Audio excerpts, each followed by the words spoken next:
Forsaken by our celestial guardians, the Abyssal Keep unleashes upon us its ceaseless hordes. Thus we are bound, as desperate stewards of a darkened realm, to condemn thee to eternal sufferance. Oh, shit.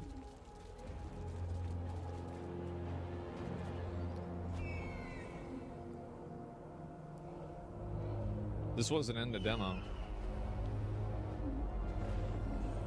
What the fuck?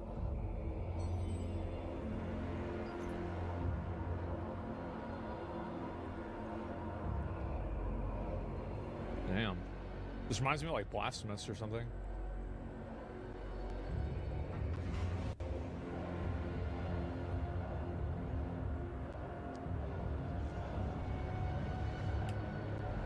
Berserk? Yeah, this is fucking badass.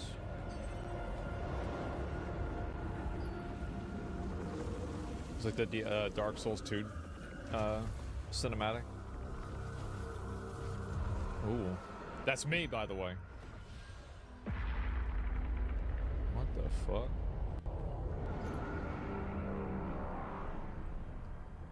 Ooh. Alright. Okay, he dead. He dead. He dead. Okay, so I got that sniper. Okay, it's got like a fast reload thing. Alright. Alright. Damn, these fuck-ass boys are really spawning in quick. Like, this is actually nuts. Ooh, I got hit. I ran right into that. Totally my fault. Okay.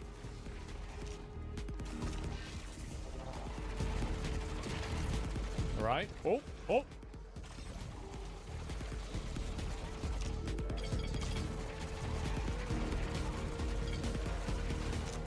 I gotta figure out how to hit my buttons. I forgot how to do this. Okay, I'm doing alright though. I feel like we're kind of cooking. Okay. There it is.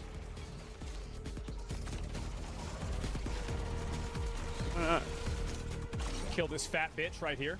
Nice. Okay, we're in the next level. All right.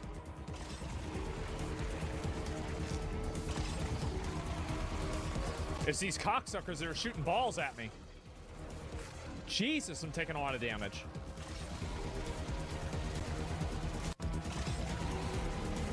Okay. Bro, where's my health? Where did I get my health back? Nope. Okay, I think I'm doing more damage now. That's good. Okay. This game is evil. Okay, he's dead.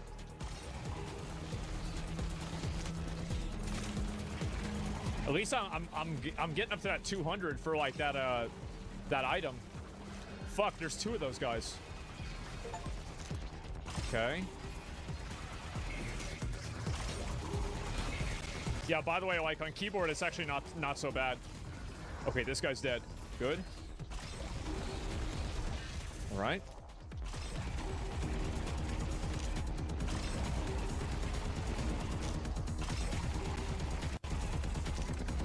Jesus. Almost fucked that one up. Spinny boys. Okay, they're dead. Nice. Okay. This is bad. Real bad.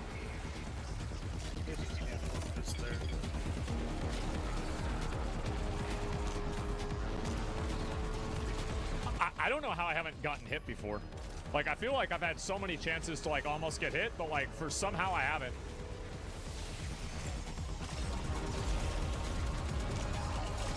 Okay, I'm about to get hit.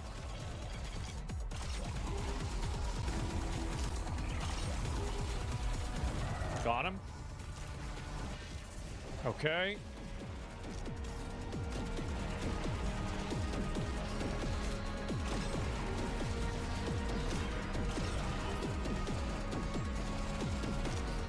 Here we go. Dude, I'm so fucking stupid. Why would I do that? Okay.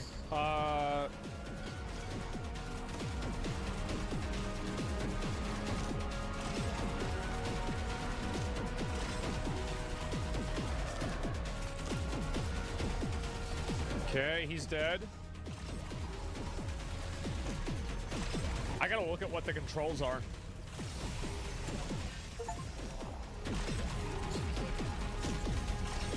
Bro, I need health.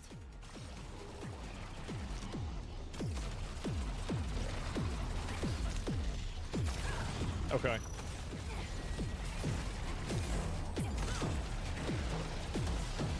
Jesus fuck, man. Okay, give me a minute. All right, so menu. Okay.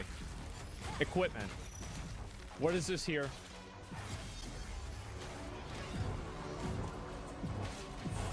Bullets penetrate through all enemies? That's way better. Yeah, why would I not use that? You can dash through balls at enemies? Yeah, I need to figure that out. Okay, space, let's equip that. Okay, I want to see what the controls. Okay. Dash is space, Q, and V. Okay.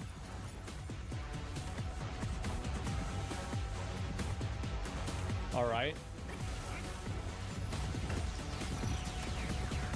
Let me try this again. Try the tutorial. Yeah, actually, yeah, how do I... Okay. Okay. Okay. Easy. I feel like I couldn't do that before. All right, got it. Oh. What the fuck? Kill myself. Oh. I see it now. Okay. Pistols. All right.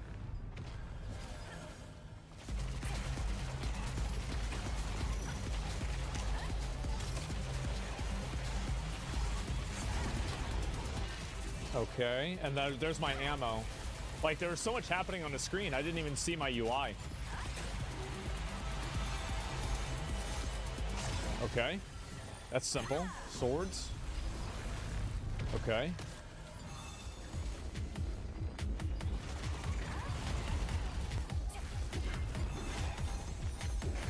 Okay, I think I want to change that keybind. How does this work?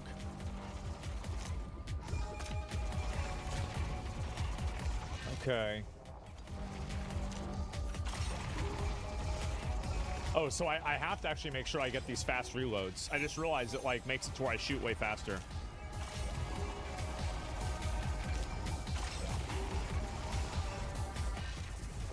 Okay. Got him. Release at full sword charge. Okay. Press Q. Ooh. Okay. So I can't do that yet.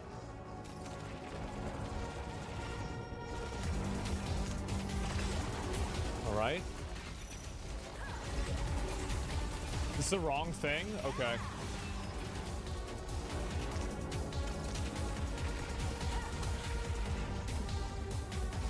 So it says press V to attack with sword.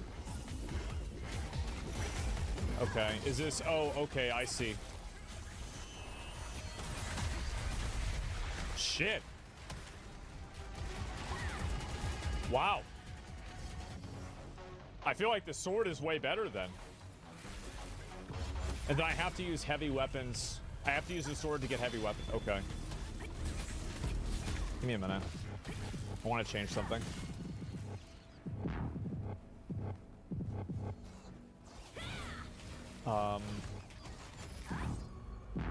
Okay.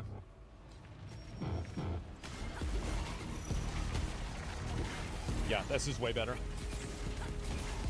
Okay. Okay, kill 10 enemies with a heavy weapon. Alright, I can do that. Gain heavy weapon ammo. Okay. And where's my heavy weapon? Like, what even is that? Okay, so... Oh, I see. It's down there. Okay, I got it. Let me do this, just so you guys can see. Okay.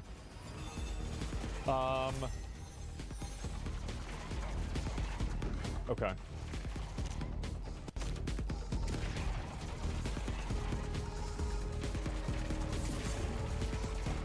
Okay. Got it. All right, that seems to make sense. Reach the required kill stream. Okay. That seems pretty simple.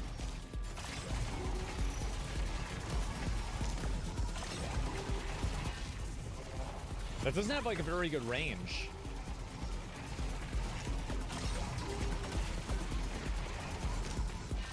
Okay. Not so bad. That's easy. You just kill a bunch of mobs. Kill power.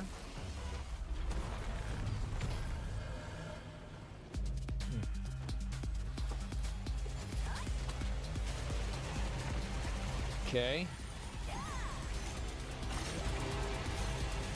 Yeah, the like perfect reload thing really makes a huge fucking difference. Yeah, I didn't realize that, like, I'm literally shooting like twice as fast and I'm doing more damage. It's like 2x damage. Okay. Wrath Burst. Okay. Charge up Rat. Hold shift to absorb blood gems. Okay. Okay. Oh, so I can just do this.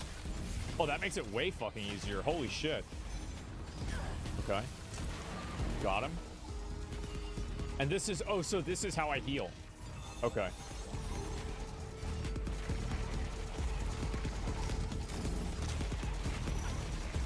It kind of takes a while to regen this, though, to be fair.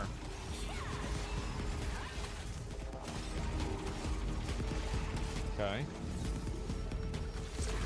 Nice. Okay. Oh, that's good. It's not a survivor's game? Yeah, no, I understand that. Pulse counter. Attack enemies with holding... Uh-oh. Settings? Where's counter?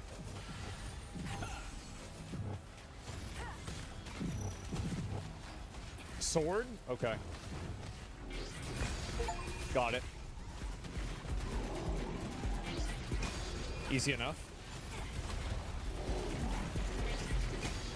That's cool. Cool. All right. Hold hyperdrive. Okay, that wasn't it. Is this it? Yeah, I'm not sure how to do the hyperdrive thing. I have no idea.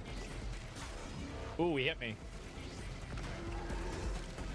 Hold down sword. Okay. It doesn't work.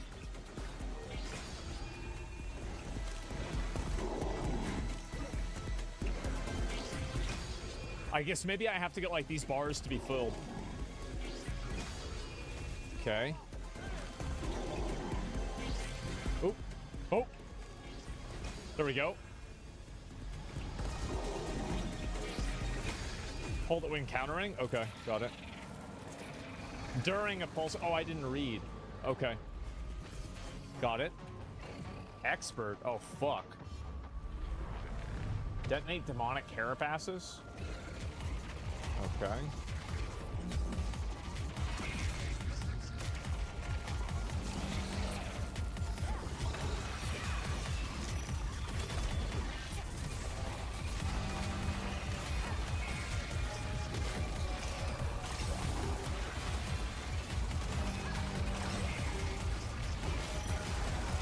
All right, and so...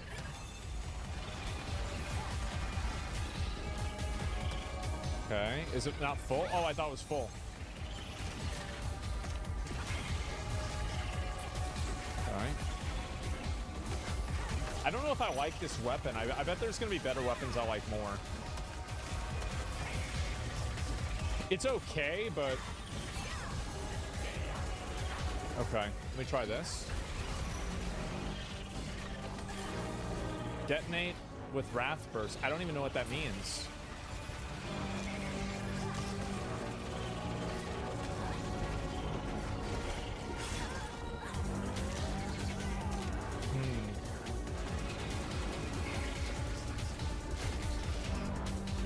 Can't read? No, I don't intake information, really. Like,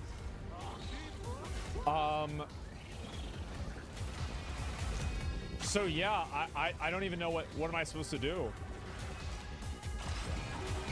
Shift? Okay. Well,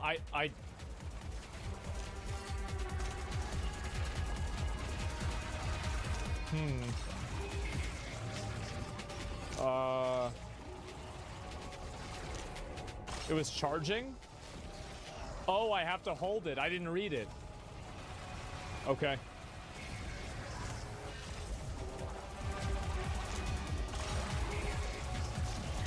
Okay. Bro, it's just I can't. Yeah. I'm that's just how I am.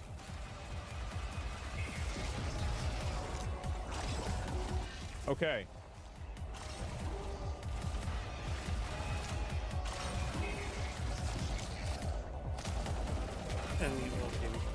All right, so I have to hold this. Was that different? I didn't even know that was anything different. Okay, that's one down. Okay.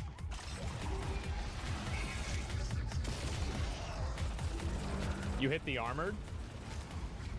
Did I? No, I... Okay.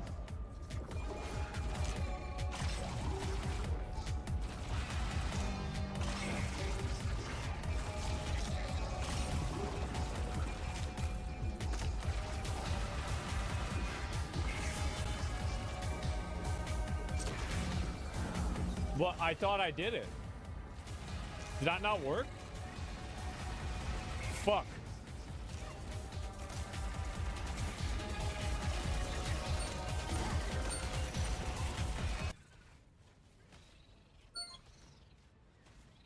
Hey, Beppis. How are you doing?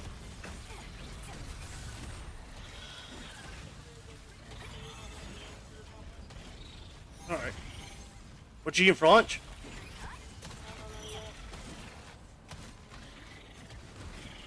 Was Jacob still here when you woke up?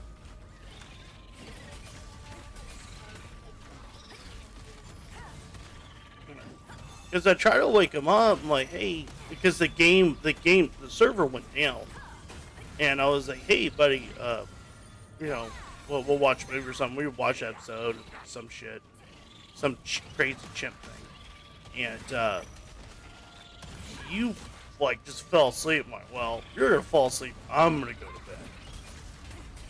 And I told him like, go home. And you didn't wake up. It was like, fucking, I'll just do this. I don't know.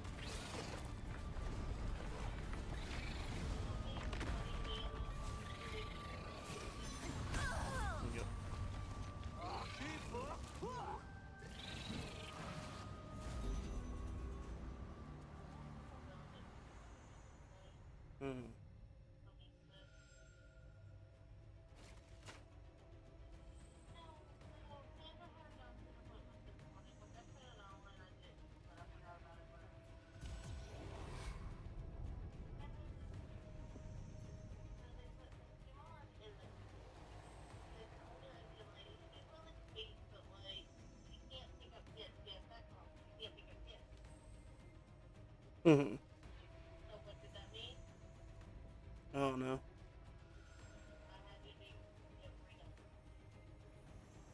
Oh.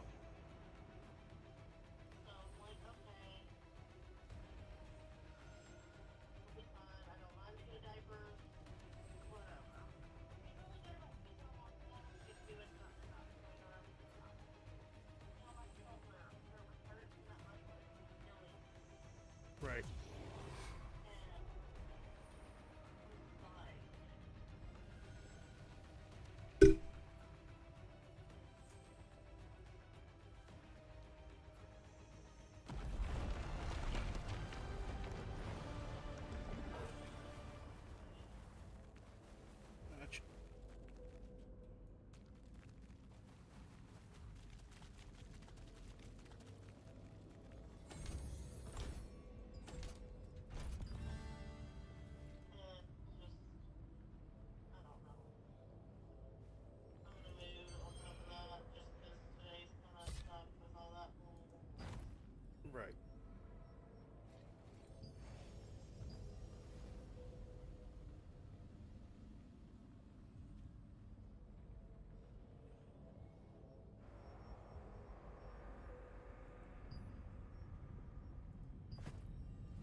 Mm-hmm.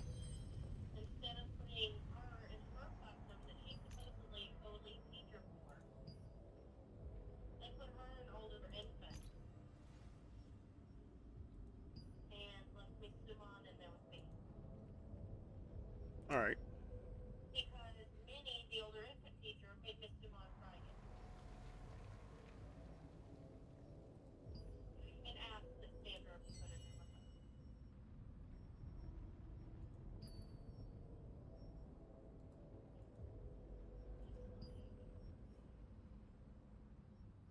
You know? I do.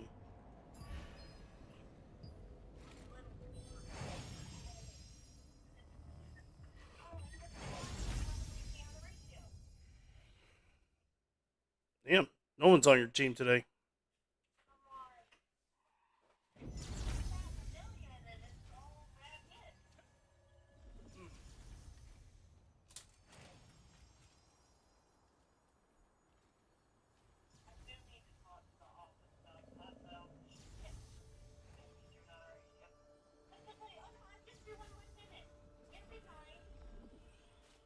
No, it's not fun.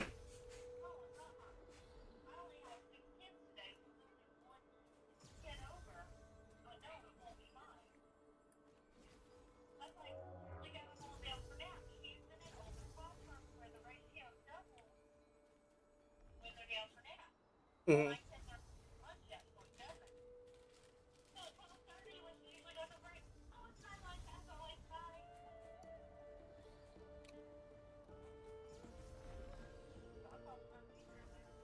Mm-hmm.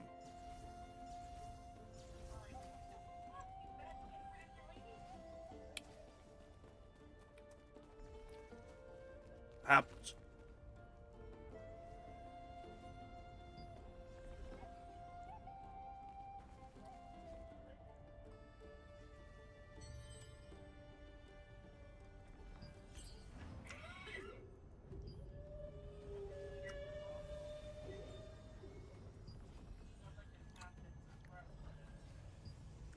That's so good.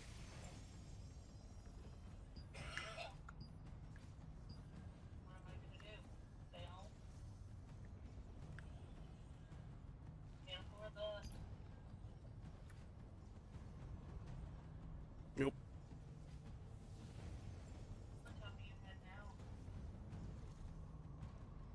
Around 4 or 5.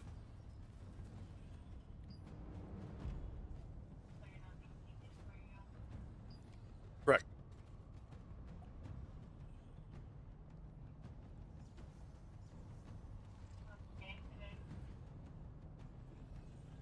Pretty fun.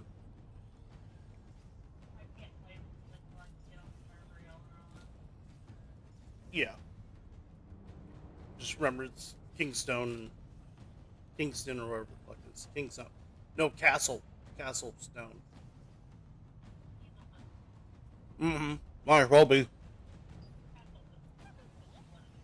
Mm-hmm.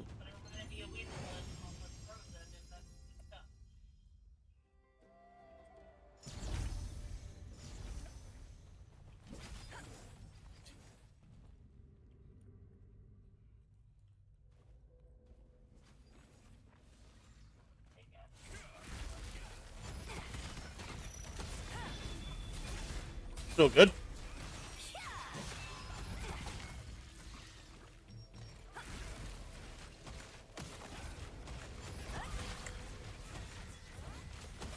Not in my car. Mm. Did you take my car today? Okay.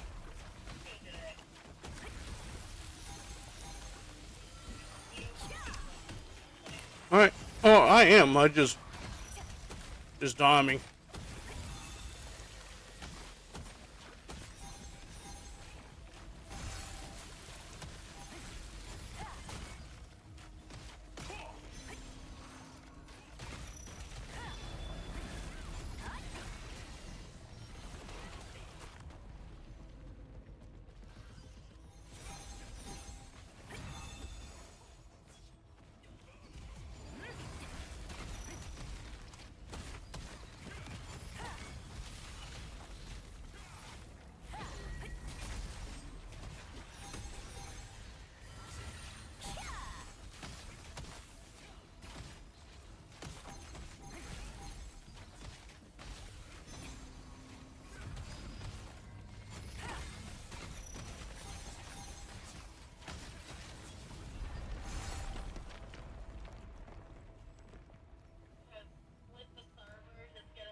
with you.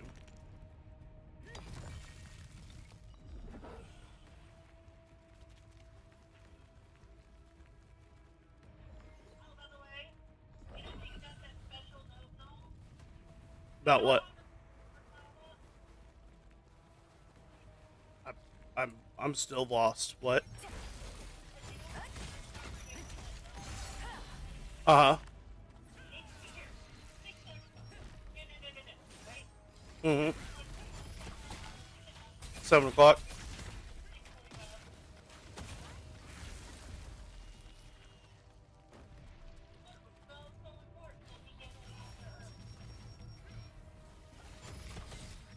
Well, we did our fucking part.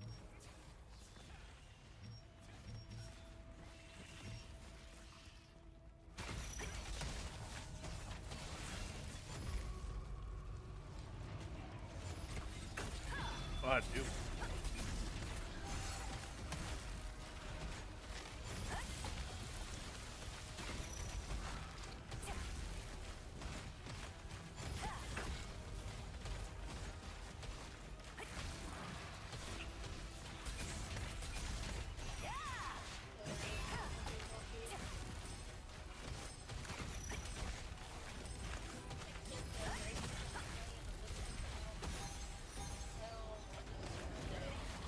Right.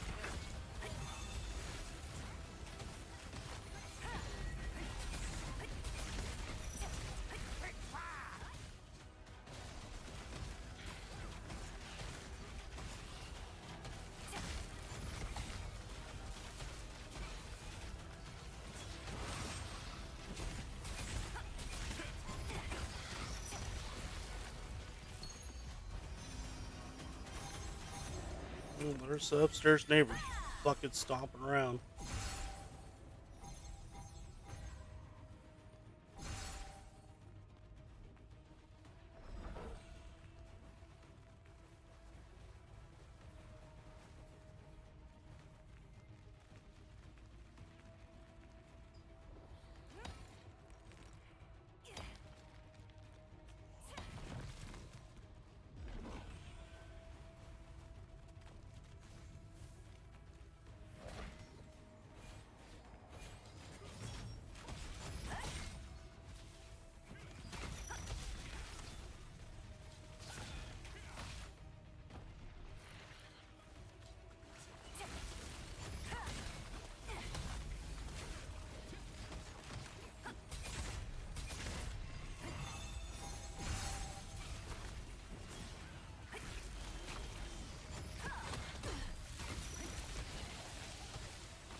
Heard.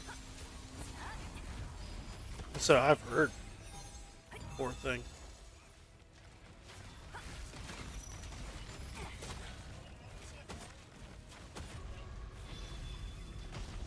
Don't get used to it.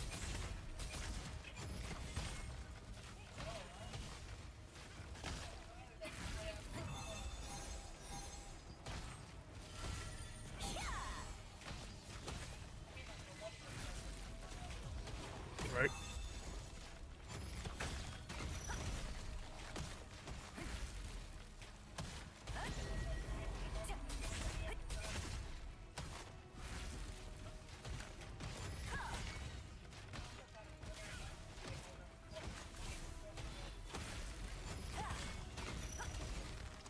Brothers, cousins, or he's a fairy.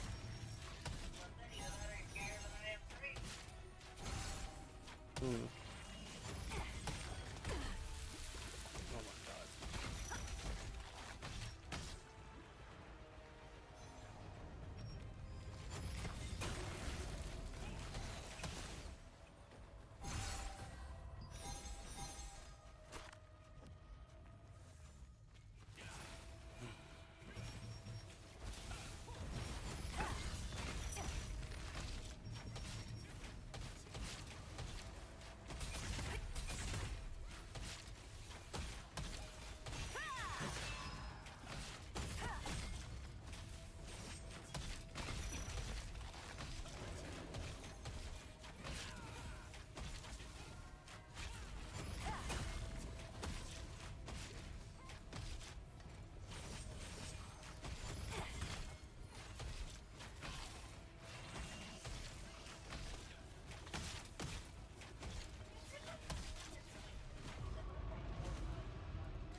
Not necessarily.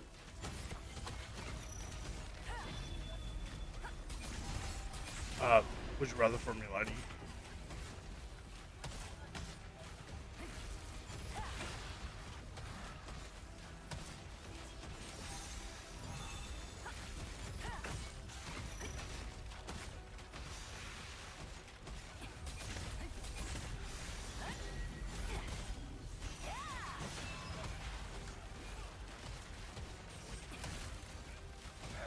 They're giving you applesauce for snack?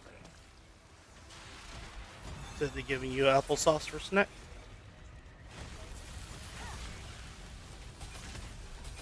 Would you want some?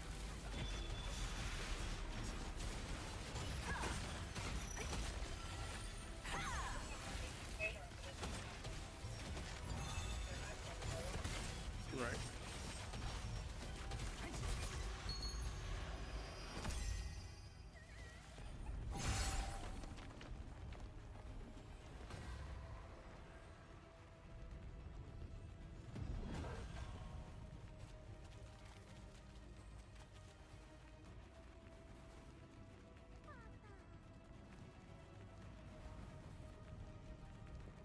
I have to do this dungeon one more time, and then I can start the ending sequence for quests.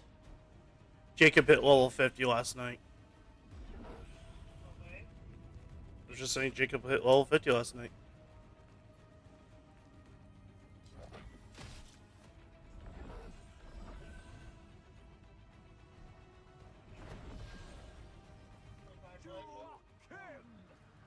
Congratulations.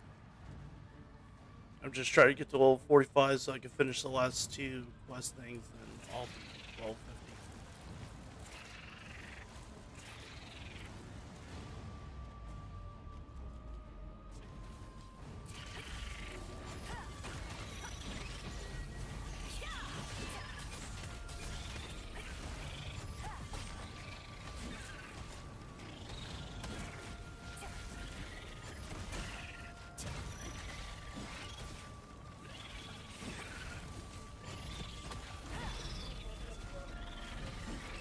Mm-hmm.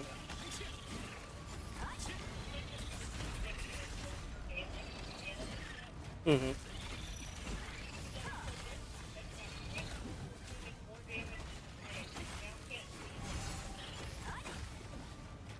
Got kicked for doing more damage to a tank. Yes, you're supposed to do more damage than the tank.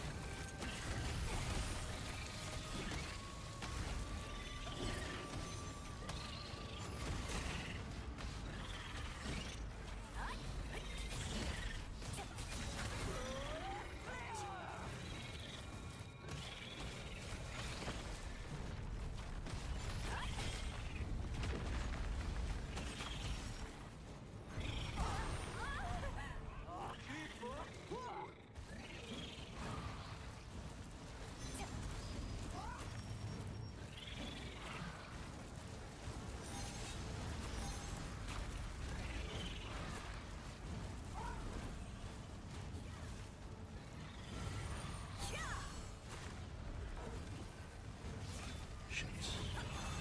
Oh, they're going down. They have this too. It's always nice having a fellow healer with you to help you top off.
Oh, I believe that. But people say, like bitching about it.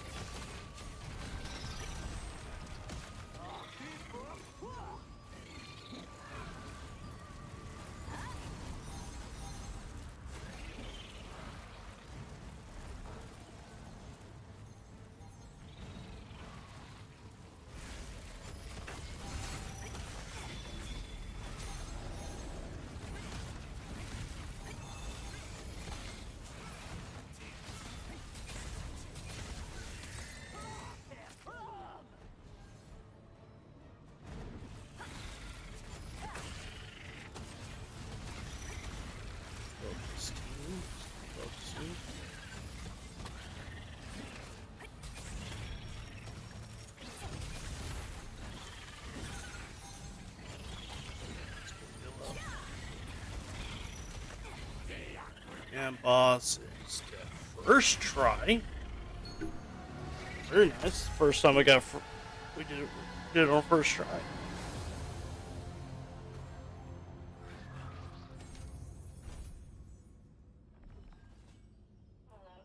I love you too, babe.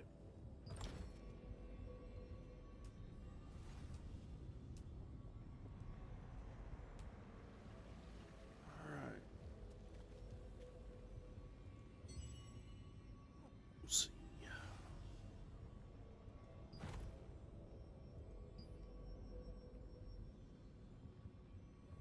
Nice. So if you ever come across, I think it's moonlight stones or some shit like that. They're like these little pillars coming out of the ground. They give you skill upgrades. Very, very important to have. Highly recommend it. 10 out of 10.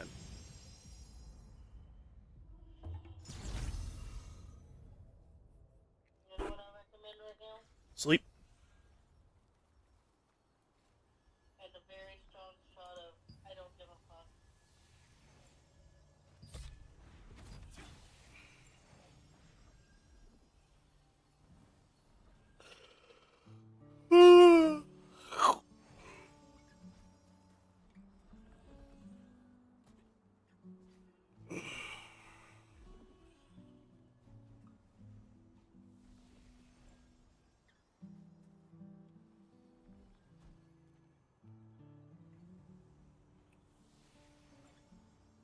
Oh, did you know you could totally customize the UI in the game? Or your HUD, rather, what it's called. Figured. Yeah, I just reworked mine. I'm having to get used to it. I like the new setup that I got, but it's gonna take a little bit to get used to. Since my eyes are so used to looking at certain areas, certain times and shit.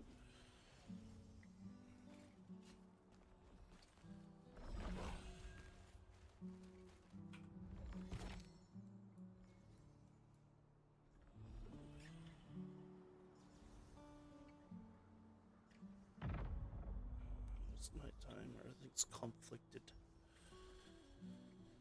Okay.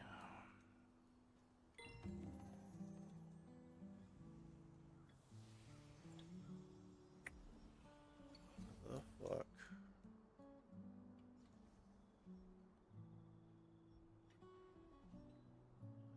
So, overall, how's your day going?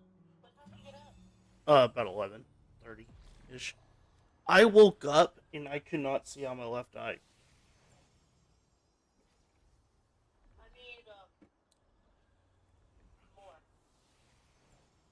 So I woke up this morning and I think I slept with my face on the pillow, but I had it to a point where my eyelid was slightly opened, and it was so watery I could not I physically could not see out of it. It was like it was swimming in a puddle for about like a oh yeah. Couldn't see out of it then though. That was fucking wild.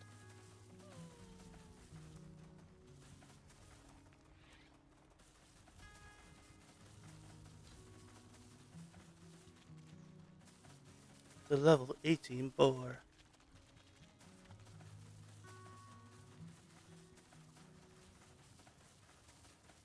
Alright, guess I'll just look for another fucking dungeon.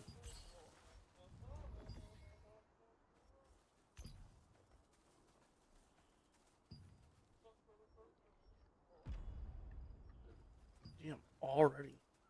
Nice. We've been able to complete these dungeons like in 20 minutes.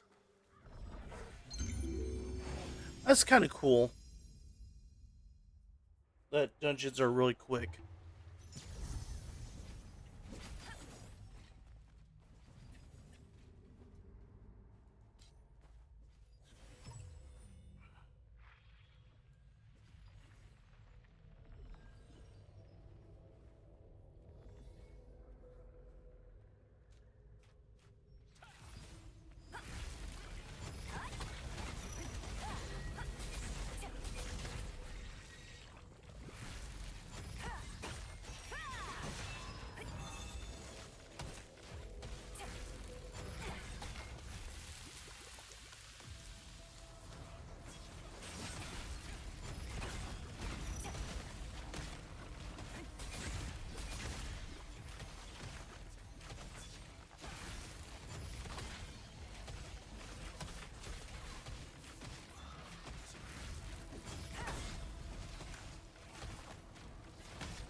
What you crying for?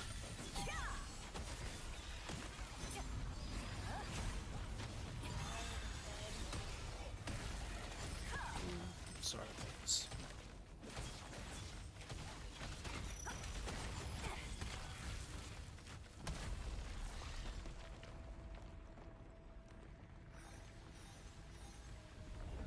Oh, I gotta get in the lead. Gotta get in the lead. Yep. There's that stone, and then there's this one over here.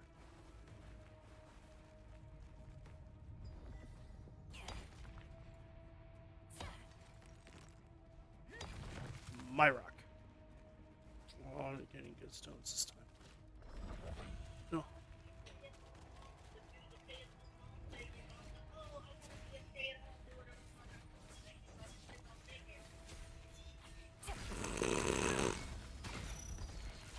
Baby, you getting salty?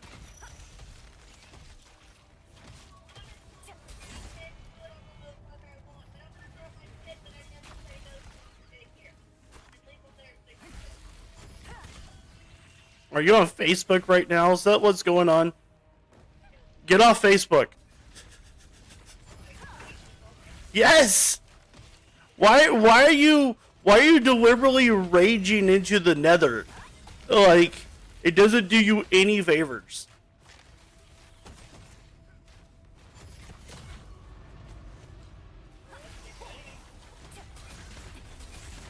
Yeah, but not productively at all. Like, you're not getting anything out of it.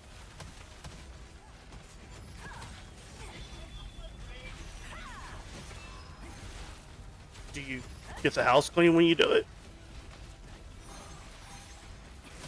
Productive raging.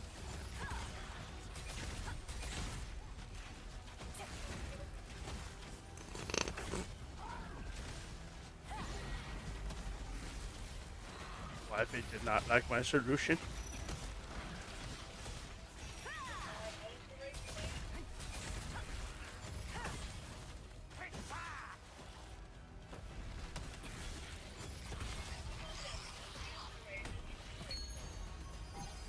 No, I'm good.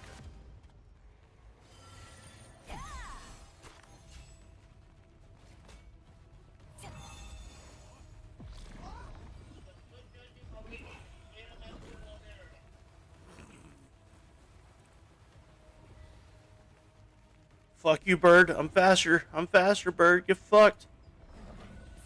My rock. Mine. Gigantic moonstones. It didn't give me any cool shit that time. But the last like 3 times was badass.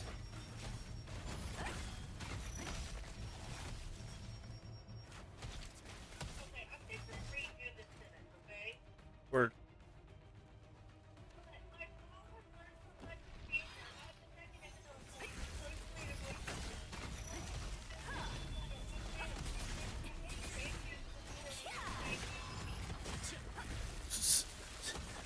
Sounds like to me someone that wasn't raising their kid. When the kid raised themselves.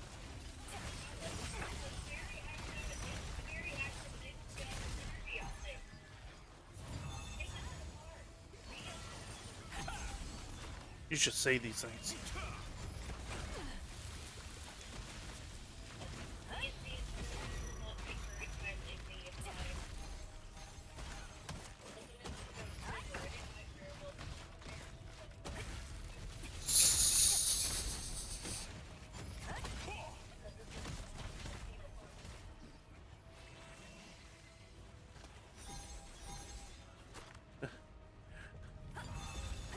You should try raising your own kid.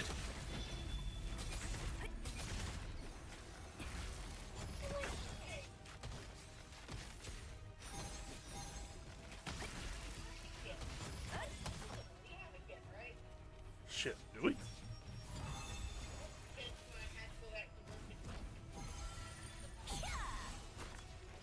Right.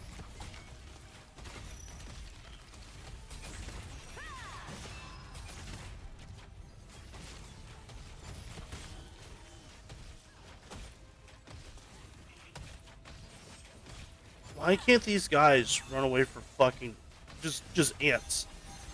They cannot run away from the exploding ants. They sit there and they take gigantic chunks of damage that I have to try to heal through. They're idiots.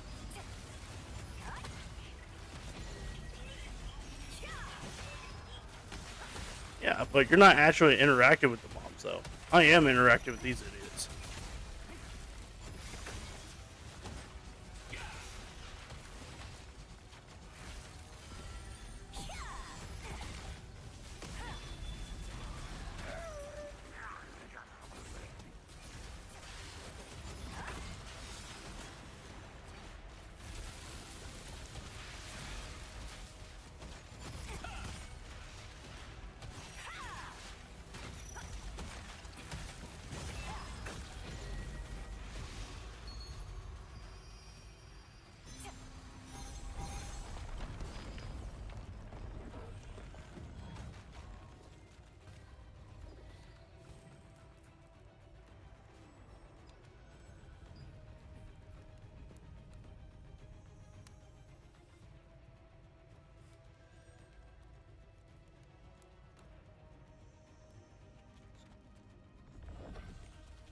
We didn't start the fire, didn't light it, but we tried to fight it.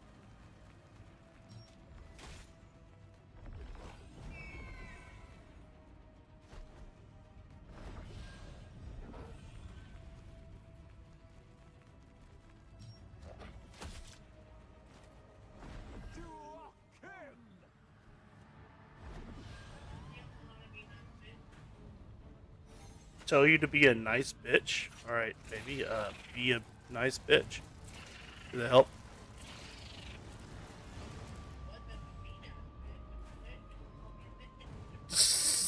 I said you were a nice bitch.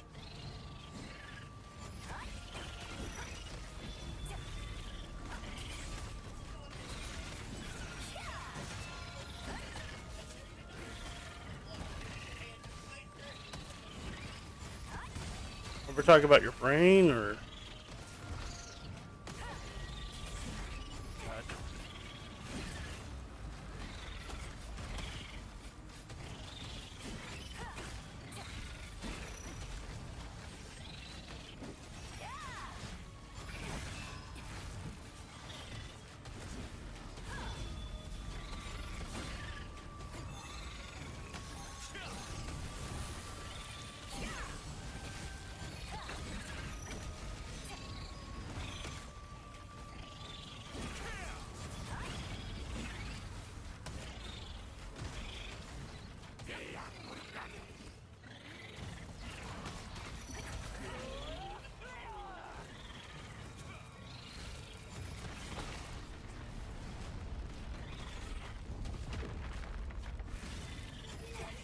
Yep.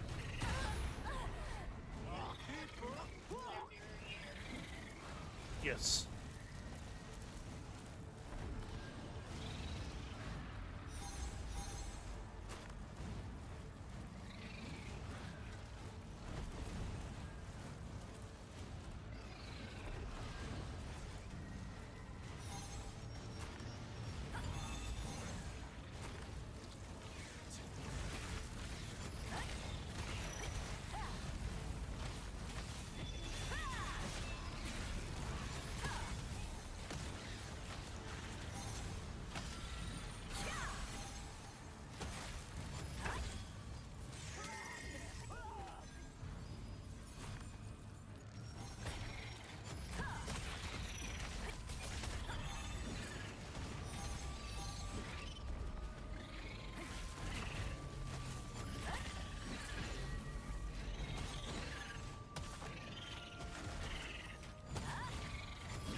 Guys, focus up. Kill the little ant.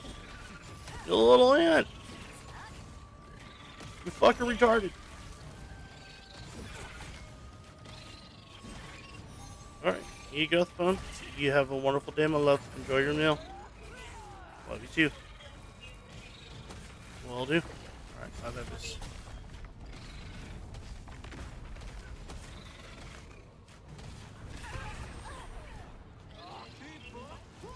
Whenever thine wants to. Love you.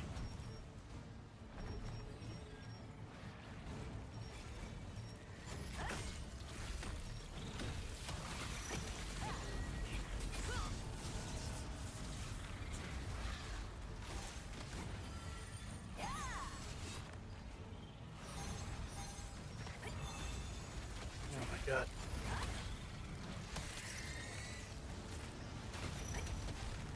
Shit's getting fucking intense.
Fuck, now this isn't leveling me up anymore.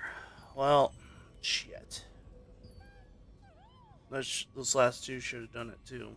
But I think it's because I can't open up this chest. Oh, fuck my life. It just wasted my goddamn time. At least I first tried it. I get XP from that shit. Which is lame as hell.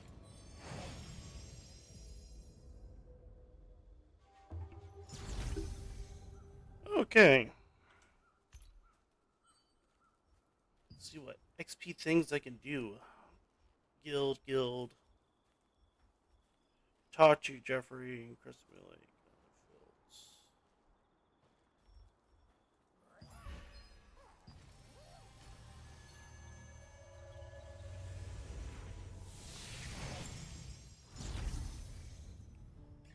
Alright, let's see what other video watch. I'm done watching this Asmongold video. He's playing the game. Cool. Good for him. Let's see what else we got. Llamas with Has epilogue. Okay. Llamas and hats are pretty fucking funny. Llamas with hats. Sponsored by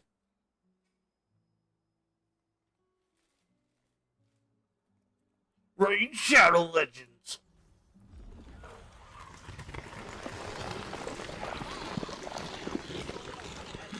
I need your help.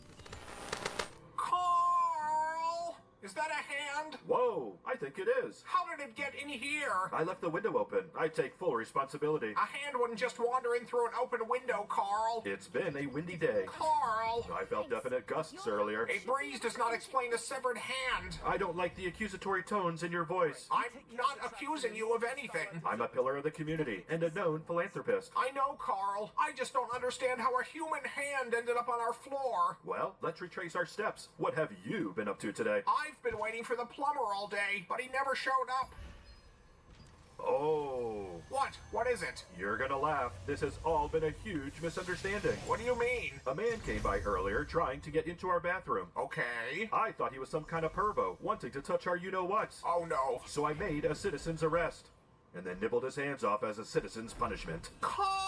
Protecting the sanctity of the bathroom. You bit off a man's hands. I believe I said nibble. Words mean things. This is terrible, Carl. I can see now that I reacted without knowing all the facts. I can't believe you're capable of such a thing. It was a confused moment. Tensions were high. I don't know, Carl. I'm as much a victim as anybody. I'd like to believe you, but Well, believe this. I, Carl, solemnly swear on my honor as county comptroller and president of the PTA that I will never harm a living soul ever again.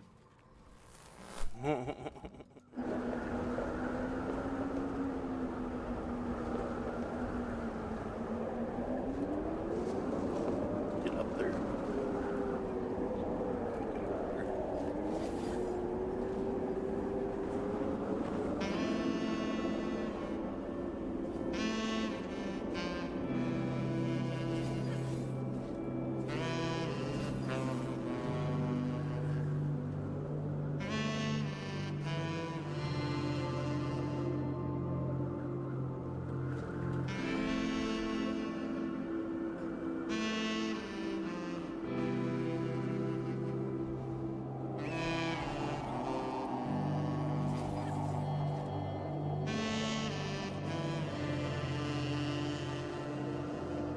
Fuck is this one-eyed hawk?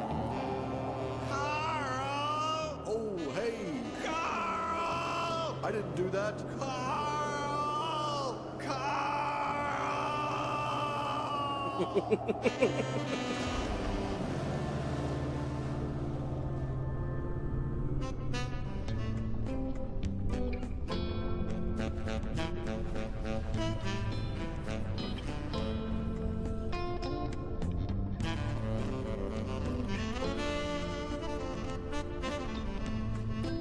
I don't know where this one-eyed hawk is.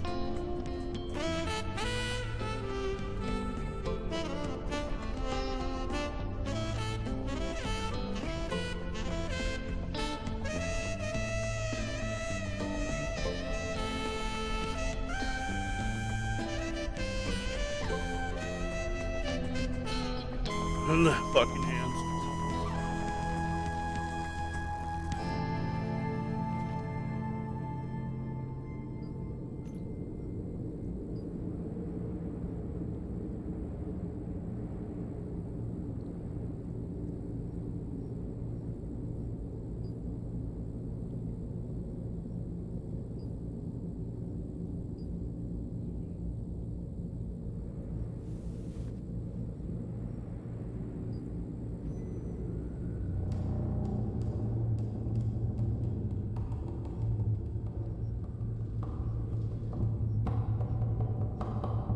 $1,400. So 2 o'clock.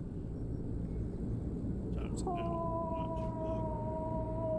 Oh, it's almost 2 o'clock. Paul? We're ready for you, Carl. Oh, hey. Ready for what? Yeah, that's the question, huh? Well, you coming? I think I'll just... Ah, there we go. What the heck? I don't know. Maybe I ate too many hands and now I have hand powers. That's not what's going on here. Hey, get away from me. Don't touch my tomb. Don't touch it. Hey, that's my tomb. That's my tomb. Now you've done it. You're in big trouble, Carl. Trouble? Me? That was my tomb. Hey, buddy, I just work here. What? No, you don't. What? You know, I've never eaten tube meat before. You wouldn't. I've eaten pretty much everything else. But why? Why would you do this? Maybe I'll get tube powers. All right, we're done. Ah, spoil sport.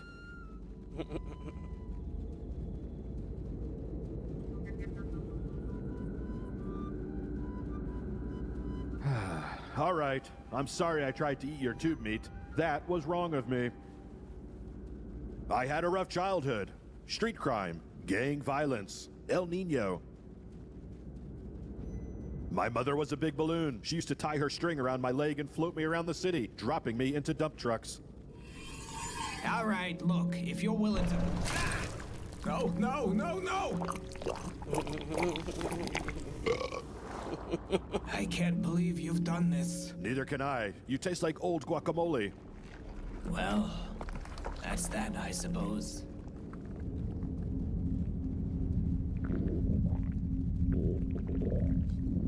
Uh-oh. Apparently tube meat should be sipped, not chugged. Paul. Paul! Help me! Well, there's no helping old Carl now. I've truly gone and done it this time. Unless...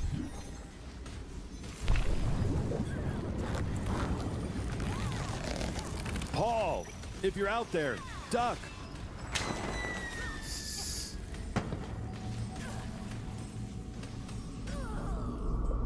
Man, that stun fucking me up.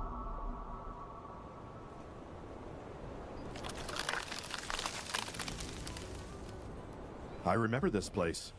This is where I first saw Paul. It wasn't during the day, though.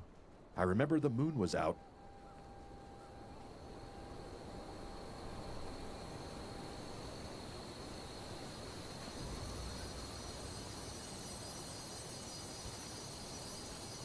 I always thought of you as made of moonlight, because of that first night. You were looking for something. I don't remember what. It wasn't important, and you never found it. Maybe we're both still here. Maybe we've been here all along. Just two llamas in a meadow.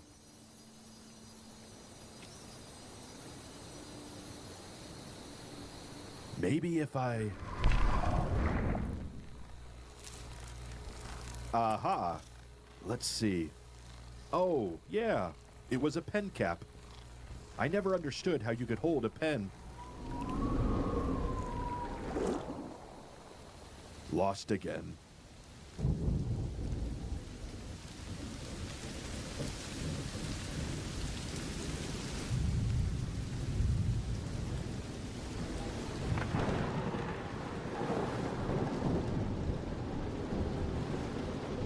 Well, there go all our plans. Come on, it's just a little rain.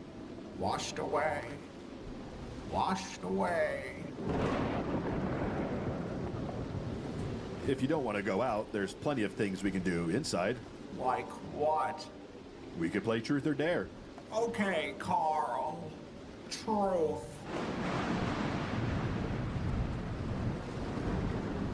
Why? Why did you leave? There are threads that hold us together, Carl. Threads that connect us to every other living soul. You left me over knitting? Every time you killed someone, you cut another thread. One by one, by one, by one. And eventually, there just weren't any left. I didn't leave you, Carl. You left the world. I choose dare. Bury yourself in a deep hole. Stay there forever. Spend the rest of time in darkness and solitude. Free the rest of us from you.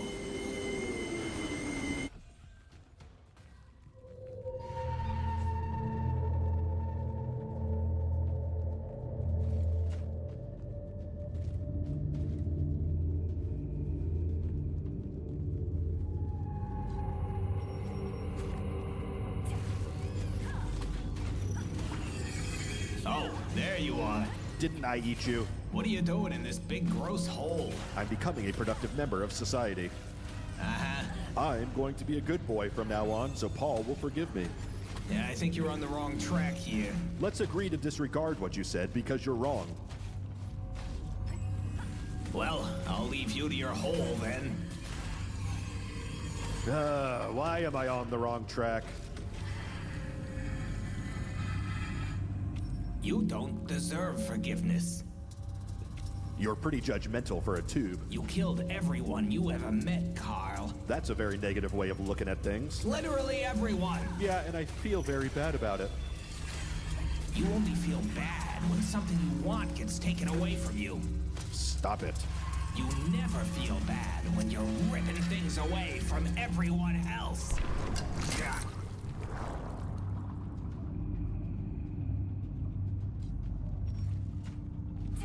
Well, I don't want all this tube meat to go to waste.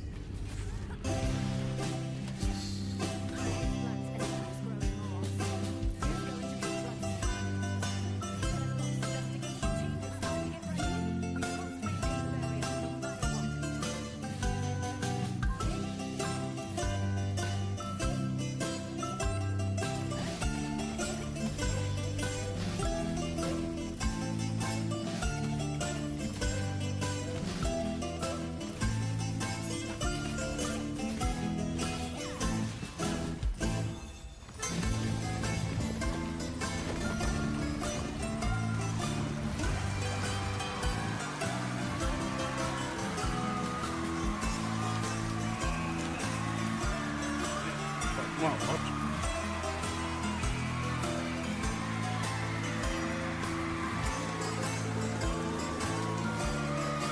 What's the objective now?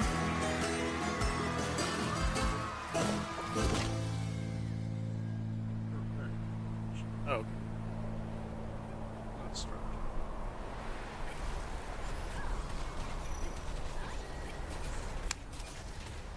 It's a beautiful day, friend. Is it? Somewhere it is.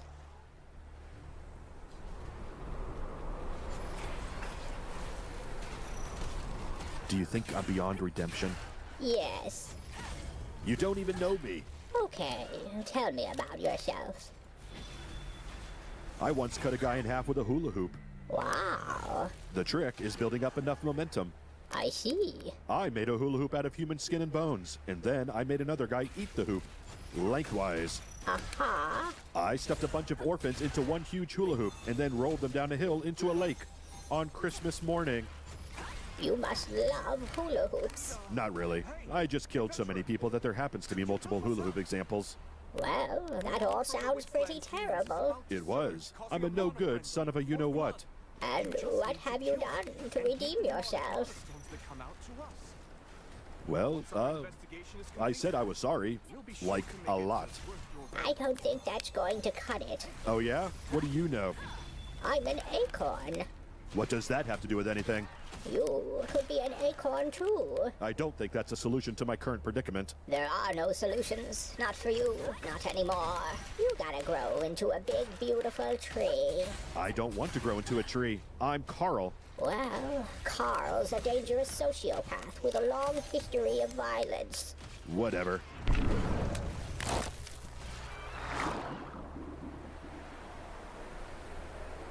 Oh, you were quoting me. I said that. Ugh.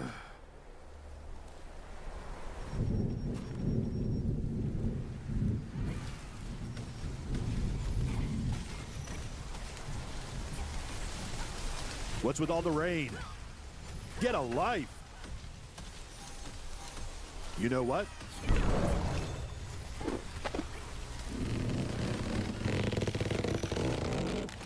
I don't know what kind of establishment you're trying to run here, but I'm leaving.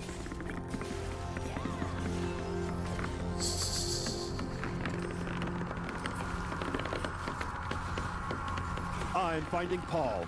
I'm sorting things out between us. He'll listen to me. He'll understand. He...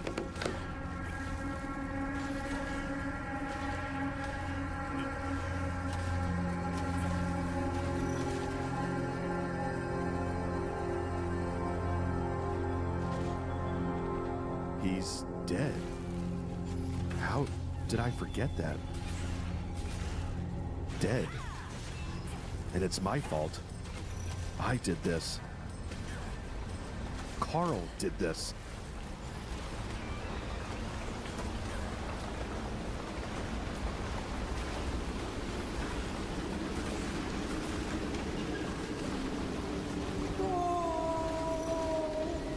Paul!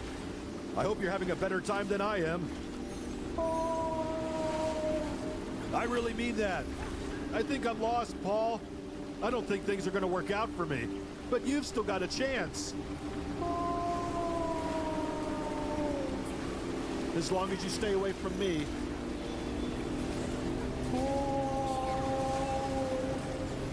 Or I stay away from you. It's time to stop the ritual. We need to strengthen the barrier at the center of the wasteland in order to maintain the seal. We'll need to harness magic for the barrier magic circle So by this guy's activating the 5 magic circles. That's why I'm asking you to bring us as many demonic mana stones as you possibly can. Once we enchant the barrier, we'll gather mana again and continue with our work. You can get many demonic mana stones by killing demons and demonic beasts, especially the ones in a frenzy. If there are any demons or demonic beasts around when one dies, their mana will run out. Use it.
human in our house. Oh, hey, how did he get here? Carl, what did you do? Me?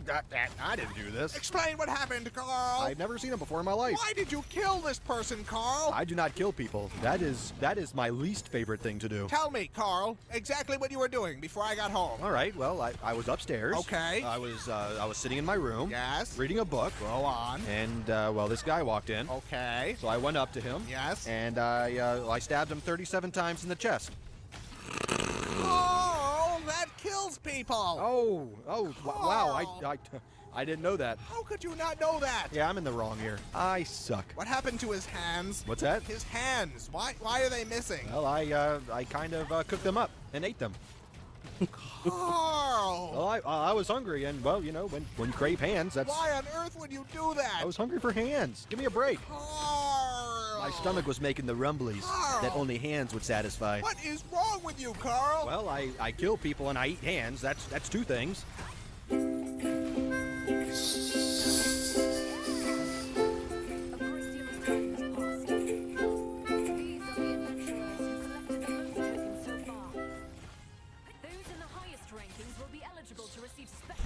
Carl, what on earth was all that? I'm not sure what you're referring to. You sunk an entire cruise ship, Carl. Are you sure that was me? I would think I would remember something like that. Carl, I watched you fire a harpoon into the captain's face. That sounds dangerous. You were headbutting children off the side of the ship. That must have been horrifying to watch. And then you started making out with the ice sculptures. Well, thank God that the children weren't on board to see it. Carl, why is the lifeboat all red and sticky? Well, I guess you could say it is red and sticky. Carl, what are we standing in? Would you believe it's strawberry milkshake? No, I would not believe that. Melted gumdrops. No. Boat nectar. No. Some of God's tears. Tell me the truth, Carl. Fine. It's the lovely elderly couple from 2B. Carl! Well, they were taking all the crescent rolls. I can't believe what I'm hearing. I will not apologize for art. Where are the other lifeboats? Whoa, you won the prize. I didn't even notice that. Where are the other lifeboats, Carl? Looking at the trajectory of the moon and the sun, probably at the bottom of the ocean. I bet lots of holes in them. Carl! I have a problem. I have a serious problem. You are just terrible today. Shh. Do you hear that? That's the sound of forgiveness. That's the sound of people drowning, Carl. That is what forgiveness sounds like. Screaming and then silence.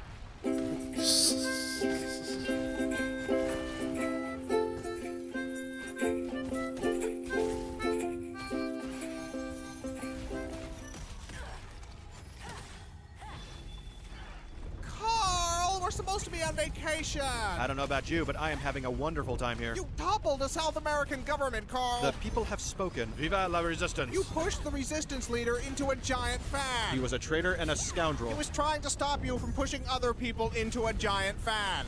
Oh, that was a foot. I appear to have swallowed an entire person. That would be the hotel bartender. Well, that explains why my mojito is taking so long. It was horrifying. Your mouth unhinged like a snake. Wow, that sounds pretty awesome. I can't go anywhere with you, Carl. That hurt my feelings. Now we're both in the wrong. I want to go home. We're leaving. In that case, I should probably mention that I filled our luggage with orphan meat. What? Well, I'm building a meat dragon, and not just any meat will do. You know what? Forget it. I'm not even shocked anymore. Ah, that's no fun. This has become the norm for you, Carl. I'll have to try harder next time. Please don't. I feel like I've been issued a challenge. Carl! It's too late now. You. I totally don't remember your name. We've known each other for 3 years, Carl. And what an impression you've made. My name is Paul. What? I said my name is Paul. Oh, I thought you were a woman. Why would you think that? Mostly the hat. Are you sure? Of course I'm sure. Well, if you'll excuse me, I have some pictures to delete from my computer.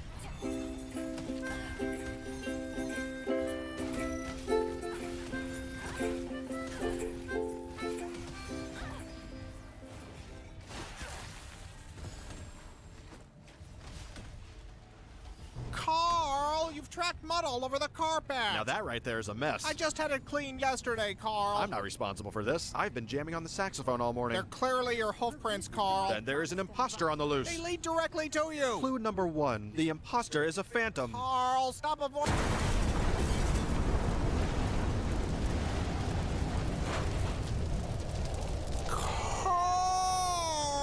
Happy Happy birthday! It's not. Please tell me you had nothing to do with this. Why don't you blow out your candle? You've gone too far this time, Carl. What's that? It's hard to hear you over the sound of melting city. How did you even do this? A dollop of fairy dust. Carl. I ripped the tag off a mattress. This isn't funny, Carl. Who's laughing? Clearly not all the people who just exploded. I'm leaving. I've had enough of this. But think of all the perfectly roasted faces we get to munch on now. What? Why? Because we're friends, and friendship is two pals munching on a well-cooked face together. That isn't friendship, Carl. That's sick. Well, then you're probably not gonna like your birthday decorations. It's not even my... Oh, my God. Surprise! Oh, no. Ah. I'm sorry, I thought you liked faces. Obviously, there's a miscommunication. This is awful, Carl. You're right, it's not nearly as tasteful as I pictured it in my head. I think I'm gonna throw... Oh, God, one touched me. This was clearly the wrong way to go. You think, Carl? What can I say? I expected them to be cooked more. Raw face is just gross. But that isn't the problem, Carl. Why would you think any of this was a good idea? Probably because I'm a dangerous sociopath with a long history of violence. Oh. I don't understand how you keep forgetting that. Oh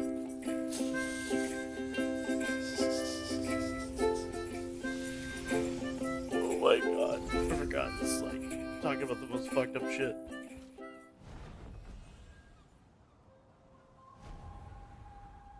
Carl! I know you've done something. Whatever do you mean? You've always done something. It's a lovely day out. We're having a good time. What have you done? You mistake me for some sort of scoundrel. Carl. I am a respected member of the community. To even insinuate... Okay, Carl. So what did you do today? Well, let's see. I washed the car. Uh-huh. I made a donation to the local Girl Scout troop. Sure. I returned an overdue movie at Blockbuster. What else? I stepped on a ladybug by accident. Go on. And I baked some banana bread for our neighbor Pat. I believe that's it. Done. That's it. That's all I did today. Oh! Carl, what is that? I may have forgot to mention one of my activities. Carl! I apologize, that was wrong. Explain, Carl. Well, from here, it looks like a weather balloon. I'm not in the mood for this. I think it's just a lens flare and some dust. Just tell me, Carl. Fine. I may have created a crack in space-time through which to collect millions of baby hands. Huh. What do you mean, huh? I think I was expecting worse. Worse? But this is totally fucked, bro. I know, but after last time with the nuke and the faces, it's just... Come on, look at this. How did I even do this? I don't understand how or why you do anything. Do you know what it feels like to be Carl right now? It hurts. Not as much as the babies, but it hurts. Carl. What? Why are there only hands from white babies? Well, you know, Whitey's gotta pay. Ah. And the payment is baby hands.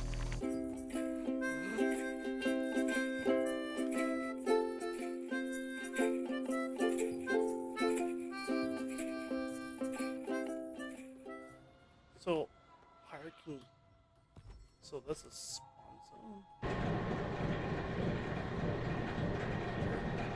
Aren't you gonna say it? Say what, Carl? That. My name, all offended and annoyed. I'm leaving, Carl. What? I'm moving out. It's the meat conveyor, isn't it? You never were a fan of modern home design. It's a lot of things, Carl. Just let me explain. Efficiency. Industry. Never before has this many dead bodies been so manageable. Carl. I'm the Henry Ford of human meat. I've already packed. I'm not coming back, Carl. Come on, we haven't even gotten to the big surprise yet. I'm sure it's very upsetting. Well, now I don't even want to show you. Good. I do not want to see it. Man, you are being a huge beehole right now. I'm not the one shoving people into a meat grinder. It's not a meat grinder, it's an orphan stomper. Gross. You know what's gross? Your attitude. Are you serious? What have I done to deserve all this beehole coming out of your mouth? It's everything, Carl. It's everything you've done ever. Everything? Even that time I helped Mrs. Bigsby with her garden? You buried her there. It's what she would have wanted. You buried her alive. She wasn't keeping up with the weeding. As president of the Homeowners Association, I had to take immediate action. All you do is kill people, Carl. That's like saying all Mozart did was write songs. You are completely insane. Oh, weird. That's what all these orphans said.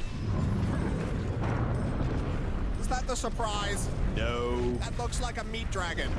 Did you finish your meat dragon, Carl? Maybe. It's horrifying, Carl. Thank you.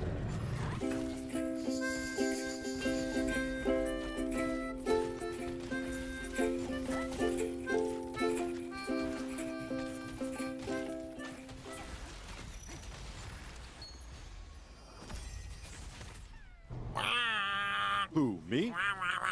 Whatever could you be referring to? Oh, the hand chair. I've recently taken up carpentry. Now, how would you feel if I called your work a monstrosity? Of course I had to use faces. Anything else would be disrespecting the art. It's called modernism, only I've made it more modern by using face parts of city council members. I disagreed with the election results. Someone had to take a stand. I'm a patriot and a hero. Fine. If you're going to whine about it, I can sew them back on. I think their bodies are still in my blood canal. Yes, I'm the crazy one, not the people who elected these buffoons. If you paid any attention to our city charter meetings, you would see it wasn't an overreaction. What are you doing? You're sitting. You never sit. You're always standing, Paul. You're not supposed to sit. I find this very upsetting. You don't even care, do you, about my feelings? Will you please just stand up, Paul? I don't even know who you are anymore. No, you cannot take off the mask. It has to look right when I throw you in the blood canal.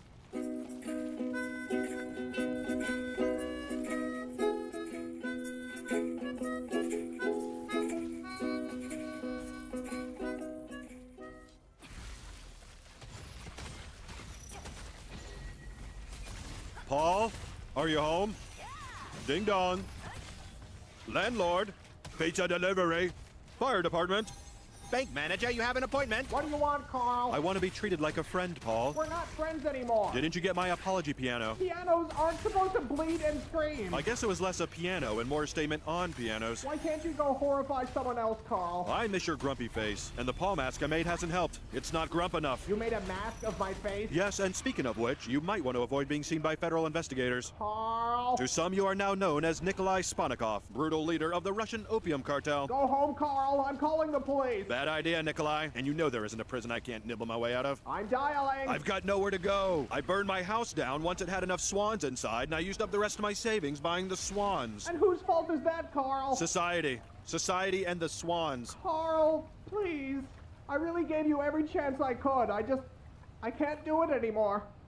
What if I gave you $10 million cash? You don't have $10 million, Carl. I buried a large chest of doubloons once. I can go dig that up. No, Carl. It was either doubloons or my zoo books. A lot of something is in a hole somewhere. I'm putting on some music, Carl. I'm not listening anymore. Rude. I'm sorry, flesh me is so ungrateful, Carl. And after all we've been through, it's scandalous, I say. You do such incredible things and deserve appreciation. It's okay. He'll come around. As soon as the swan piano arrives. You're welcome.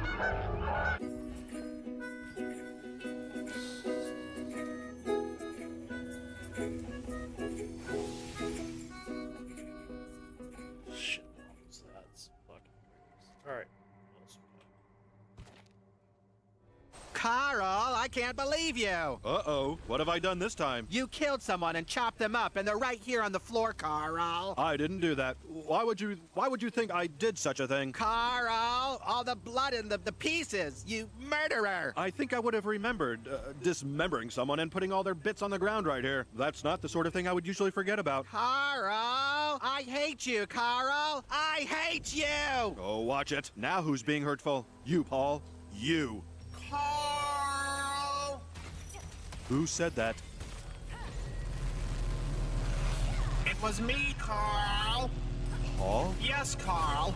You came back. You must finish your work, Carl. My work? There is so much to do. We mustn't dawdle. You said you weren't coming back. Carl!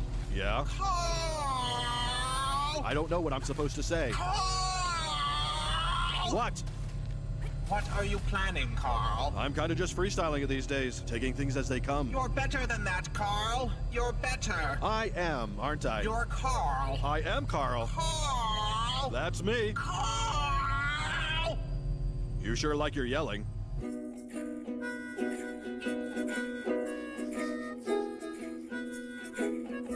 the fuck am I supposed to kill in here? This dude? His interest, 70%. Carl! Paul? Carl! I can't see anything. You need to get up, Carl. You're in great danger. Where are we? I'll find a light, Carl. Okay. I don't remember how I got here. You need to get out, Carl. Oh, it's my gore pit. You had a terrible fall, Carl. I think my legs are broken. You're in danger. You need to get up. How long have I been down here? It feels like a long time. Your work isn't finished, Carl. You have so much more to do. I don't know if I can move, Paul. You must act quickly. Something is down here with us. That's probably the basilisk. It won't bother us. The stupid thing only eats Chipotle. It grows closer. Were you always this creepy, Paul? I'll go find some rope. And some Neosporin if you see a tube. Carl! I know. It's all laughs with old Carl. Paul? Was that you? Maybe it's my stomach making the rumblies. Hungry for hands. Remember that, Paul? Paul? Carl! No luck with the rope? I'm sorry, Carl. You'll need to do this yourself. Well, that's a bummer. Carl! That's not gonna work. I'm in too bad a mood. Carl! All right. Oh, hey, how did all these bodies get down here? You killed all these people, Carl. Collecting piles of human meat is my least favorite thing to do. Carl! I am a rascal, just a no-good troublemaker. That's me.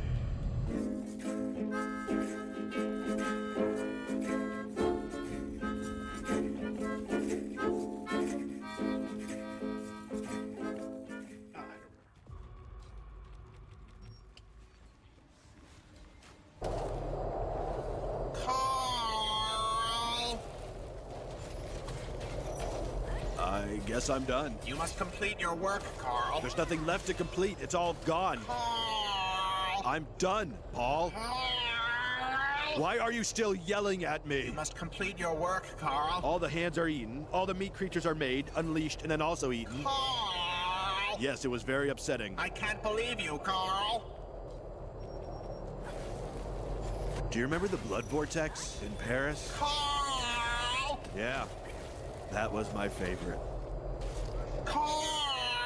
You know what? I don't even think you're really Paul. Of course I am, Carl. I think you're a liar and a cheat. You must finish your work, Carl. I'm gonna go find the real Paul. Carl!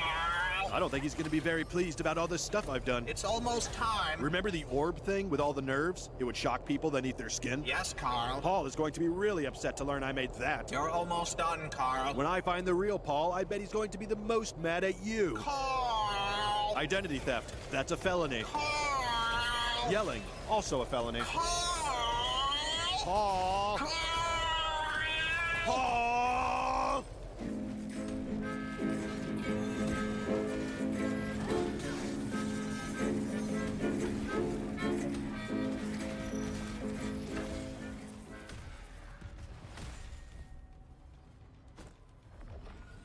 Paul, are you home?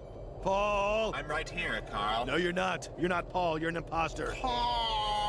Stop it! You must finish your work, Carl. Paul! Paul! You're almost done, Carl. I'm coming in, Paul. I'm sorry if this violates your restraining order, but it's important. Paul? Paul? Oh. I guess you're gone.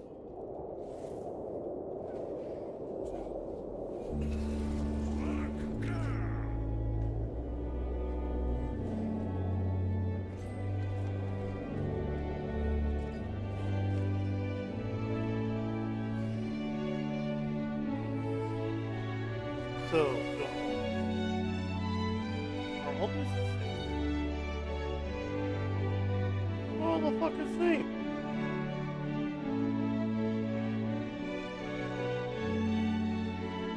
Why the fuck would you give me 3 of the exact same fucking things?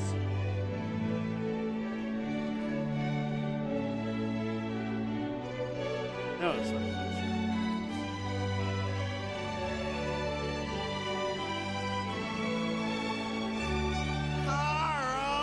Oh, hey. Carl! I didn't do that. Carl! Carl!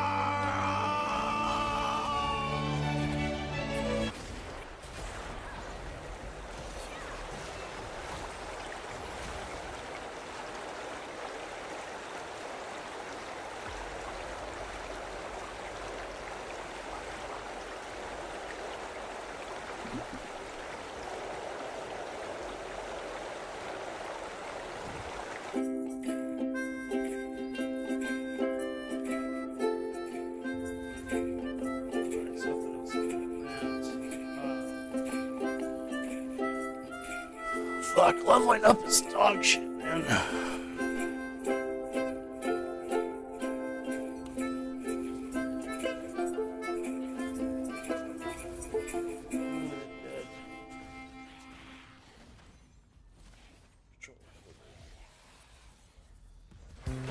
Hey friends, it's your old pal YouTube. Recently, I had a little disagreement with Film Cow over the series Llamas with Hats. I may have marked it as 18 plus adults only and demonetized it, and yeah, giving it a rating equivalent to an NC-17 might have been a little extreme, but my heart was in the right place. I was just thinking about the advertisers and their wants and needs. Well, I can admit when I'm wrong, but I don't think I was totally wrong here.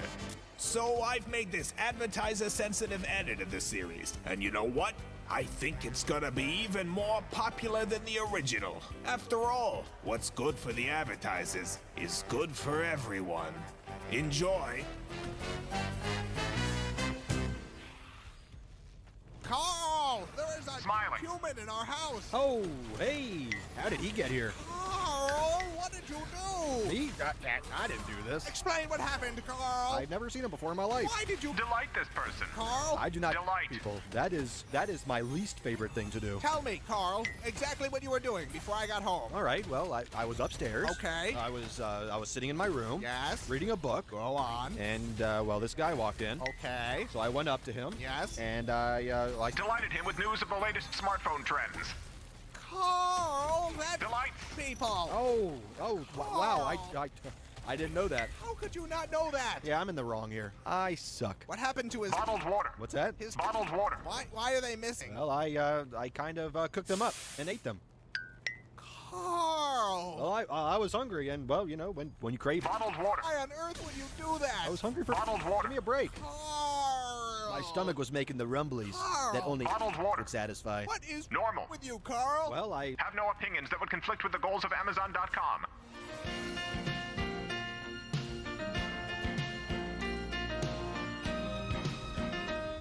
Carl, what on earth was all that? I'm not sure what you're referring to. You signed us up for a second lifeboat safety lesson. Are you sure that was me? I would think I would remember something like that. Carl, I watched you. Sign us up for a second lifeboat safety lesson. That sounds safe.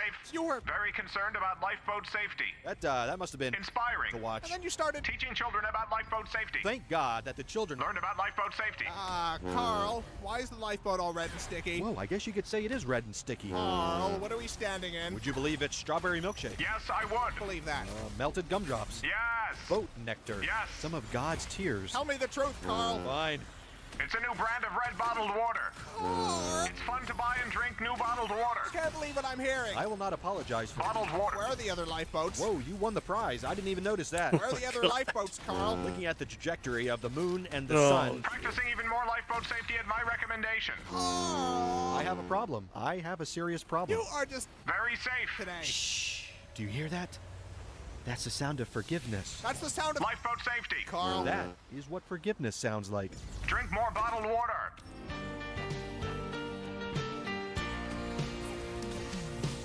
Carl, we're supposed to be. Shopping the summer sales event. I don't know about you, but I am having a wonderful time here. You must find more deals at the summer sales event. Carl. The people have spoken. Viva la... The summer sales event. At the summer sales event, you can get a great deal on a Giant fan. Oh, that was a Bottle. I appear to have swallowed an entire. Bottled water. That would be the. New brand of bottled water. Well, that explains why I'm. It was a delicious value. It was horrifying. The time before this new brand of bottled water. Wow, that sounds. Horrifying, yes. Can't go anywhere with you, Carl. That hurt my feelings. Now we're both in the wrong. I want to go home. We're leaving. In that case, I should probably mention that I filled our luggage with. Bottled water. What? Well, I'm building a. Collection of craveable bottled water. You know what? Forget it. I'm not even shocked anymore. Ah, that's no fun. This has become the norm. Summer sales event shoppers. In celebration of the recent rollbacks to child labor laws and how much cheaper it is to hire children, we've decided to pass those savings on to you. Look for products marked with a smiling child for extra savings. I said my name is Paul. Oh, Do you like bottled water? Why would you think that? It's craveable. are you sure? Of course I'm sure. Well, if you'll excuse me, I have some. Market research to conduct.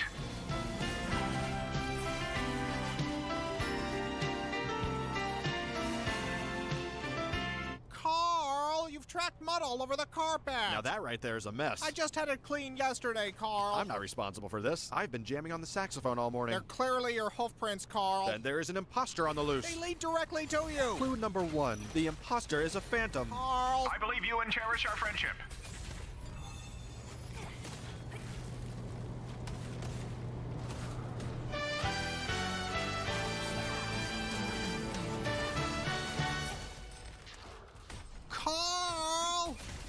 know you've done something. Whatever do you mean? You've always done something. It's a lovely day out. We're having a good time. What have you done? You mistake me for some sort of scoundrel. Carl. I am a respected member of the community. To even insinuate. Okay, Carl. So what did you do today? Whoa, whoa, whoa. Those llamas seem to be having an argument. That's a little upsetting. We don't need that kind of energy here. Let's take a few steps back. Here we are. Void. That's the good stuff. I like those llamas as much as anyone, but let's be honest. It's no endless void. We all like to express ourselves, but unfortunately, that slowly fills up the void. And we don't want that, do we? Whoa, looks like we're not alone here. Okay, you know what? Let's see what the llamas are up to. Ah, look, that one llama opened up some sort of portal to a bottled water dimension. But they do still seem to be arguing. Might get too heated for the advertisers. Back to the void. Personally, I think it's a good thing that ads, being the primary way videos are monetized, subtly and sometimes bluntly shapes both art and culture based on the values of the advertisers. We don't want to give people a chance to fill up this nice void, do we?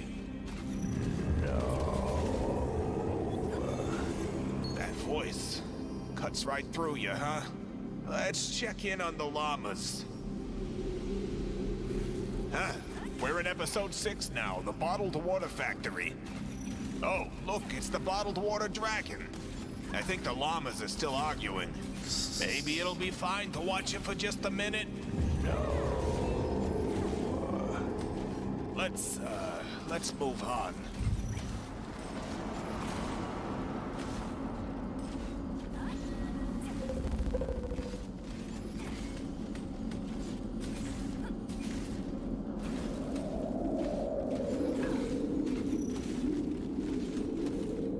The Lamb, the Sinner, the Hand of God. The Lamb, the Sinner, the Hand of God. The Lamb, the Sinner, the Hand of God. The summer sales event is almost over. The more you shop, the more you save, with summer savings that are sure to put a smile on your face. And your wallet. The Lamb, the Sinner, the Hand.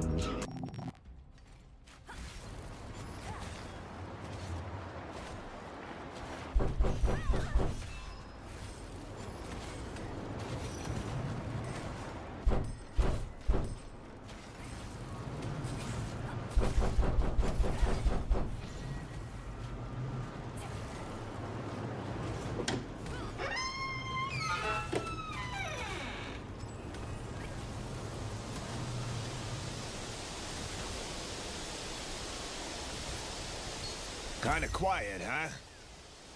Not sure what happened. There should be a llama here. What are we gonna do? What are we gonna do?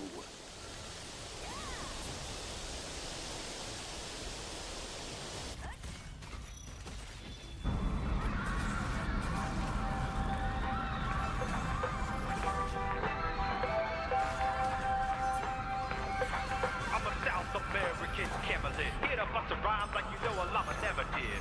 You say I'm a packing, all I pack is down the Incas, but I let these bad be.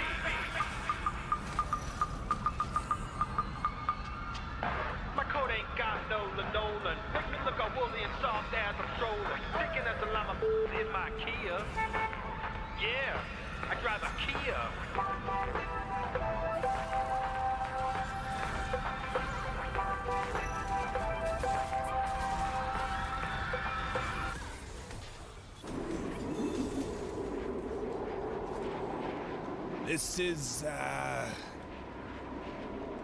This is better. Yeah. I don't really understand it, but there's nothing here the advertisers would object to.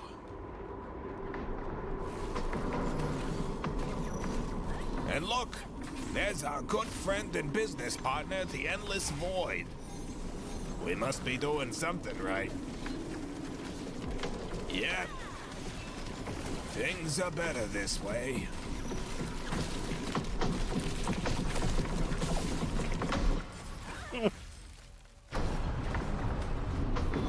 Yeah, I think this is still fine.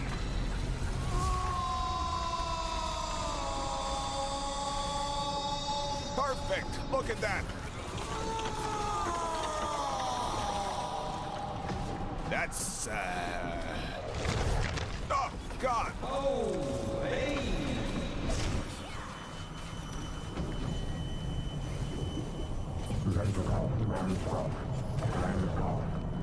What's that? I don't understand. Please, I don't understand what you're...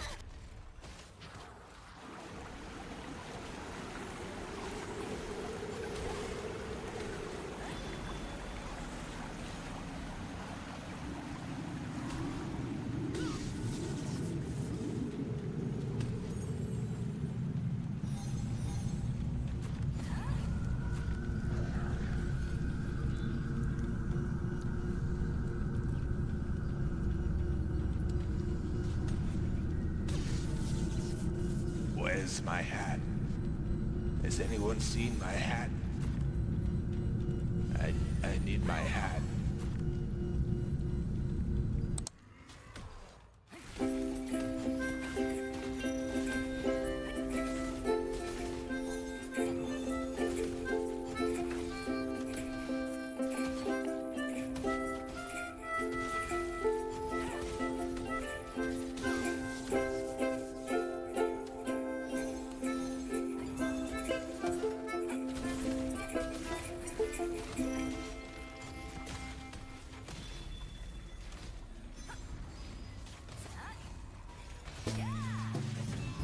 Today is the 15th anniversary of Llamas with Hats, our animated short about two talking llamas, one of whom is a murderer, both of whom wear hats.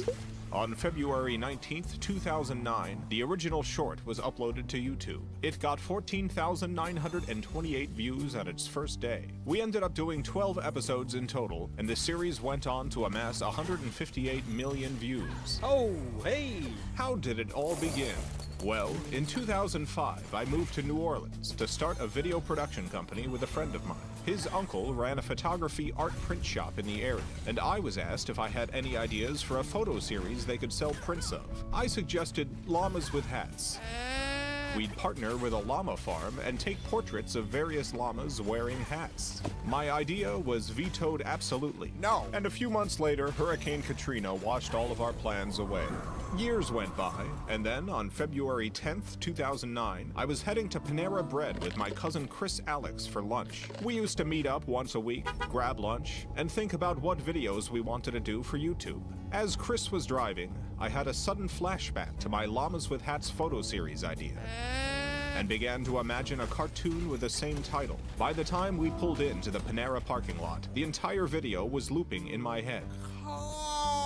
That night, we recorded the voices for the cartoon in my closet. The sound was better in there. I'm staring at a Hawaiian shirt here. I'm not getting any creative juices. The very first comment on the video was by Alex Shivas102, who posted, "One view, one comment." The video's next comments were, "Film Cow rules, Rawful, Laughy Face, Haha, awesome, lol, la la la la la la la la," and "It's okay. Thank you to everyone who has watched over the years. I love this series, and I'm glad so many of you do too. If you've gotten anything out of our work and want to help support it, consider joining the Film Cow Patreon. We're still putting out videos every single month thanks to our patrons, so give it a look if you're able. YouTube revenue is pretty rough for us these days, but thanks to our patrons, we've been able to continue to make videos. Well, here's to another 15 years. I seriously, I didn't do this. I really don't remember how this happened. I've never seen him before in my life. How do you know he wasn't part of an assassination plot? It happens all the time, you know. Don't you watch CNN? I don't murder people. I don't do anything of that sort. You have me mistaken. Well, wow, sorry about that. I didn't realize that you had a connection with this guy here. Okay, maybe I stabbed him 37 times in the chest.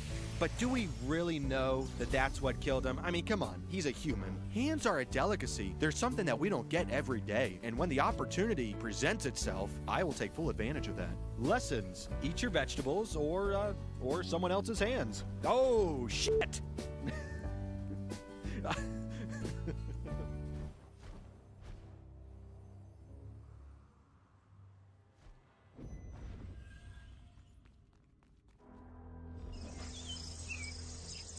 Hey, Charlie! Hey, Charlie, wake up! Yeah, Charlie, you silly sleepyhead, wake up! Oh god, you guys. This had better be pretty freaking important. Is the meadow on fire? No, Charlie, we found a map to Candy Mountain. Candy Mountain, Charlie. Yeah, Charlie, we're going to Candy Mountain. Come with us, Charlie. Yeah, Charlie, it'll be an adventure. We're going on an adventure, Charlie. Yeah, Candy Mountain, right. I'm just gonna, go back to sleep now. No, Charlie, you have to come with us to Candy Mountain. Yeah, Charlie, Candy Mountain. It's a land of sweets and joy and joyness. Please stop bouncing on me. Candy Mountain, Charlie. Yeah, Candy Mountain. Alright, fine. I'll go with you to Candy Mountain. La la la la la. La la la la la la. Enough with the singing already. Our first stop is over there, Charlie.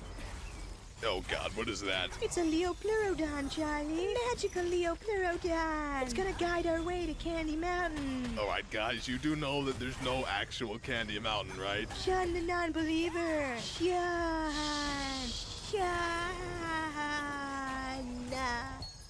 Yeah.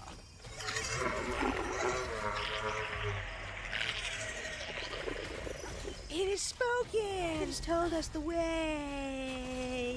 It didn't say anything. It's just over this bridge, Charlie. This magical bridge of hope and wonder. Is anyone else getting, covered in splinters? Seriously, guys, we shouldn't be on this thing. Charlie. Charlie. Charlie. Charlie. I'm right here. What do you want? We're on a bridge, Charlie. We're here. Well, what do you know? There actually is a Candy Mountain. Candy Mountain, Candy Mountain. You fill me with sweet, sugary goodness. Go inside the Candy Mountain cave, Charlie. Yeah, Charlie. Go inside the cave. Magical wonders are to behold when you enter. Yeah, thanks, but no thanks. I'm gonna stay out here. But you have to enter the Candy Mountain Candy Cave, Charlie. Oh, when you're down and looking for some cheering up, then just head right on up to the Candy Mountain Cave. When you get inside, you'll find yourself a cheery land, such a happy and joy-filled and perky merry land. They've got lollipops and gummy drops and candy things, oh, so many things that will brighten up your day. It's impossible to wear a frown in Candy Town. It's the mecca of love, the Candy Cave. They've got jelly beans and coconuts with little hats, candy rats, chocolate bats. It's a wonderland of sweets. Ride the candy train to town and hear the candy band. Candy bells, it's a treat as they march across the land. Cherry ribbons stream across the sky and to the ground. Turn around, it astounds. It's a dancing candy tree. In the candy cave, imagination runs so free. So now, Charlie, please will you go into the cave? Alright, fine. I'll go into the freaking Candy Cave. This had better be good. Yeah. Goodbye, Charlie. Yeah, goodbye, Charlie. Goodbye? What? Hey, what's going on here? Hello? Who is that? Oh, what happened? Oh, they took my freaking kidney.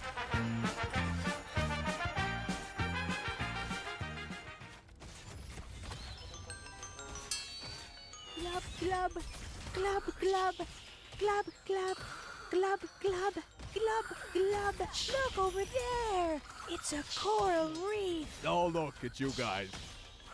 And you're floating. Charlie, we're scuba diving, Charlie. We're exploring the depths of the ocean blue. Oh, no. Here comes a school of poisonous fugu fish. No, fugu. Yeah, you gotta watch out for those. So, go away. I'm watching TV. The vortex is opened. Oh God, okay, what is this? Charlie, we're being pulled into the vortex. Swim away, Fugu fish, swim away. Come on now, you guys are freaking me out. Turn this thing off. There's no stopping the vortex, Charlie.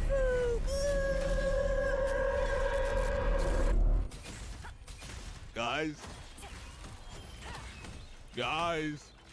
or girls, I'm really not sure what you two are. Charlie, I have the amulet. What amulet? What's going on? The amulet, Charlie. The magical amulet. Sparkle, sparkle, sparkle. I don't understand what you're talking about. The amulet.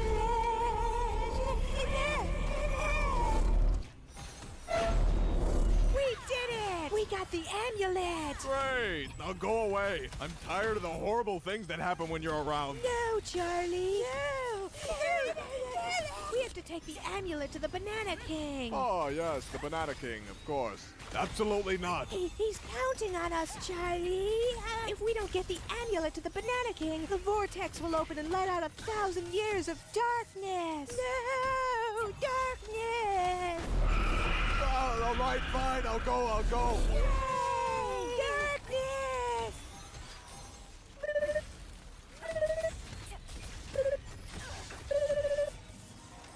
What are you two doing? Stop that. Wow, look at that. Sí. El hombre con el sombrero nos envió. Él nos cuenta muchas historias asombrosas. What? Cenamos el tortugas esta noche. Serán buenos, LOC.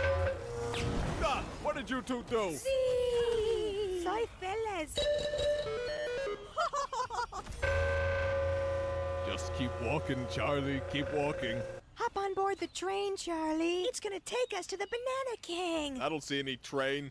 All I see is a giant sneaker. It's the choo-choo shoe, Charlie. The choo-choo shoe. Hurry, Charlie. It's about to leave. Chugga, chugga, chugga, chugga, chugga, chugga, chugga, chugga, shoo, shoo. Chugga, chugga, chugga, chugga, chugga, chugga, chugga, shoo, shoo. Yeah, I forgot my boarding pass. I'll just walk. We're here, Charlie. The Temple of the Banana King. Great. Let's leave the amulet and go home. Who is that? No, really. You guys see it, right? It was like nothing will let me gas. I gotta be honest, I'm getting creeped out here. Somebody say something. Charlie, you look quite down with your big fat eyes and your big fat frown. The world doesn't have to be so gray.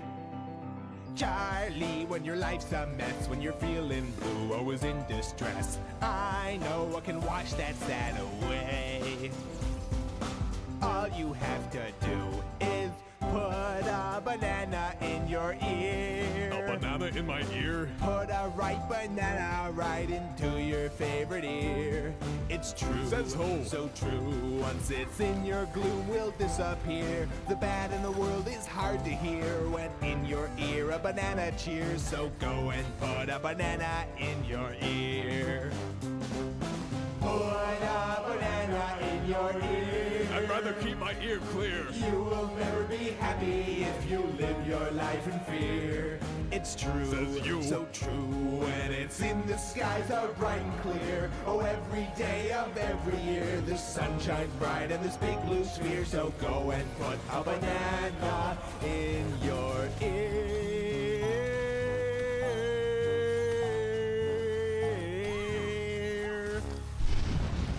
Of course, he burst into flames. Go forth, magical amulet. Return to the Banana King. Charlie, you're the Banana King. What? Hey, hold on a minute. You're the Banana King, Charlie. No, I'm not. That doesn't even make sense. All hail the Banana King. I'm not the Banana King. You are the Banana King. No, I'm... Banana, banana, banana, banana, banana, banana, banana, banana, I am the Banana King. Yay! You are the Banana King. I'm the Banana King, yeah. Hey, where'd you go? Guys? Hello? Get me down from here. Ah! Okay, that's a sprain. Hello? Hello? Guys, where are you? Oh, you gotta be. Great, they robbed me. Ugh. Charlie! What? What do you want?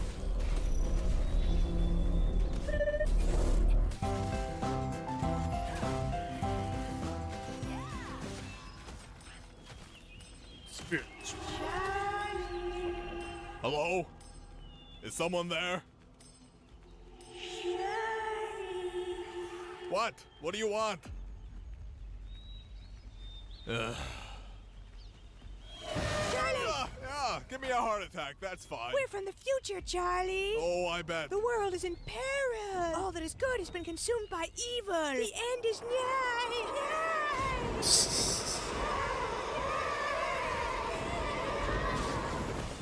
Yep, so that was the scariest thing I've ever seen. Come with us to the future. We need your help to finish our snowman. Snowman? What are you going on about? There's no time to explain. Grab onto our tongues. How do I... Oh, that is so gross. Charlie, we're here. In the future. This looks exactly the same. Shh, you'll wake the Umu. Umu. We need to get to the river, and we gotta be sneaky. We gotta be sneaky, Charlie. Sneaky. Yeah, there's no way I can do that with my legs. Oh no, listen! The Umu has awoken! Run! What do you... I don't hear anything. Hurry! Look out for the yum-yums! They're everywhere! What am I missing here? Narslogs coming in from above! Evasive maneuvers! Charlie, look out for the blah blah blah! Can I go home yet? Charlie, get on the dock! The blah blah blah are right behind us! I think I'll take my chances with the Oompus and the Wawas. Oh no! A Narslog has got Charlie! Quickly, grab onto our tongues! Oh, really? Again with the tongues? Ring ring, hello? Ring ring, hello? Ring ring, hello? Ring ring, hello? Ring ring. You have a bad connection. Time to go down below, into the liquid abyss. Oh my god, hey, I can't swim or breathe underwater. Ring ring, hello? I'm serious, ring, I'm going to drown. Ring ring, what does this have to do with snowman? See, Charlie? Look, this is where we've hidden the snowman. Yeah, to save the world, right? I'm not even gonna ask how I'm still alive, because you know what I think? I think I died long ago, and you two were my eternal punishment. You're like a constant downer, huh? To get to the snowman, we first need to pass the door. The door. The door? The door. What is the door? The door is everything. All that once was and all that will be. The door controls time and space, love and death. The door can see into your mind. The door can see into your soul. Really? The door can do all that? No. We're almost there, Charlie. It's right at the end of this. Oh my god, it's a whale! The whale!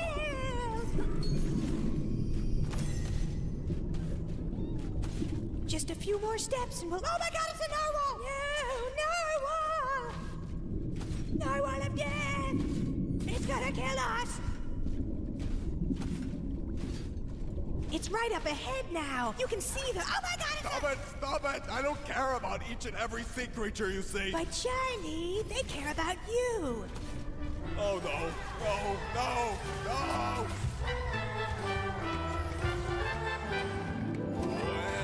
When you're feeling all alone, the world's a drone, and nobody's shown any love to you. I can't tell if you're adorable or creepy. When your heart is cold as stone, just change your tone. Get rid of that groan, and the world will too. Probably gonna go with creepy. Cause swordfishes love you, jellyfishes love you, starfish I love you. You know it's true. Catfishes love you, cuttlefishes love you, starfish running up you in the ocean blue. Lungfish, blackfish, alligator, icefish, hammerhead, anaconda, flathead, manta ray, stingray, fangtooth, moray, goblet shark, grass carp, brown river bat ray, noodlefish, hagfish, man-o-war, ladyfish, black eel, baby seal, sprat koi, electric eel, lamprey, pejerey, yellow edged moray, salmon shark, sleepy shark, featherback, and eagle ray. There's no reason why the spirit is so much fun. This plea, that's fine with me, but one day you'll see that my words are true. Please stop singing to me. What if You find that you agree. I guarantee that you will soon be feeling the love too. I can't wait. Cause swordfishes love you, jellyfishes love you, starfishes I want to be with you forever. you know it's true. Catfishes love you, codfishes love you, Starfish, love me. in the ocean blue. Oh, there goes everyone exploding. Oh, hey, look at that. Hey, guys, I found the snowman. What did you want me to do? Guys? What the? Oh, sleeping gas, of course. Why did I expect any different?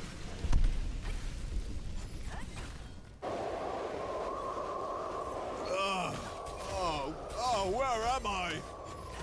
Hey, what happened to my horse? Oh, come on, really? What did that accomplish? Why would... Oh, look, it's my kidney. Lungfish, blackfish, alligator, icefish, hammerhead, anaconda, flathead.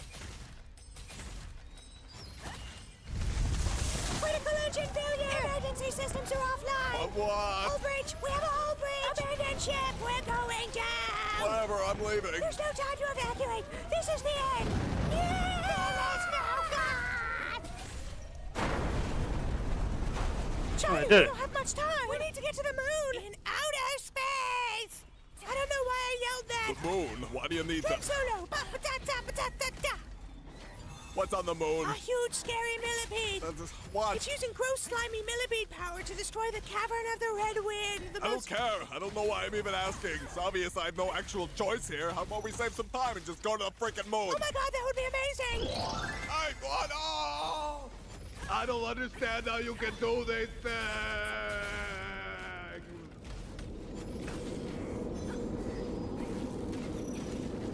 So how long is this gonna take? Ah, Charlie, there's a big old bug on your face. What? Where? Is it the millipede? Oh my God, Charlie! Charlie, get it off! I don't feel anything. Oh, it's so gross. It's okay. Police! Police!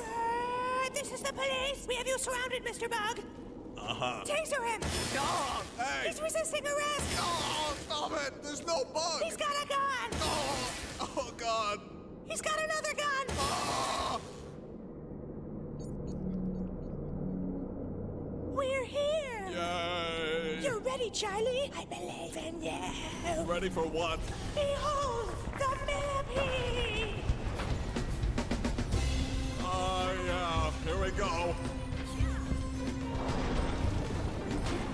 I am a millipede, I am amazing. I command you to gaze upon my face.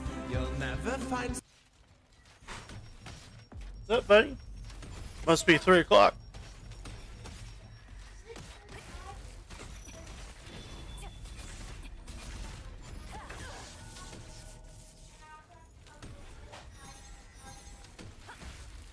Okay. Alright.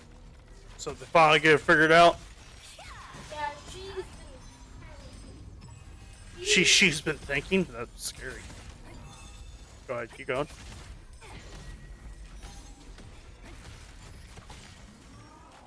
Did you tell her that you don't pay her to think, you pay her to drive to school?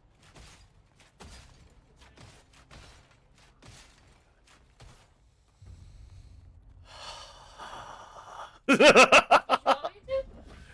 do it. Just don't do it. I've done it. I would also be called to the principal's office.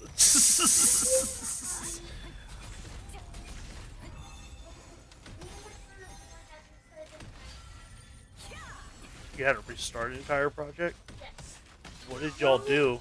We had 50 slides, all pretty information, and she said we had to do one. So you didn't have to redo the project, you just didn't need all the slides. We had to get rid of 15, not all of it. We're not going to rethink the entire project or where everything is. Oh. We need simpler information so we can put it smaller. You need to simplify it. Apparently having 50 things that made sense. So, yeah, it's not like Darkness may fill the world today, but the gods will yeah. protect you tomorrow. Eli's thinking about 3D printing something for our project. Does Eli have a 3D printer? His dad does. He's going to his dad. We already Oh. decided what we're going to 3D print is this thing from the I take it that Eli doesn't have two parents in the same house. Poor kiddo. Anyway, go ahead.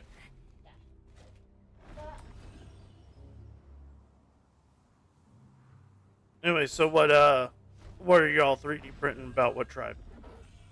So we have the oldest tribe, I forgot the name. We have the Alabama tribe, it's also the oldest tribe. Did you say Alabama? It's literally called the Alabama tribe. The Alabama tribe, which is also the oldest tribe, we're going to be 3D printing one of these base things made out of wood. No, because that's what they have to do. They 3D printed shit? No, they made... I'm fucking with you, dude. I get it, but tell me more. Yeah, they made these wood little face things. They cut that blue and made this great face thing. Then they painted on it and made it. Nice. I thought about out of we can make a Monji drawing set, but then I realized, oh wait, that's literally a swastika symbol but inverted. We've never made that. Monji's drawing for that literally just a swastika symbol if you turn it around. Yes. Always swastika.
Oh, Zemo, I did it.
I got a better coat.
Were you looking for me?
gonna make it. We're gonna make it. Someone charming as I am. I'm the swankiest bug out in space. I'm a star, I'm a god, I'm a thing to behold. There is none as resplendent as I. With my sleek little legs and my 300 eggs, on my majesty none can deny. Because I am a millipede, I am mysterious. When I vanish, I never leave a trace. You will not find a bug with such illusions. I'm a creature of fathomless grace. Fucking well. The Lord, millipede means contour, millipede means grandeur, millipede means savior, millipede means mature, millipede means so pure, millipede means the cure for all lesser breeds. I am a millipede, I am a champion. No one else in the universe keeps pace. You'll never find someone quite so enchanting. While I'm here, there's just no second place. I'm an idol, a king, I'm an object of awe.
Frumpkin.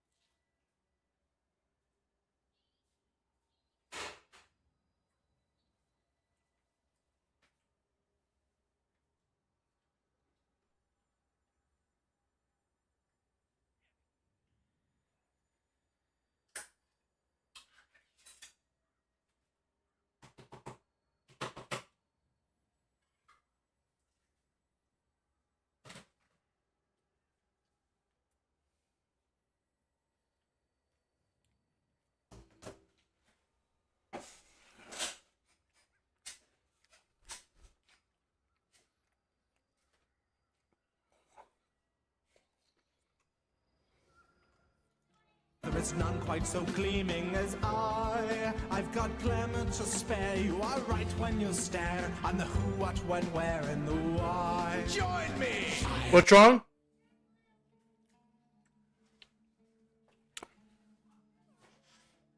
Did you spear?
Done this YouTube video anyway.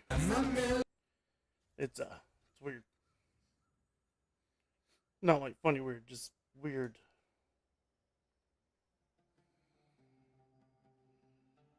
Oh, here we are. Hello everyone, this is your Daily Dose of Internet.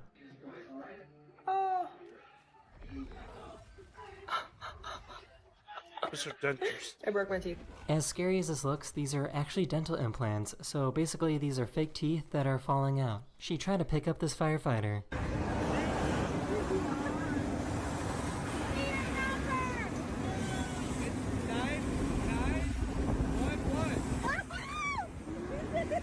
These American jets were doing some training off the coast of Alaska when a Russian jet got a little too close.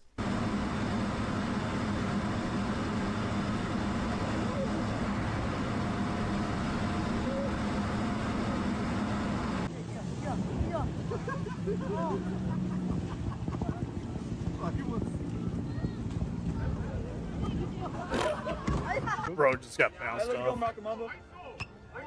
Oh, yeah. What the fuck? What the? This referee got a little too close to the action.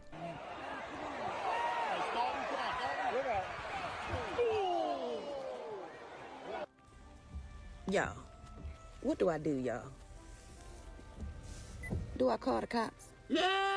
This YouTuber took an electric scooter and made it look like a boring utility box, so he can park it anywhere cool. without having to worry about anyone stealing it.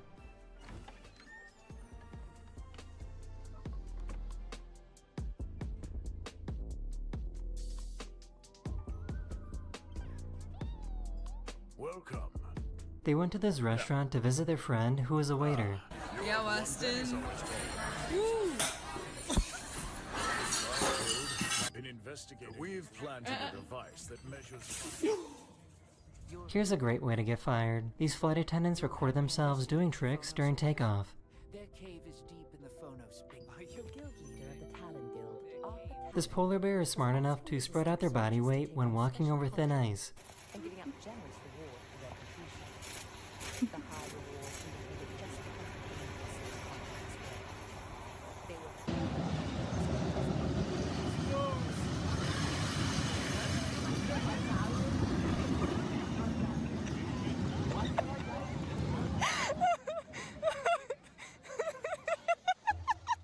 This dog doesn't believe that the door is open.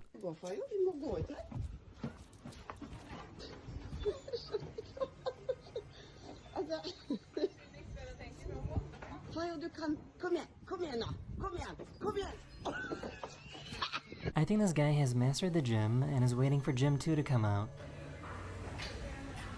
Oh. No. No. The delivery guy managed to lock her inside of her own house.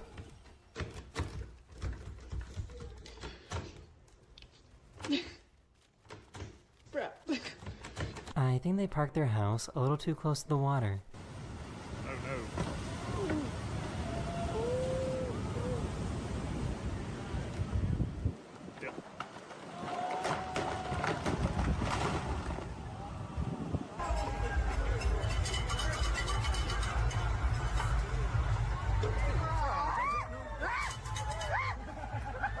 The whipped cream wasn't coming out, so she had to intervene.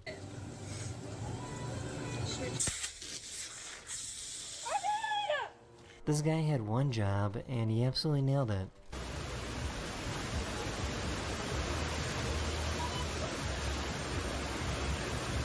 I swear this is so creepy, but this dog sounds exactly like they're saying mama.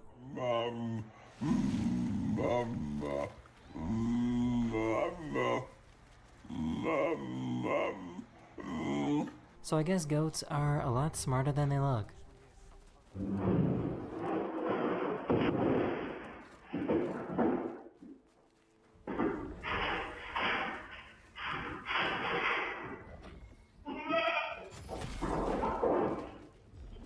She walked into her apartment to find that her neighbor somehow got into her plumbing system.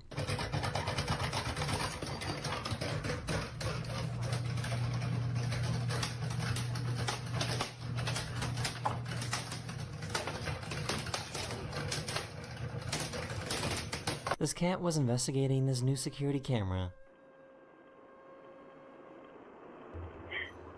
I'm gonna be home soon, okay? First, we'll have to observe how they move. Shoosh, very well. Take care not to be discovered. Someone attached a fake snake to this golfer. Karen. No.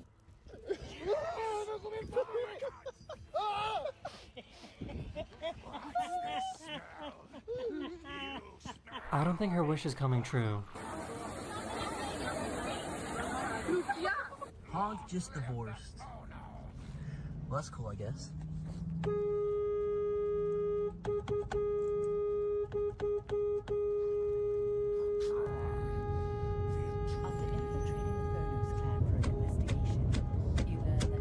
It looks like someone fell asleep in the rain. The Phonos orcs were trying to gain more strength to fight the Arkidu orcs by staging a festival of fire. Oh my god.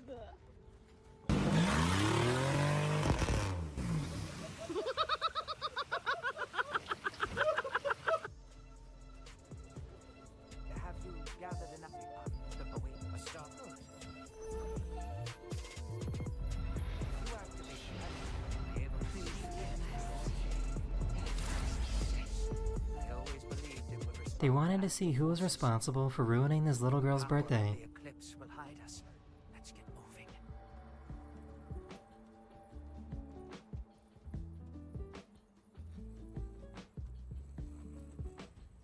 This is how motorcycles are tested before they go on the market.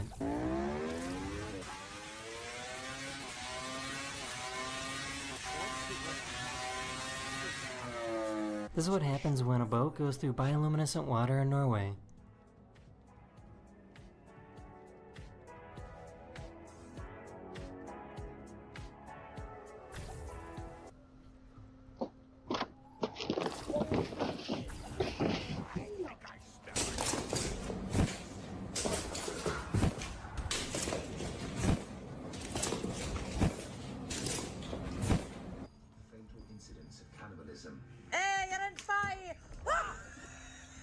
So, what would be the name of this dance move?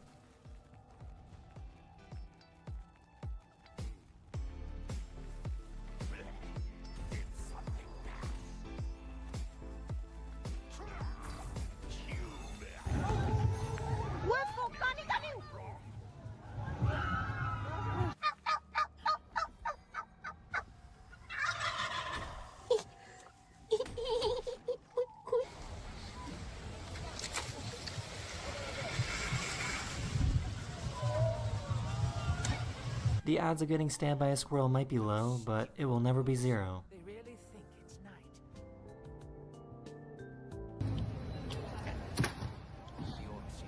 Imagine going to the bathroom and finding this in your toilet. Oh my gosh. Rosie? What you doing? Rosie, what are you doing in there?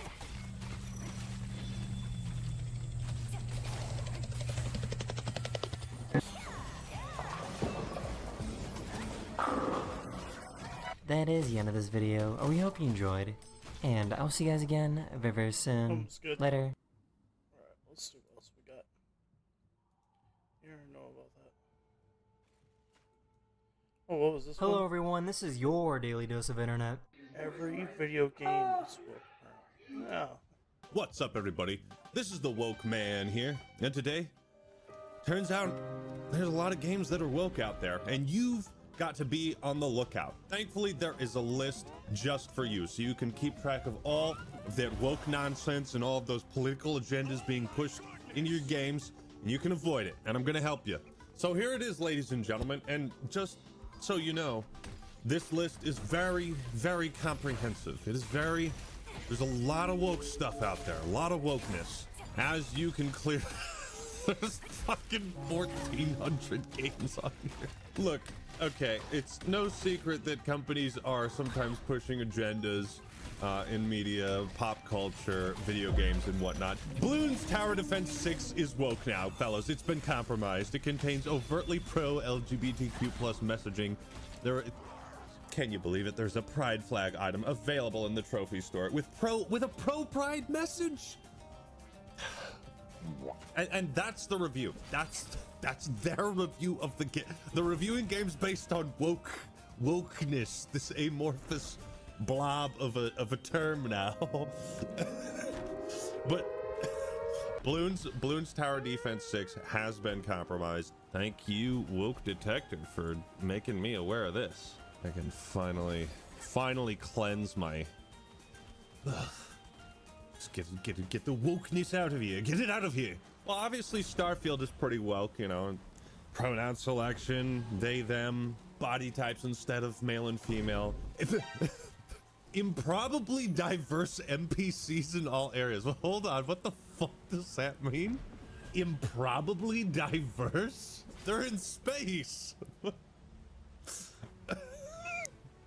You see, it's not just the grounds eat what me. games they classify as woke. It's also the reasons and the recommendation. Oh, Baldur's Gate 3, yeah, that's definitely woke for sure. No, I won't be playing that. It did win Game of the Year, but Come on, that's woke. It's woke, fellas. All right. Sorry, Larian. Hades fans, oof. Homosexual relationship between minor characters. Optional homosexual romance. Damn. Didn't that also get some awards? Look at how many games we're exposing. All of these games have been compromised. Shovel Knight, the Shovel Knight series? Man. Hogwarts Legacy, well, we all knew that. Contains overtly pro DEI messaging. 1800 Scotland somehow has diverse LGBTQ plus characters. There's fucking wizards in the game, bro. Just get over it. Why do we cherry pick historical settings like this when it's clearly not a non-fictional story? That's crazy. That's crazy. But Hogwarts Legacy is woke. J.K. Rowling is, I'm a little confused now. I'm a little confused on that one. Let's see. Other famous, Pow World is woke because it uses body type in place of biological sex during character creation. Who cares? Who cares? You see how easily like all of these are just written off as like they label that as overtly pro LGBTQ plus. Like that's kind of crazy, dude. Oh boy, Call of Duty's woke too. Shit. Well, yeah, multiple pride flag calling cards and emblems. Yeah, I can't have that. Can't have that. Why can't we though? Wouldn't that just give people more ammunition in the lobbies to use those types of slurs against the people they want to? You're probably thinking this is like a pride flag too, but unfortunately it is merely a t-shirt of a T-Rex riding a skateboard in a reference to Pink Floyd's famous album, The Dark Side of the Moon. It was the wokest thing I could find in my house, but no. If you thought I was wearing a rainbow shirt, you're really funny. That's really funny. It's crazy that like that's all they need. Like that just this, like a pride flag in a game, even if it's an optional cosmetic, you can't even have that. Like they don't even want that. No rainbows allowed. No rainbows. No pride flags. Fellas, the start of the NFL season is upon us, and the best way to cope with my beloved Seabirds not making the playoffs this year is by teaming up with DraftKings, an official partner of the NFL. Because if my actual team isn't any good, I can make up my own. Fantasy football is great, but a little monetary incentive can make things a lot more interesting. With DraftKings, you can draft your own team of kings, pit them against other players, and with only a small deposit of $5, you have a shot at winning a share of millions in prizes. Fantasy football is a game of knowledge, prediction, and skill. So do your research beforehand, check out the official DraftKings website, and download the app. If you want to win, you got to go in with the right playbook, with the right strategy. So don't miss out on all the exciting action this football season. Click the link in the description and pinned comment to download the DraftKings app and use the promo code TheActMan for a free shot at a piece of millions in prizes with just a small deposit of $5. Thank you, DraftKings, for sponsoring this video. And now for something completely different. Let's see, is any Call of Duty not woke? Warzone is woke, 2019, yep. Black Ops Cold War. Campaign character creator menu has options for non-binary. God, even Black Ops Cold War is woke now. Jesus.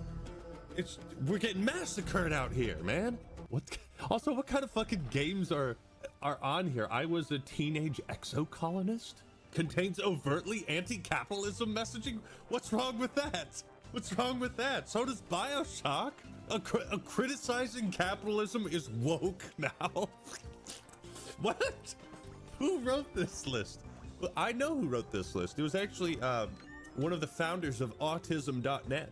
Call of Duty. So all of the Call of Duty games that are on Steam are woke. Hard confirm. I will be taking down any reviews of any woke games I've done. Undertale is woke. Shit. Multiple non-binary characters use they them pronouns, including the player character. 2 major characters can form a homosexual relationship. Well, it's a good thing I've never played Undertale. Oh boy, here we go. We're getting to the good shit. Red Dead Redemption 2. Informational, right? Red Dead 2 only contains subtly pro DEI subtly pro diversity, equity, and inclusion messaging. Several minor characters espouse modern-day political sentiments.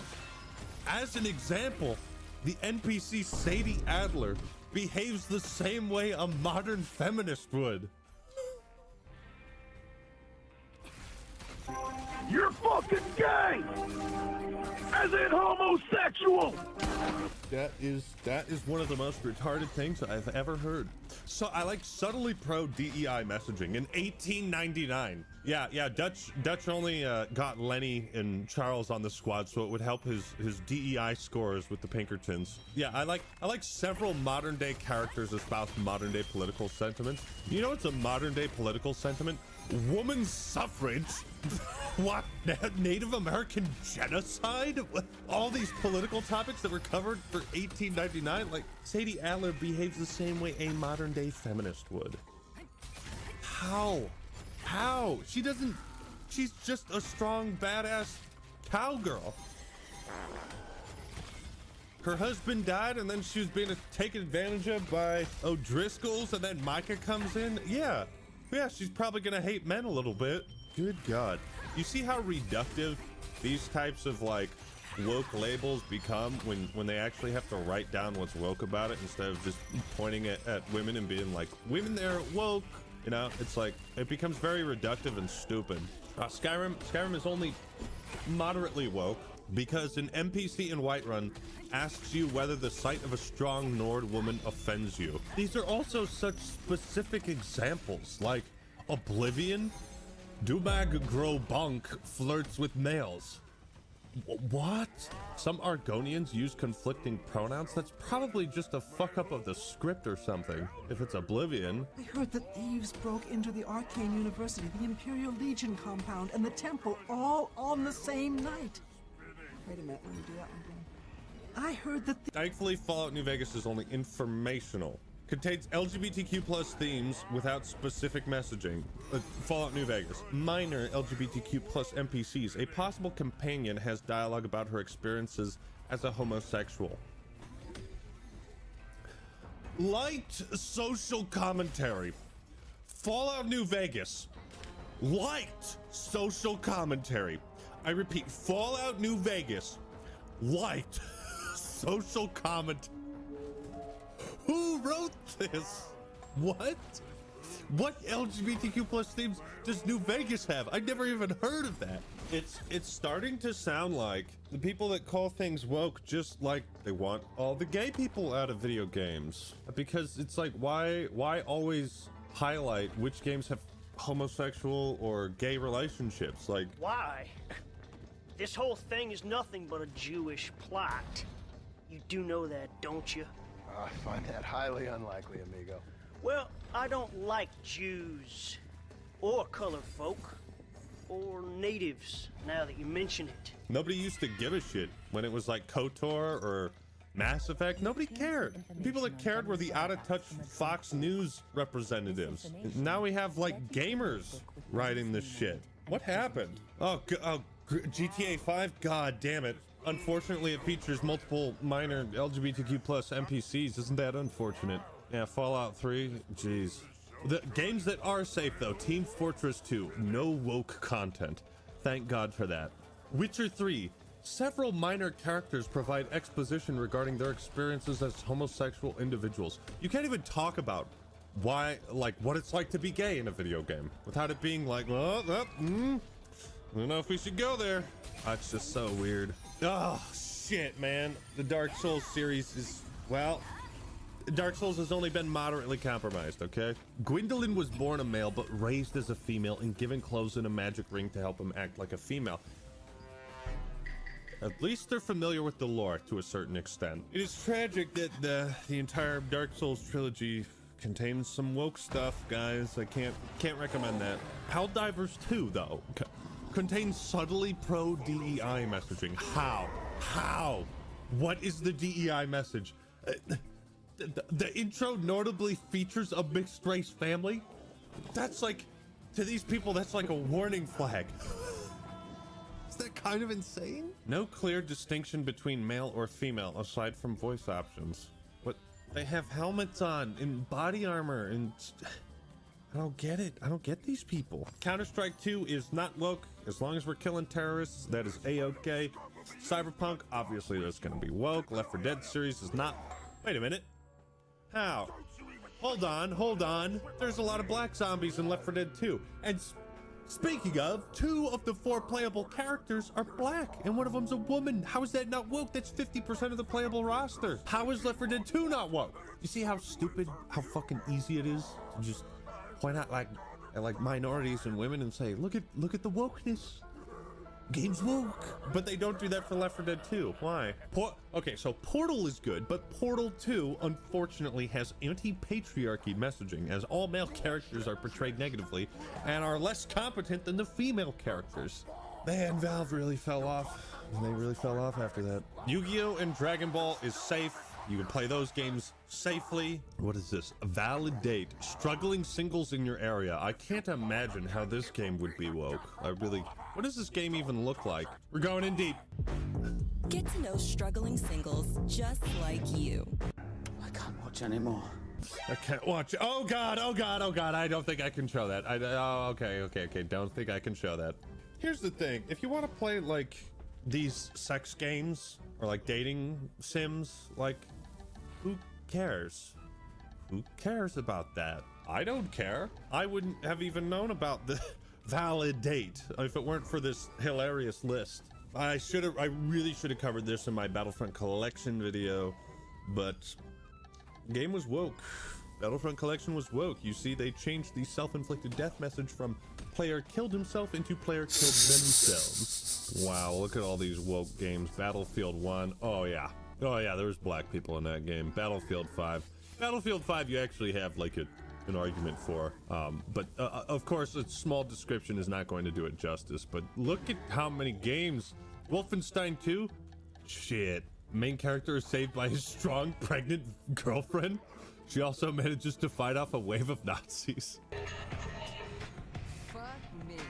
Yeah, Overwatch 2 is another one of those games where you could make some kind of argument that, yeah, retroactively changing the sexuality of many characters. Benny. Maybe there's an issue with that. Maybe these characters evolved over time. Maybe it's really not a big fucking issue, and the issues surrounding Overwatch are way more important and massive and not about characters' sexuality.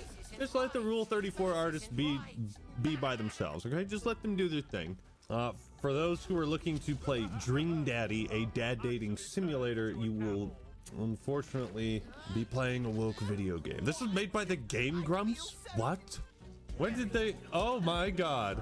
Why did the Game Grumps make this? Boyfriend Dungeon, non-binary. They're just playing like all these, they're overloading the list. Alex Jones, NWO Wars.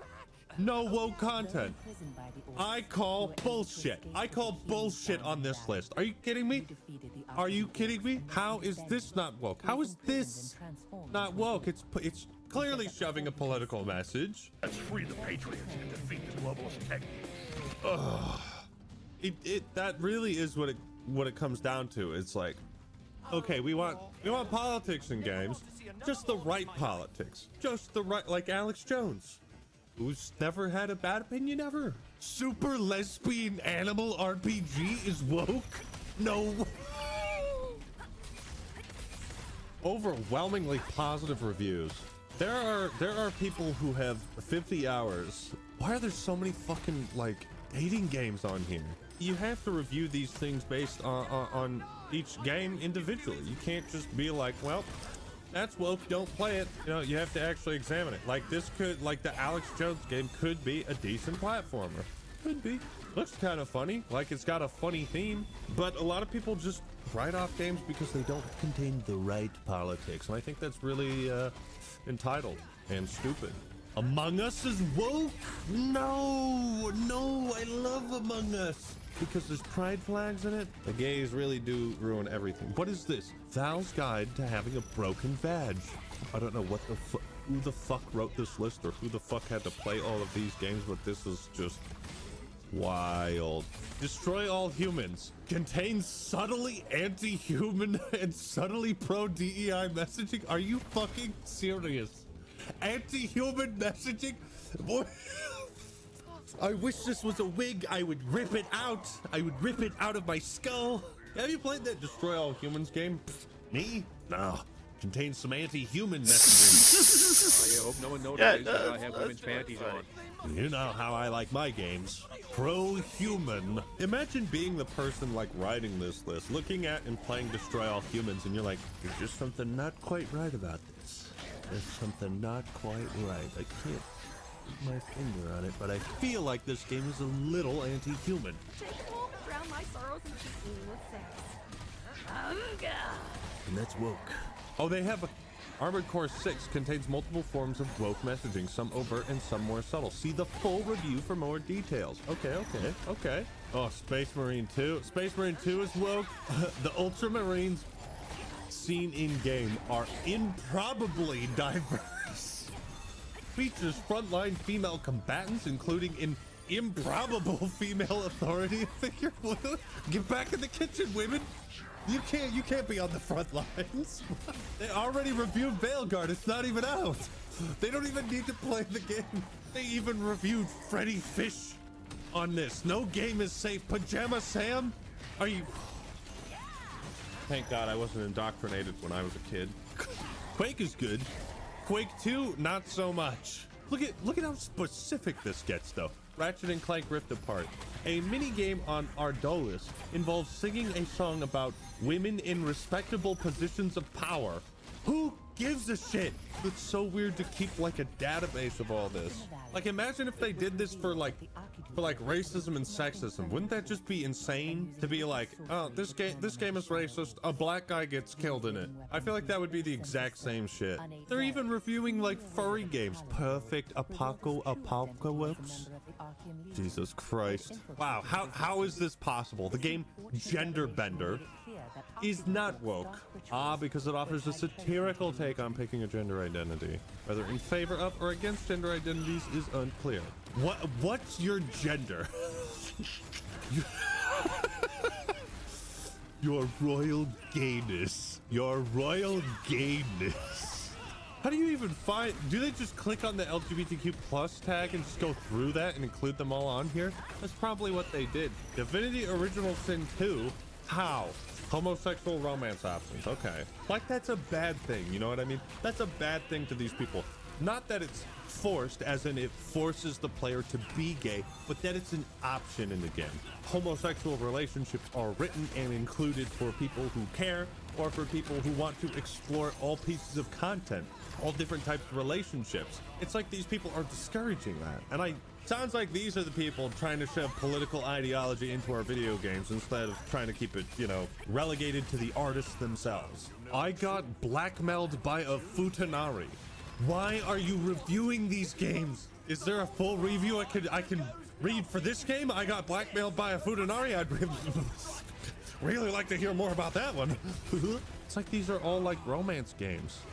A gay love story about gay love. What were you expecting?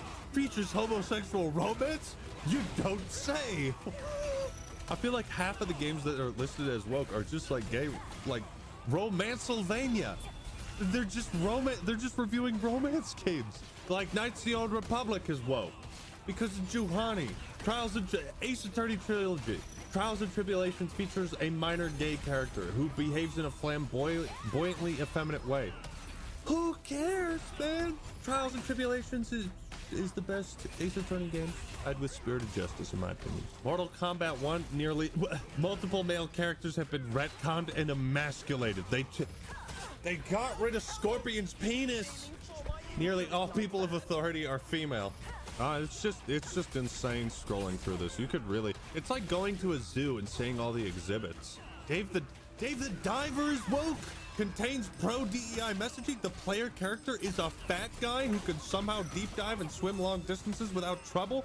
The sushi chef is black. Oh my God, it's not recommended. See, we're judging it. Don't play this game. The main character's fat. Dave the Diver has insane reviews. 97% of 100,000. That is wild to hate this game because the main character is fat and one character is black. Wild. Well, I hope this has been enlightening for all of you. I hope you have installed most of these games or deleted them from your hard drive. And I just wanted to do my part to raise awareness. Don't buy woke games. Like, Fallout New Vegas, Knights of the Old Republic, Street Fighter 6, Power World, and of course, Call of Duty. But which is your favorite woke game? Let me know in the comments down below. Like the video if you enjoyed it, and subscribe to the Woke Man for more awesome content. All right, everyone, that's all I got for today. This is the Act Man signing out. Peace. The truth about 7 out of 10 games. Why is every game a 7 out of 10? Do you want to know why I think a lot of games are a 7 out of 10? Don't know. It's because the people that do reviews are afraid of giving really bad reviews to popular studios because of access journalism. Nah, man, that's the Matrix. Here's the thing. Is that the Matrix was real. IGN gave Death Stranding a 6. Well, let's take a look. I can't believe it's happened again. I'm sick of seeing it every day. It haunts me. It's in my nightmares. It's in all of my waking hours. It's everywhere.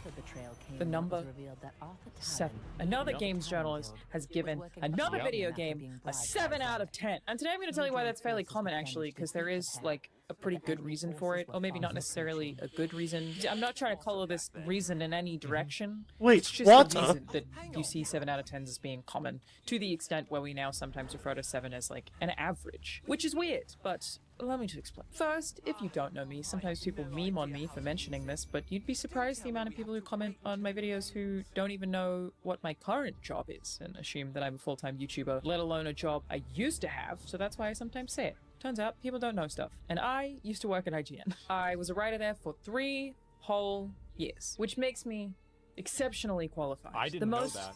Professional, lauded source on the internet. Educated to such a high degree.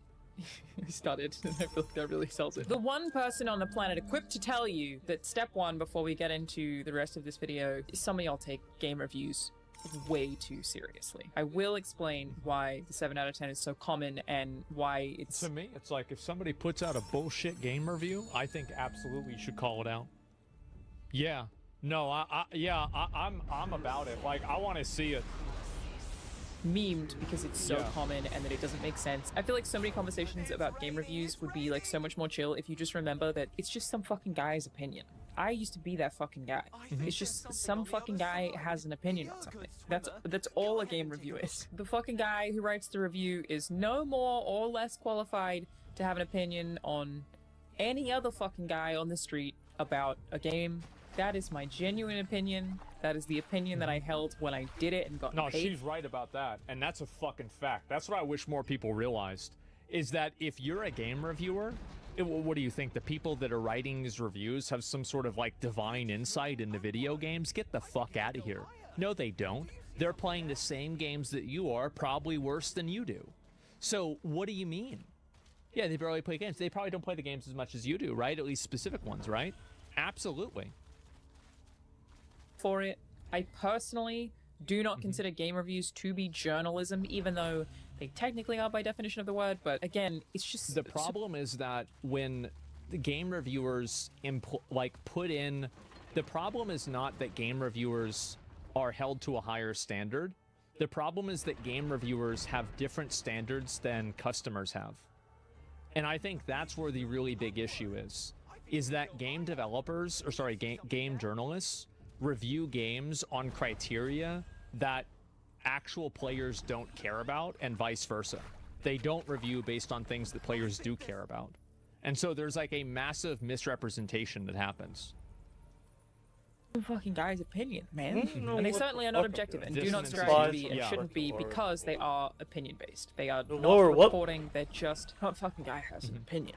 And to be clear before somebody gets upset with me, not being sexist here, women can also be some fucking guy. Like I said, I used to be some fucking guy. Gender neutral. It's really just that the guy who does it for IGN has an editorial policy that he has to abide by, probably has more writing experience than the average person, and more people will read it. But that is really the only difference. No one's opinion on a video game is any more or less valid than anybody else's. The only exception to that, and like I feel that way about films and stuff too, the only exception to that is when in my opinion, someone who has a ton of expertise is the one reviewing something. Tarantino, not just some fucking guy. Miyazaki, Hideo Kojima, not just some fucking guy. They go beyond the sphere of some fucking guy in which all of the rest of us exist, but otherwise, 100% of us, IGN, GameSpot, gotcha. Kind of Funny, you in my comment section, we're all just some fucking guy. It's actually pretty crazy when you think about it. Like, really, the whole world is just run by just a guy.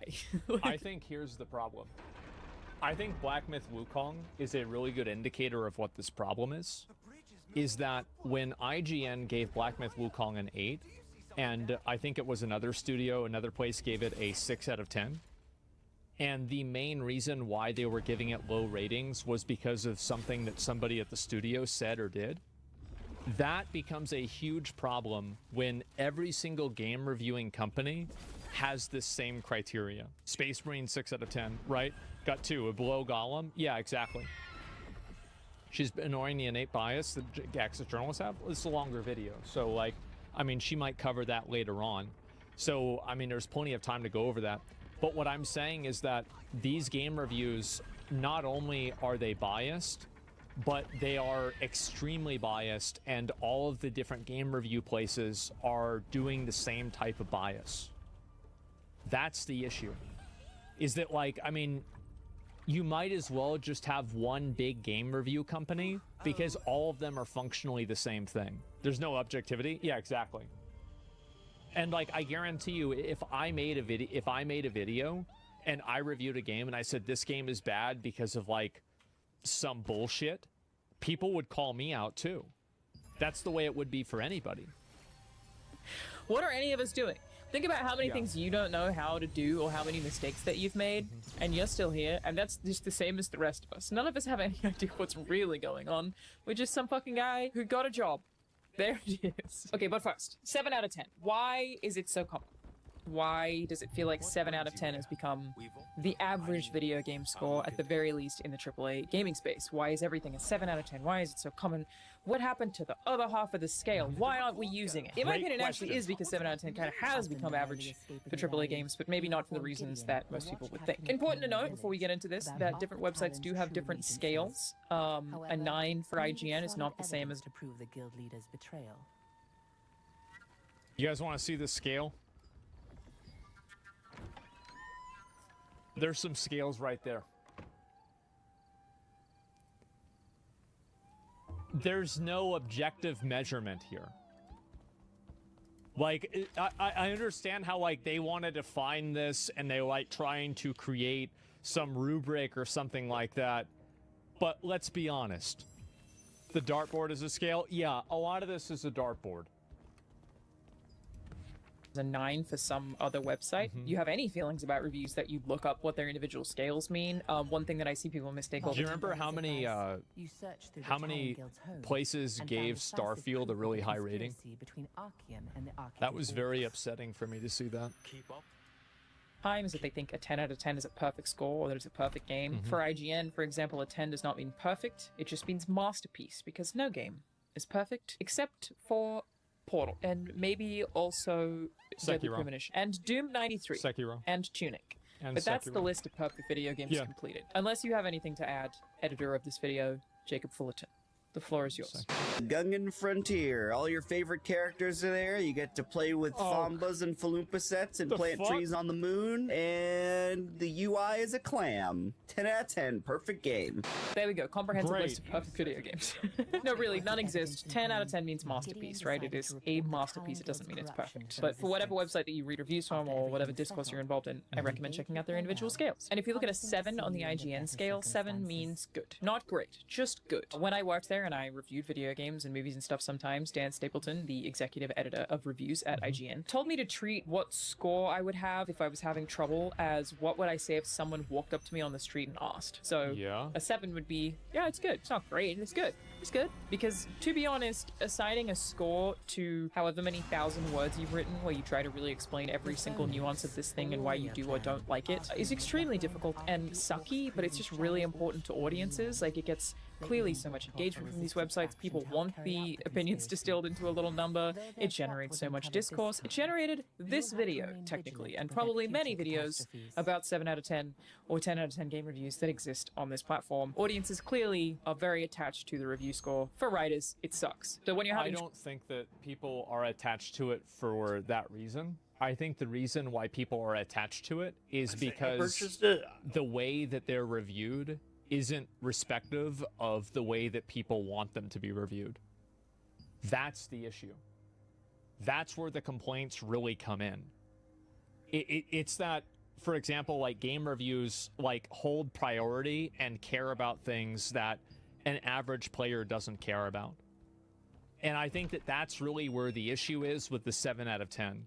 Because a lot of these games really aren't a 7 out of 10. Like, I can't see a universe where, like, and I think, like, really, if you take a step back and you ask yourself, what purpose do game reviews serve? And you think about it, right? What is the purpose of a game review? A purpose of a game review is to give the game, is to inform a customer and help a customer make a purchase choice, right? It's to inform a customer and help them make money, or sorry, help them spend money in the right way. So if the game reviews are deviating this much from what the public sentiment is, then it's very obvious that the game reviews are wrong, because the game reviews exist only as a tool to benefit customers in being able to make better purchasing decisions. And the big problem is that these game reviews are inaccurate. That's the problem. It's like polls. Yeah, exactly. The purpose is deviated at some point. Exactly. Wrong and biased. Yes, they are wrong and biased. Hades 2 got a 9 on IGN. Of course. I thought Hades 2 was a great game. I liked Hades 1 maybe a little bit more, but like I thought they were both good. You know nothing about ratings. The number one reviewers gave Concord an 8 out of 10. I know. It's just crazy. It feels like people care about reviews a decade ago, but not anymore nowadays.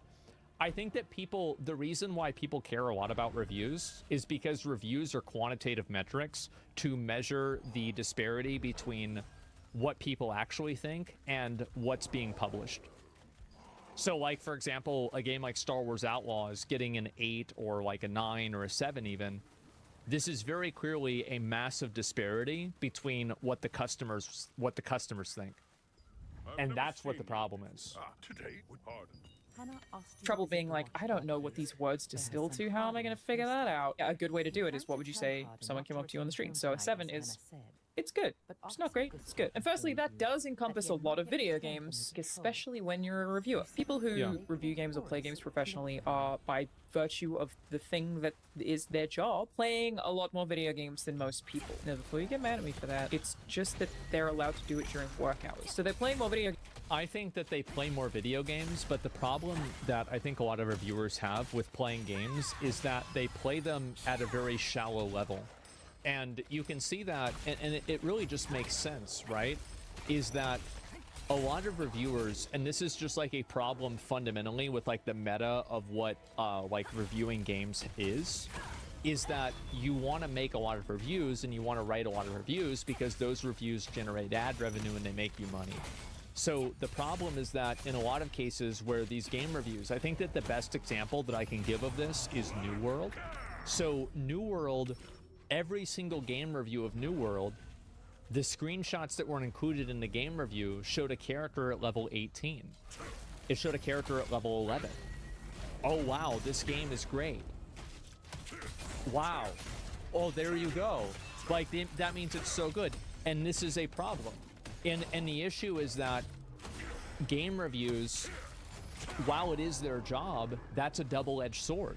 Because the fact that it's their job means that they want to do it in a finite amount of time. They're not going to give the game as much time as maybe they should, and I think that's what happens.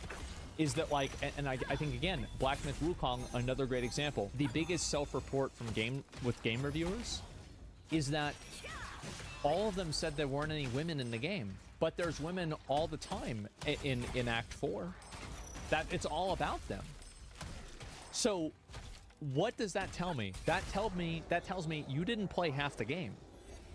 That's what I see. Games than every other human who has a job that is not in the games industry because they're allowed to play games at work. So like by default, they have more hours on any given day in which they can/are playing video games. But because the average games journalist is able to play more video games than the average reader, it's kind of another reason that a review is just some fucking guy's opinion. What somebody who has played 1,000 games thinks of a game is inherently going to be different to what somebody who's only played 100 games thinks of a game, because you are coming into that with that wealth of knowledge, experience, and those set your expectations. Like, you might find something bland or generic because you played 10 other games like it. If someone has played less games than you, they may not feel that way. Imagine somebody... I think a really great example of what she's saying, I think that she's right about that, is that it's Diablo 4.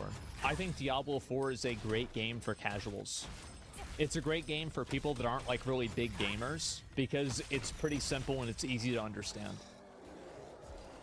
Playing Star Wars Outlaws as their very first Ubisoft game. I myself was like, I'm kind of burnt out of Star Wars, I'm kind of burnt out of Ubisoft formula right now. This feels very samey, it's not grabbing me, so I tried and I decided that I wasn't going to play any more of it. But someone who's never played... I feel like if your first game was playing Star Wars Outlaw, I feel like I'd probably start playing something. I'd like get into arts and crafts or something like that, right?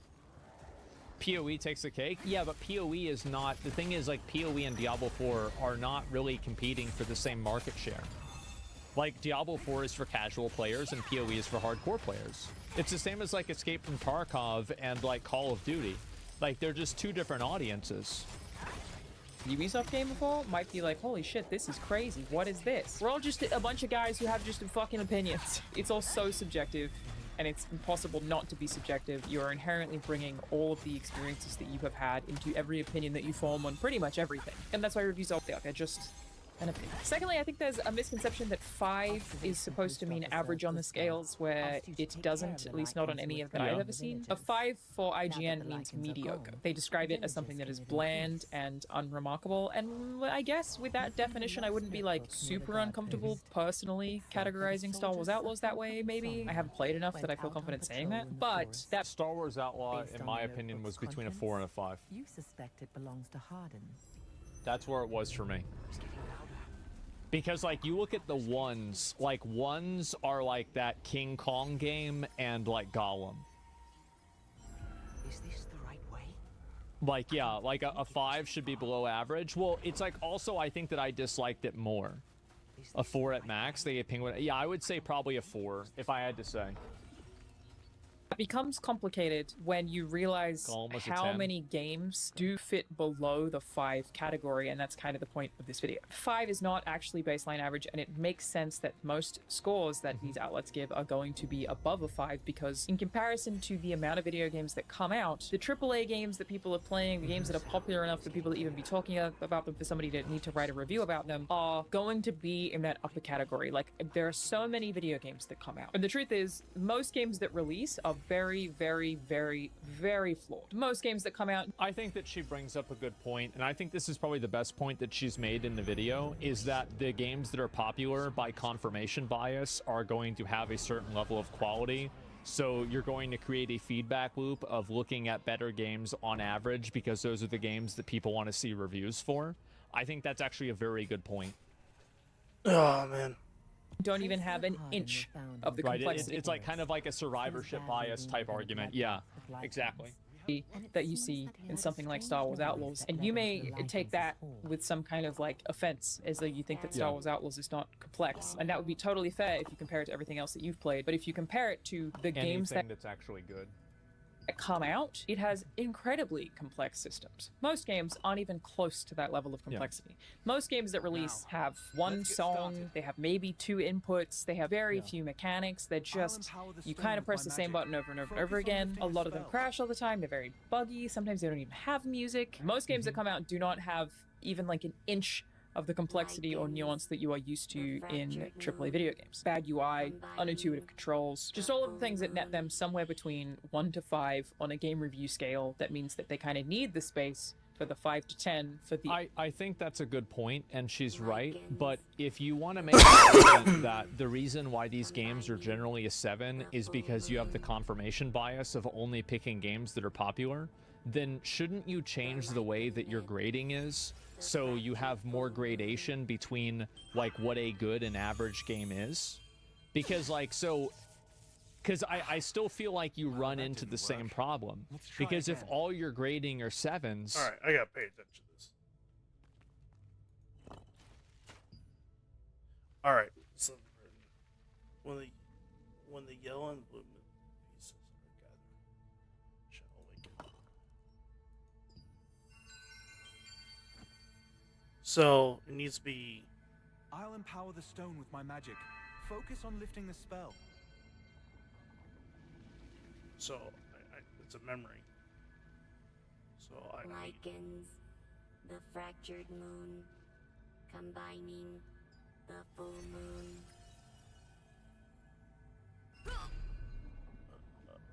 Okay. The lichen myth, the fractured full moon. That one. I really don't know.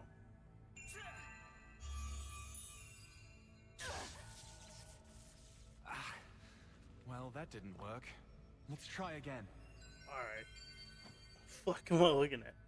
I need all the yellow pieces. I'll empower the stone And with they my magic. spin it. Focus So on lifting the spell.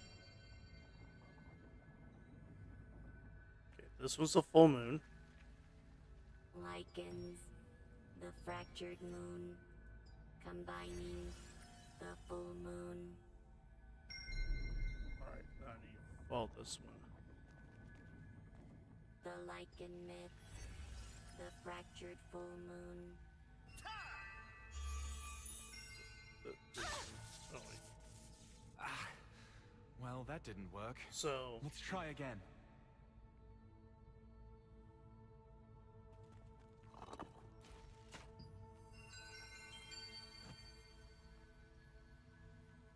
I'll empower the stone with my magic. Focus on lifting the spell. So full moon, that's full moon, and that's the fractured one. Likens the fractured moon, combining the full moon. This one. Didn't I just do this shit though? The fractured full moon. Let's try this one.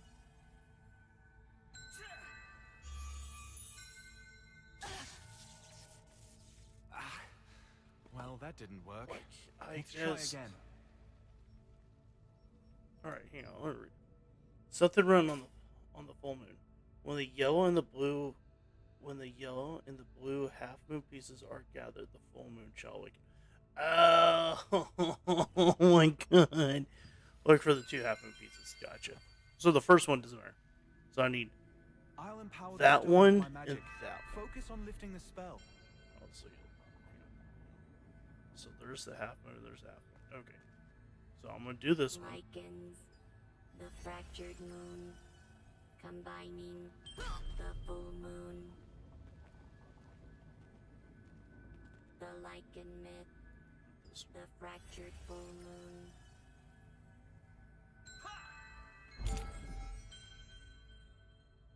Adventurer, I think we did it.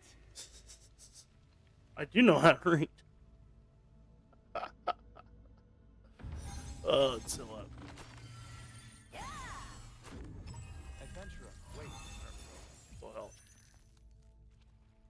All right, let's see. I must. Oh, there's an. While I'm. Next full moon. Combination. Power of morph. Required.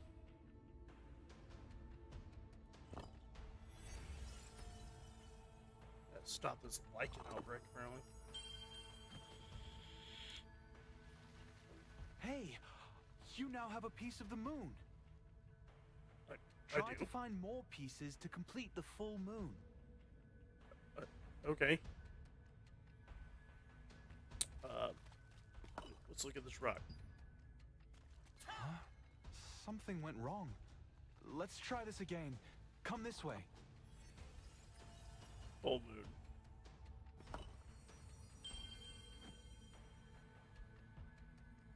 Hey, you now have a piece of the moon. Try to find more pieces to complete the full moon. Alright.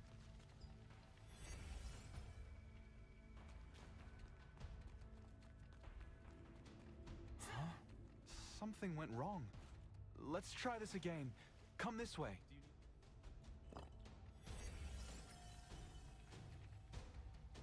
Alright, bro.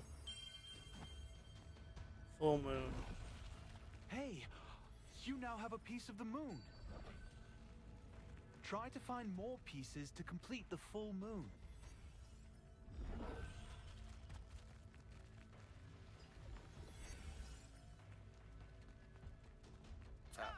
Something went wrong. Let's try it again. Did I? Come here.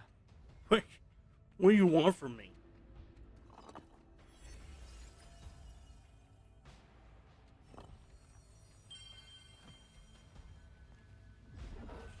Hey, you now have a piece of the moon. Try to find more pieces to complete the full moon.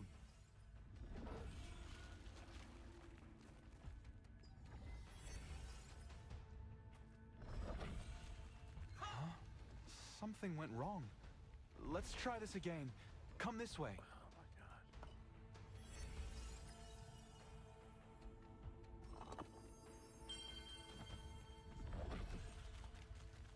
Hey, you now have a piece of the moon. Try to find more pieces to complete the full moon.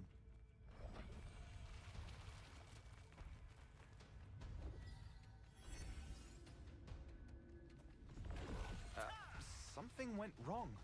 Let's try it again. Come here. No. No, stop it. Right.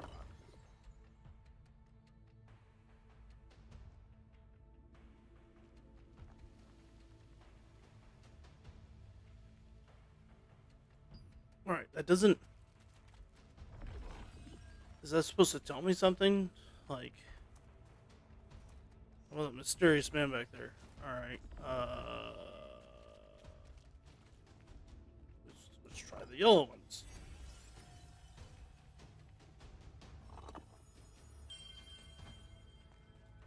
Let's do this one first. Hey, you now have a piece of the moon.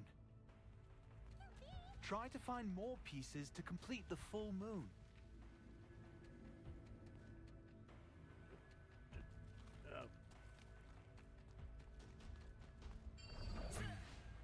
Something's wrong. Let's try it again from here. Do I only have so much time? Do you need my assistance? Yeah. Since you mentioned a wolf earlier, we should... When a device is active, you need to use an energy. If you use a morph, you will surely see something you can't see up. Cool.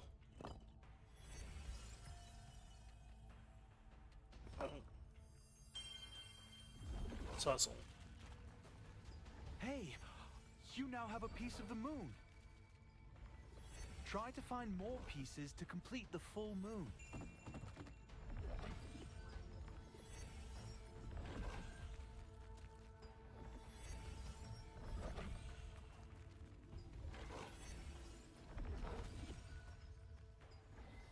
The full moon to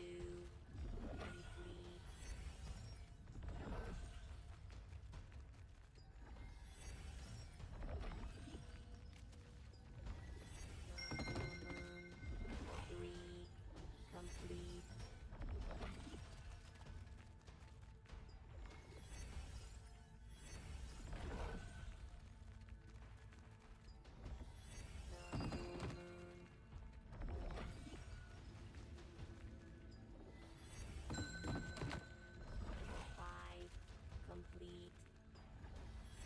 You did well. We now have the full moon. I don't know what the fuck I did. It's like, let's just do it really fast. I sensed something over there. Oh, let me go check. I understand what happens. I roll my face over my keyboard and things work. Please wake up. I think if the guild leaders were going to meet, I'll head. Exit. Man, I know how to do that. Oh, I guess this way.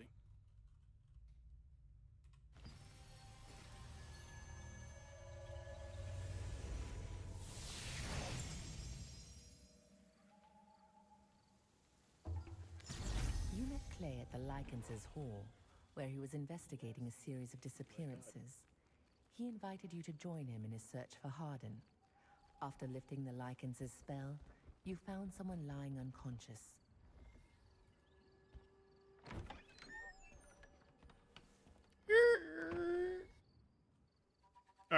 keeps this shit. then maybe change what a 7 looks like. Like, why don't we have a 7.1 or a 7.9 or something like that, right? Because like that's what really matters at that point. The average, so like, yeah, basically if you're grading on a curve, which is what she's saying, I think this is a good argument, by the way. If you're grading on a curve, though, I absolutely think that should be taken into consideration. My counterpoint, my expectations from AAA studio are a lot different from an indie studio. Yeah, I think so too. Other games. We're basically at a point where hundreds, if not thousands, of games are released every single day, usually from one-person teams who do not do it full-time. You don't even hear about these games, but I'm going to do an experiment for you all right now. I'm going to boot up the 3 most recent releases on Steam and play them for you right now. I don't know what they are. This is not rehearsed. It's not going to be the games on the bestsellers list. It's like My Stepmother is a Fuda Part 7. You know? I'm expecting it to be some fucking stupid-ass shit. It's just the most recent releases, new releases on Steam, and I will show you exactly what I'm talking about, of like what majority of video games that release actually look like. Okay, everybody, I've downloaded the 3 most recent releases on Steam. They are Doll Catching Simulator, Future Breach, Youngblood, which is free to play, so that's pretty cool, and Zool Dungeon. Let's start with Doll Catching Simulator. I need settings so I can... It immediately crashed. Tried to change the aspect ratio and it immediately crashed. This time it didn't even have a menu. Cat? Oh, AD key, switch the claw machine. Enter key select. Okay, here we go. Enter key inserts coins. Enter. AD keys move space. At this very moment, this game has more players than Concord. Or Concord. This has physics, which is actually pretty cool. Enter. Just like in real life, they've nailed it, to be honest. Pick it up, pick it up. We got a cat! Huge! Am I the world's first, what was it called? Doll Catching Simulator speedrunner? I might be. Oh, you have to give it to the girl. I did get a couple of cats. Look at me go. Okay. I like this. This is cool. Is she comparing this to a Ubisoft It's Doll game? Catching Simulator. It functions, to be honest. Yeah, but the problem is that, like, I think that her point makes a lot of sense, but the truth is that IGN doesn't review those games. So, like, if you're not reviewing those games and you're only reviewing the best of the best games, then I think that you need to have a recontextualized 1 out of 10 scale. Because if you're only reviewing games that are good, then why do you even have the bottom numbers? You see what I'm saying? Yeah, this is... It's very simple. The art is not great, but it works. 7 out of 10. Next, we have Zool Dungeon. I have no idea what this is. Trap? This one has Zool, not enough. Unlock trap first. Okay, okay. Right click to spawn your monster. Click him. Jesus. What are we doing? Click him. Spawn it. What's the timer for? Why am I being timed? The surviving hunter, 100 destroy hunter camps. I'm earning money, I think, maybe? That's how much cryptocurrency the game's mining in the background. PT on summon, increase movement speed on... Oh yeah, okay, I can wait. I can give him little buffs. That's cool. So now we got like a jacked up Hobu. Am I trying to kill these guys? Oh, okay, yeah. Man. Okay, got it. I think this is... Maybe I just spawn these in to kill these dudes. Vampire Survivors. Oh, you're dead? Well, that's Zool Dungeon. Wow. Compelling. Last but not least, Future Youngblood. My alt locked on? Made with Unity. Game? Hello, this is a preview build to show the initial gameplay later versions. Tab was probably locked. Hang on. 7 out of 10? As it turns out, Future Breach Youngblood was just a demo, so I'm gonna go back to the Steam library, or the Steam store rather, and we will get deep in the dungeon. Oh, wow. I need to reach floor 240 to escape from here. Okay, I like the music. I feel like this one's pretty good. Not something I could see myself playing for a super long time at this rate, but it's really just arrow keys, which means you can move through it pretty fast, and it's, you know what, it's pretty fun. It's, hey, yeah, it's not so bad. It's not bad. You get the idea. Probably the top 10 looks like that kind of thing. Maybe... Yeah, but here's the thing, right? It's like IGN doesn't review those games. So, like, if you don't review those games aren't effectively inside of the 10-point rubric. You see what I'm saying? So, like, if they're not reviewing these games, then they're outside of the scope of what 1 through 10 should be.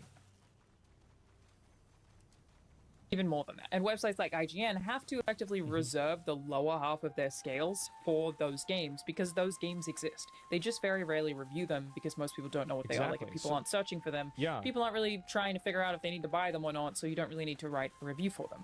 But in case one goes viral, like The Day Before, for example, very bad, basic video game, they still need to have that bottom half of the scale there for those games. And when you consider how many games are like that, it starts to make a little more sense why you keep seeing AAA games on the other half of the scale. Like, that's the breadth of the scale that is being considered. AAA games are inherently a lot more complex than majority of the games that come out every day, so they are far, far, far more deserving of the top 5 part of that scale. The scale is not... Oh, you can make a complex game that's a piece of shit.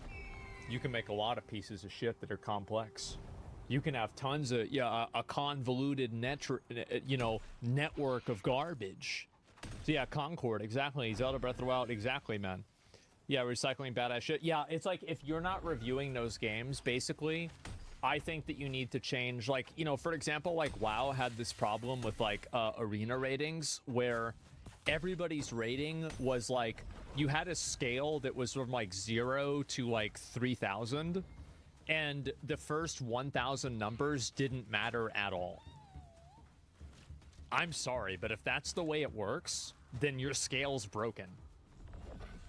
Yeah, it makes no sense. Exactly, yeah. So it's like, you need to have it to where, like, there's a measured gradation so people can accurately be able to judge things. Because, again, let's go back to the question, the initial question: what do game reviews exist to do?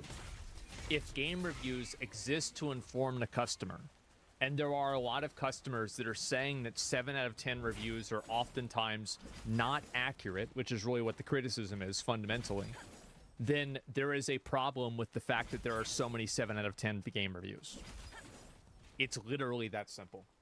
Just AAA. Does that make sense? Am I articulating this? I remember when Diablo 4 got massively review bombed by the user ratings, maybe a month or so after it came out, which was deserved. They made some disappointing changes, but people were giving it like a 2 out of 10 and calling games journalists shills because they weren't giving it 2 out of 10. But when you see the games that I just showed you, and then you compare it to something like Diablo 4, which has complex systems and enemies and... To be fair, Diablo 4 was never a 2 out of 10. Anybody saying that it was a 2 out of 10 was just a angry idiot. Nobody thought that. Like, these are protest reviews. It was a 7. I think it was like a 6 or a 7 out of 10 on release, somewhere around there. Classes and a ton of progression and like music. Now, I actually think if you're a casual, this is going to make some people mad. I think that if you're a casual player, Diablo 4 is in the, like 8 or 9 category. I think so. For a casual player. Like a casual ARPG Andy, yeah, it's in an 8 or a 9. So high? Yeah, I think so. I actually think that, like, Diablo 4 nailed down the dad audience. Like, every person that I know that's like a big Diablo fan is a dad. Like, I'm actually thinking about it. Do I know anybody who's like a huge Diablo player? It's not like a streamer or something that isn't a dad.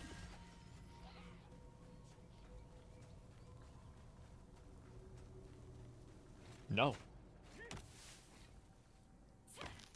Actually, no. And sound design and art, you can see why it doesn't really exist in the same realm as a lot of the 2s that come out every day. It was functional, and it had this cool feature where you could actually play it for more than 5 minutes without being extremely bored. Basically, Steam is... That's debatable. Yeah, that part of it was very debatable. It's full of a lot of things that, like, barely count as video games for what the general public understands a video game to be. Most of them aren't even really worth reviewing, but the scale has to still exist for them. And it's like, I get why if you've only played... Why does it have to exist for them? Why? Why do you need a scale? So why do you need to have a scale that's going to include games that you're never going to use it for? I don't think that it needs to include them. AAA games, if you only played really, really popular games that do rise above, you know, the schlock of majority of the stuff that comes out, that you would have a skewed perception of what the scale looks like. Like, your scale is probably different to the scale of some other fucking guy based on just what you've played, where reviewers often have played a lot of stuff that falls on the lower half of that scale and is the reason the lower half of that scale exists. I think you could pretty easily make a case that they should just not touch those lower half games at all, and that you could like have a scale. Well, it's not that they shouldn't, it's that they don't. They're not reviewing those games. They never have. They're always going to review, because like if you're a game... Hey, Bebis. Debutante?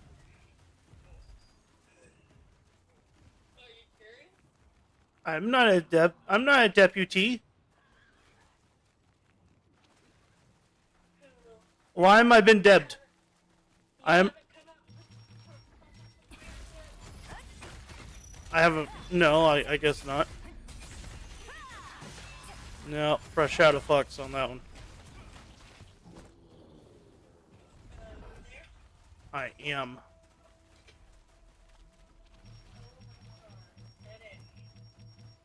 Just one of them days, huh, girl?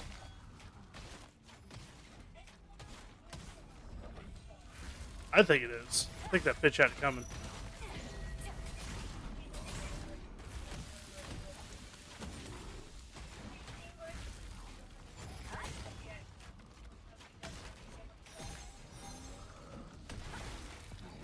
Totally think it's her fault. I don't know. What do you want for dinner? Nope. Nope. That's a good question. So I do have some biscuits and gravy left over for you if you want to finish that off. But if you actually want something for dinner, if you want us to have something for dinner, because I haven't left yet. Clay suggested you search for contaminated mid-trans. Let's see here. What would be good? On Pure Light Hill. Don't we have food here? Well, we got the buffalo cauliflower bites, and we also have the broccoli bites. Bought a bunch of other frozen stuff. I can also make tortillas. I can make you a quesarito thing.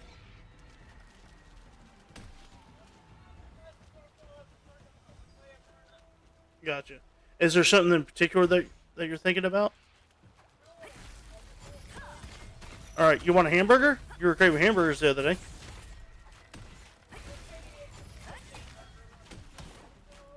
I was gonna say Muya's, I believe, has a deal if you wanted to do Muya's for supper.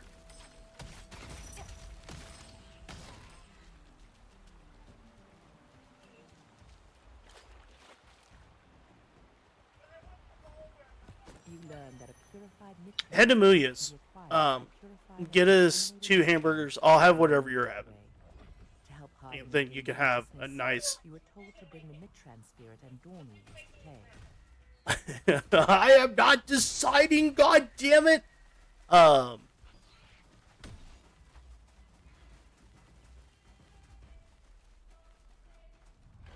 Still head to Muya's. Because that actually does sound good. I think. Oh, let's see here. I'll have to look. So I can look at their website real fast.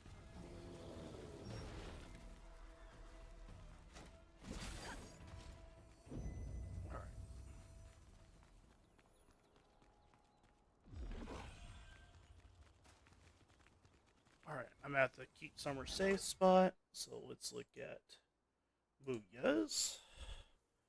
Because they. Oh, yeah, the app, that's right. So I can actually order everything from there.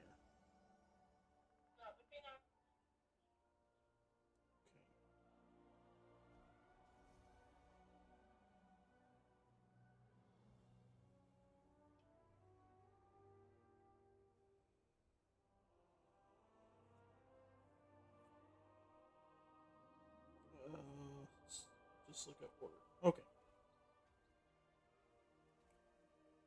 It was on Lakeline Boulevard, Suite 200. Yeah, it's that one. Oh yeah, I favored it. That helps out. Okay.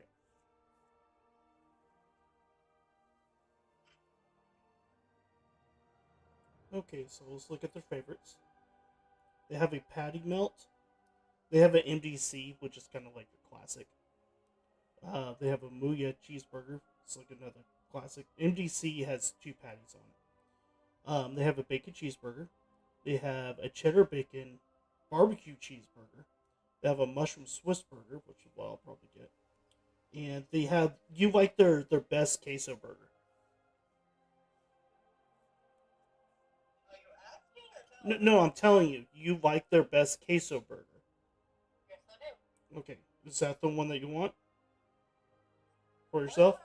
Not decision making. Cool. I'll make it for you. And so there's a few questions. Let's see here. No jalapenos, because you don't like that. And cheese is already on there.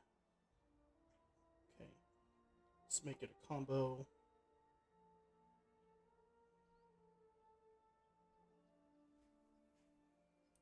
This one, you're going to have to decide. Do you want sweet potato fries or do you want hand-cut fries? Either or, I eat both of them. Okay, then I will do... Because I'm also ordered one, so I'm going to do hand-cut fries for you. And then drink choice, regular drink, Dr. Pepper, add item. Add item.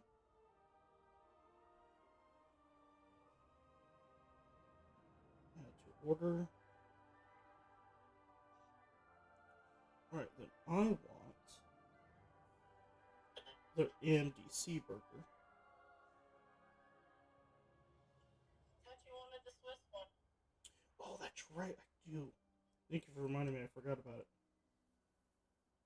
Nah, I'm a little bit more hungry. I want another patty. You can add another patty to the Swiss one. Diabolical. My god, she's fucking smart and brilliant. Alright,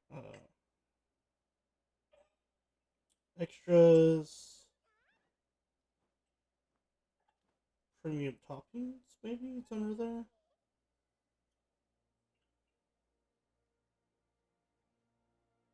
Ah, there it is. 4-pound beef patty. Alright, so I added my other patty. And so this meal's gonna be like $40. Let's see here. I would make a ton of money tomorrow, fine. Tonight. Make it a combo for myself. I want a regular shake. Organic strawberry dragon fruit. I will try it. And then I want... I got you hand-cut fries. I'll do sweet potatoes. I'll get both.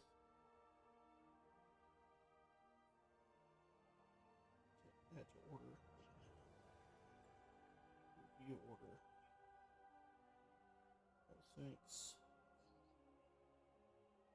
$33.66 plus tax. Scheduled order. Pickup. Select time. Confirm right the fuck now at 5 p.m. Make a payment. Pay now. $36.44. I knew we could split the payment. That's kind of cool. Credit card. You can split the payment on here. I don't know where my wallet is.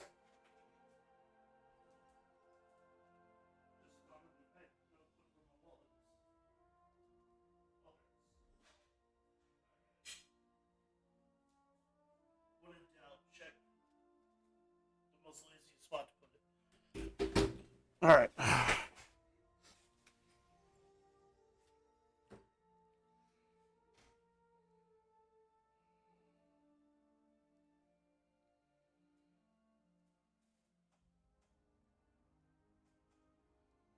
Nice. So forgot that wrong. 5. I got the number wrong too. I know who the fuck that is. 5, 2, 6, 2, 9, 6,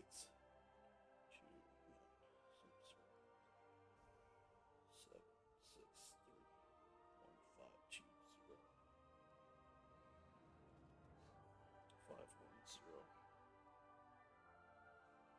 78613, 78613, done.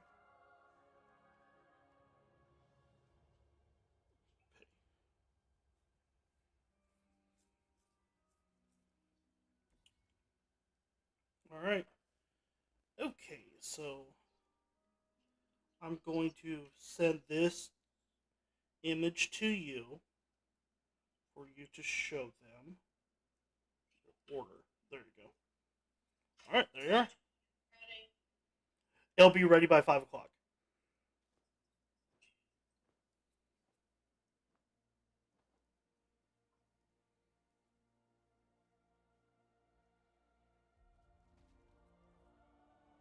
So by the time you get there, it should be done. Nice. So how was your rest of your day, my love? Besides the bitch not doing what she was supposed to and watching the kids with you.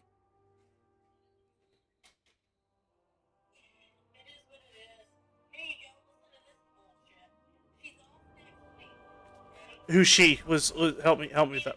Sandra? Okay.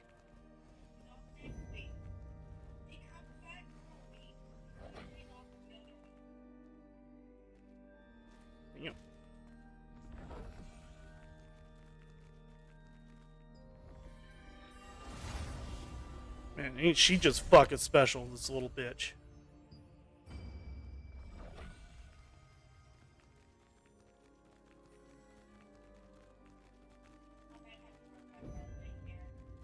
What, right now? What happened? Did you keep keys?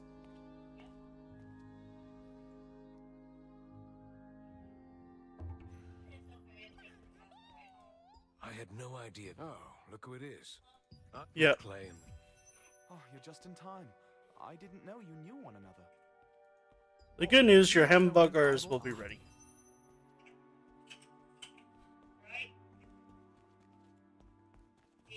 Yeah, I'm here. You really Yes. Clay successfully woke Hardin with the ingredients he received. According to Hardin, the Lycans aren't responsible for... You should come with like one big bag and 2 drinks. He was drawn to a strange sound, and then a black smoke engulfed him. I hope they're all right.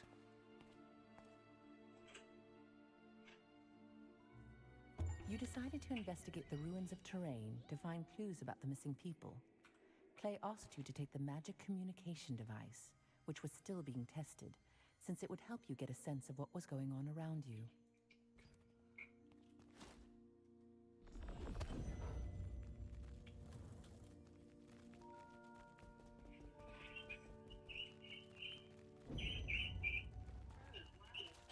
Yeah, that bird's loud as fuck. I wanna fuck! Someone fuck me! I wanna fuck!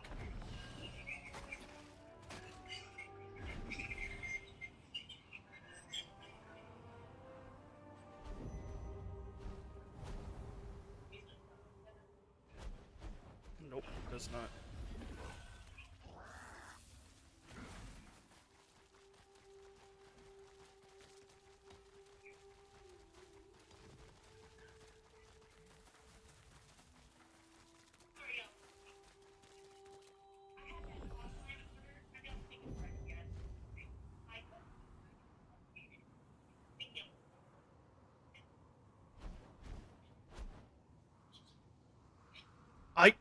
Are you going by the house? It should be on Lakeline Boulevard. Okay, I was just making sure. Oh, because I thought you were going back to work, so I was confused. Okay, gotcha. Oh. Me? It was the dragon one. But all that changed on the day It was like this organic dragon fruit wizard thing. Devoted his life to its protection. That Yeah. was the day the Slavian Order's Shadowmancers attacked, waging a great war with the town's remaining wizards.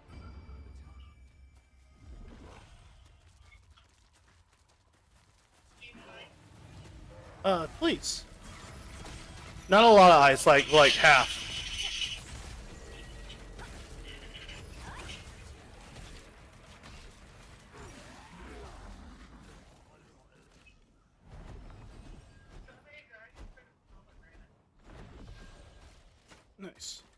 It sounded good. That's why I wanted it. Hello. Yes, okay. You met August, who was searching the ruins of Terrain. According to him, the missing people here kept hearing strange sounds, just like Hardin. They Better headed be to the Shadow pity and Pit, pick. never to be seen again. Looks like the magic communication device is working pretty well. I'll be keeping an eye on what's going on over there.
All right, you got it.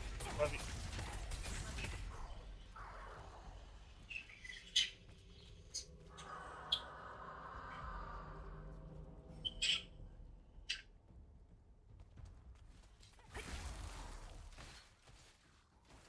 Reviewer, let's think about this logically. If you're a game reviewer, you want to review the games that people want to watch reviews for. Primarily, they're going to be reviewing those kinds of games. As for AAA games, and they could be two separate things, but I think that would also be pretty complicated to explain to audiences in a lot of cases, where I feel like it's probably easier to explain, no, a 0 or a 1 or a 2 is for games that don't function. Diablo 4 making changes that negatively... Well, like, people say that they do. Let's pull it up and let's look at it right now. Let's look at the reviews. All reviews. So, latest reviews. Let's look in the past 3 months. Or, sorry, past 3 weeks. 7, 9, 6, 9, 6, 8, 7, 7, 8, 8, 5, 8, 6, 8, 7, 9, 8, 8, 8, 7, 8, 8, 6, 5, 8, 9, 7, 4, 8, 7, 5, 8, 8, 7, 5, 7, 9, 6, 7, 8, 7, 8, 5, 9, 8, 8, 8, 9, 8, 6, 9, 5. Look at this. So they're not even doing it. You see what I'm saying? This goes all the way down to Space Marine 2. They're not reviewing these games. It's not happening. You see what my point is? So, like, if you functionally took out the bottom 5 points, only, like, 1 or 2 games would even qualify. So do you see how, like, clearly this is a problem? Filter by rank? Well, this is by latest. All I want to show you guys is that functionally, anything below, like, a 5 doesn't exist. Very, very rarely do I see anything below a 5. There's a couple of, there's like a couple of 4s down there. There's another 4 right there. Be careful. The day before got a 1 out of 10. Yeah, but the day before was like an exception case because of how much hype it had. I see what you're saying. Yeah. So like they're not reviewing these games. So why does it matter so much? It matters. So let me explain why it matters. It matters because game reviews are used as a tool for people to make informed purchasing decisions. And if the game reviews are diluted in a way that makes them hard to understand or hard to like be able to like discern like what does this really mean, now the tool doesn't work.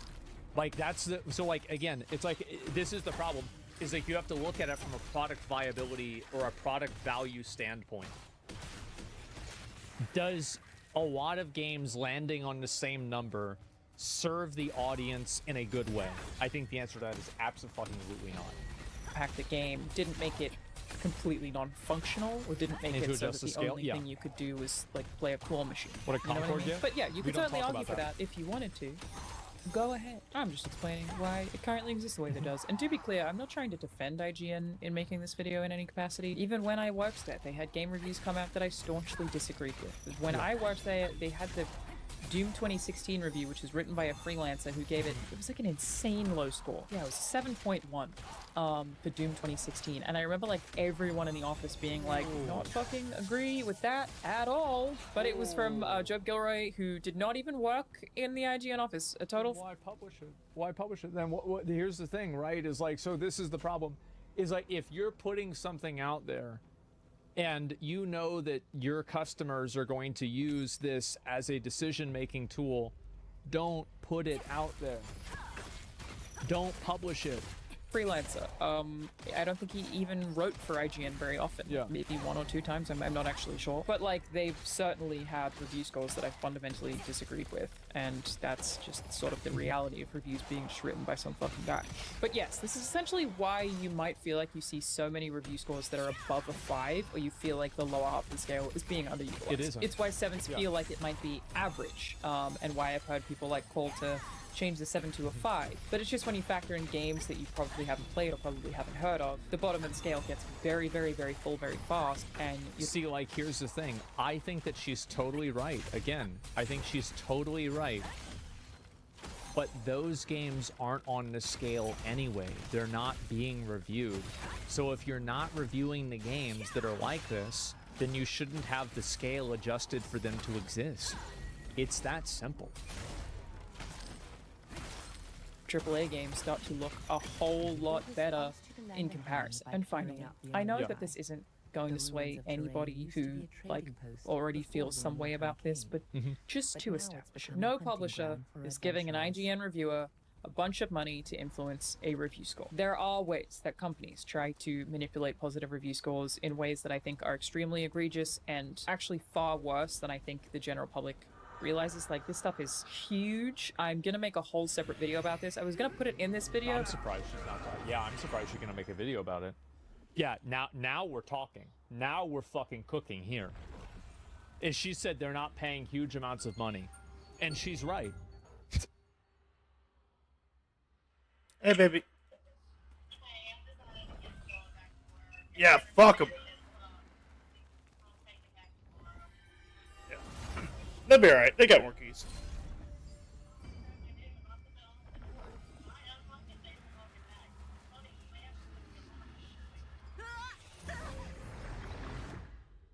Right.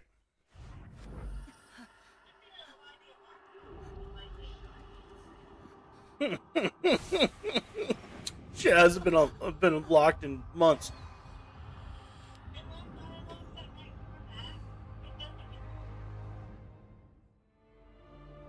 Are you gonna need help bringing that stuff inside? Well, if you do, I'm gonna go get a shirt. Actually, I'll just do that.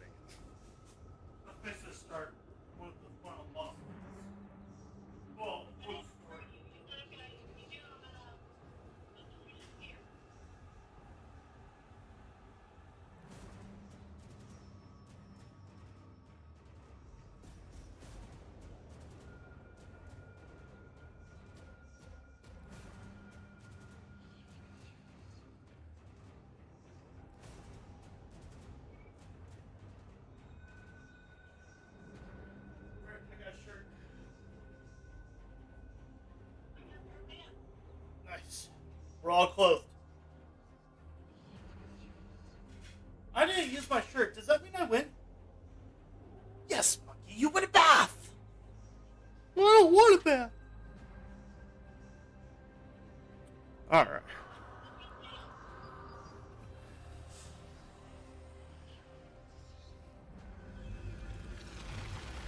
What is this? Okay. He had a good day. His friend or some shit's going to be giving him something. I can't remember.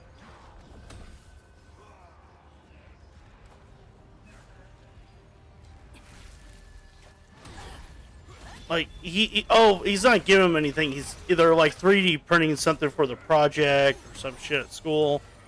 They had to end up redoing the project. All sorts of crazy shit. Like, well, he's 3D printing, so I don't know. His dad does. He's like, yeah, I'm going to my dad's house this week and I'll 3D print this. I was like, Joel's project, man. You do you. Yeah, that's what I basically said. Okay.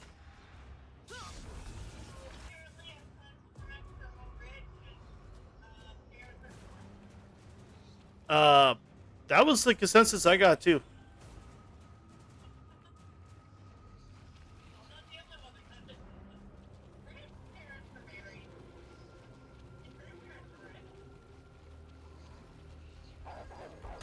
Alright. Please protect the children until the end.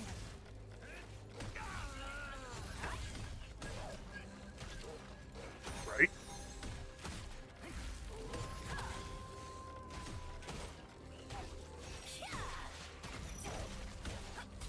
I mean, we're in a pretty wealthy area, so it stands to reason.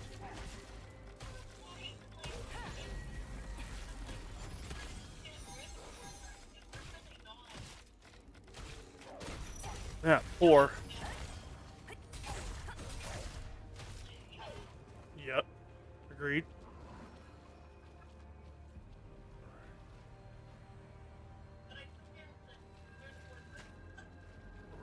Yeah.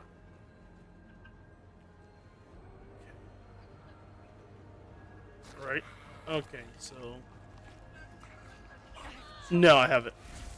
Well, technically I have. Today's been around for a while.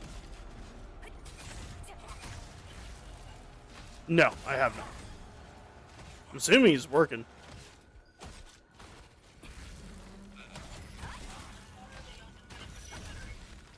Nope, in Jen's car. Yep, speaking of my boyfriend, he's calling.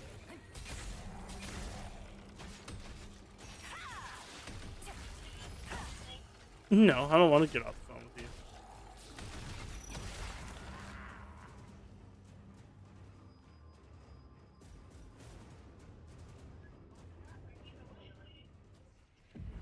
I'll talk to him in a second.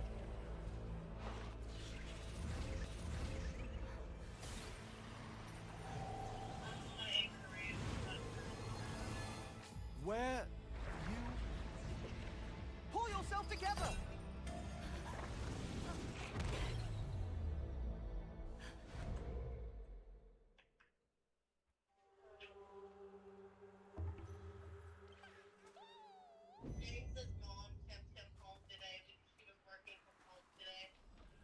Well, nice, nice. Have an actual parent. Are you all right? So that reached the shore. The strange black smoke was a gateway to Mm. a nightmare. One by one, Kind of a shitty kid, huh? has vanished as they followed the Marvescence flickering in the darkness.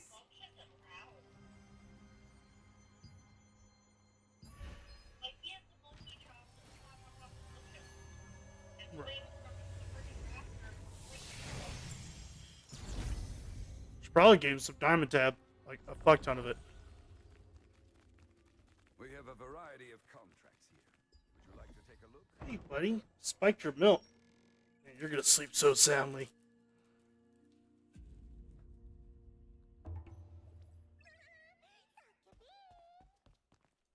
It must be. Oh, really? That book.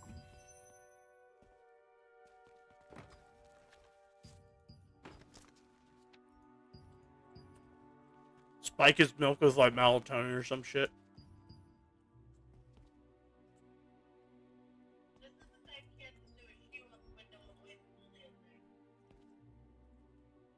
Hmm. Interesting.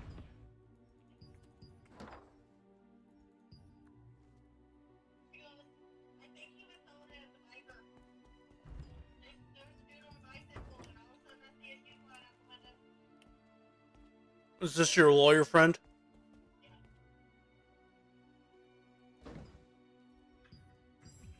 So are you going to use her for our divorce settlement? Did you find it? She'll probably give you a discount. Maybe. Huh? What's that noise outside? What's going on? I have to check it out. Where are you? The Archeum Legion is That's if you need a lawyer. I don't think you will. We should defeat them first. Pretty chill. Only reason that we need a lawyer is if you try to take my computer away. Be like that bitch. She's trying to take my computer away. She doesn't even want it. That and the cats. We're fighting over Frumpkin.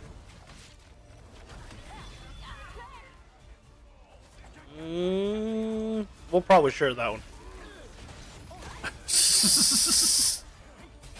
I'm here on Henderson's orders. I came to request backup. See the situation. Ooh, that means I can have a new kid.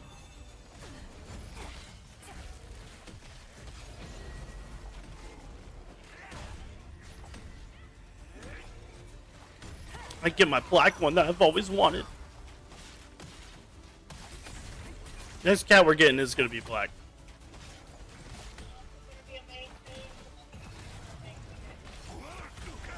No.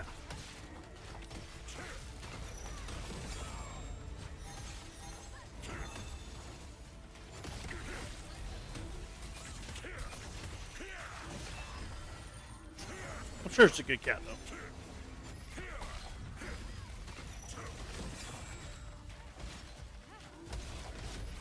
Oh, cool, you're here. Dante's back.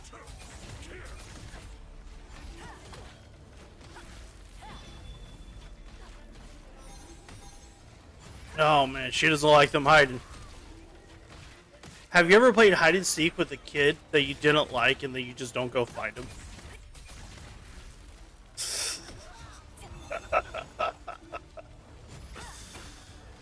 Sounds accurate.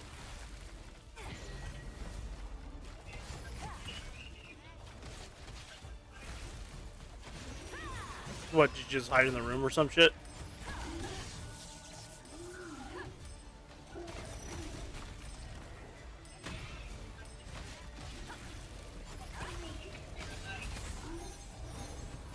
Oh, you're just a mean person. That shit's...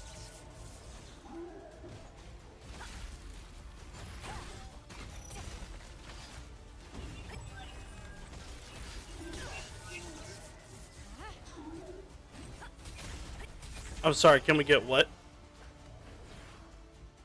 You a throwing star? No, I'm not giving you any actual fucking weapon. Because you'll use it.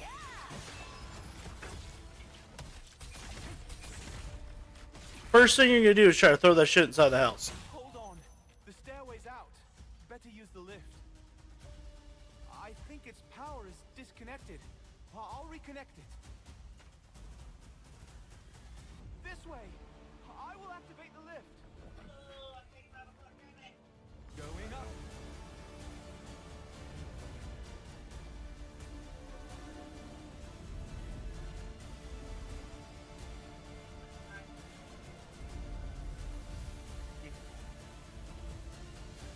Oh, they're trying to hurt my big blue whale person thing.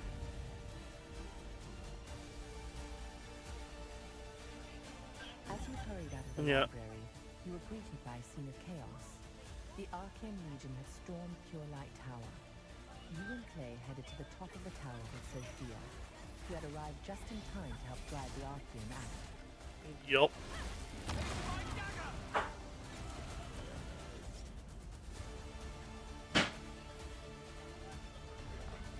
Yeah, but you sing this so often that he knows it.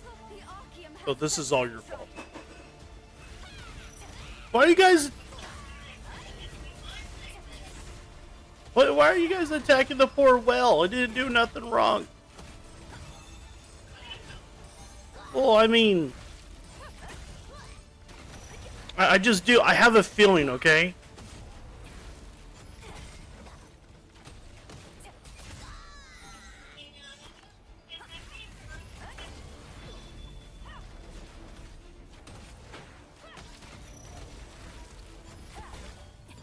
Dante, can you take that water pitcher out and fill it up, and I'll put it back in the fridge.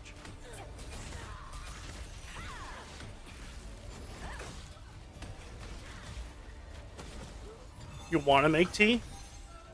Then make tea.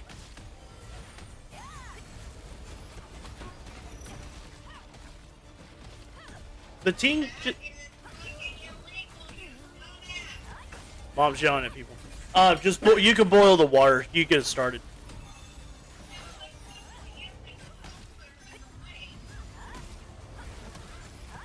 Yep. Are you on the bridge?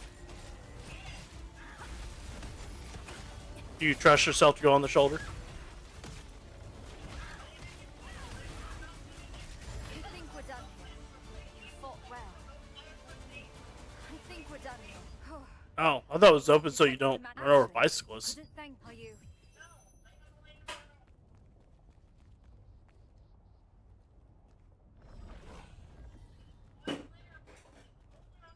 You did well, adventurer.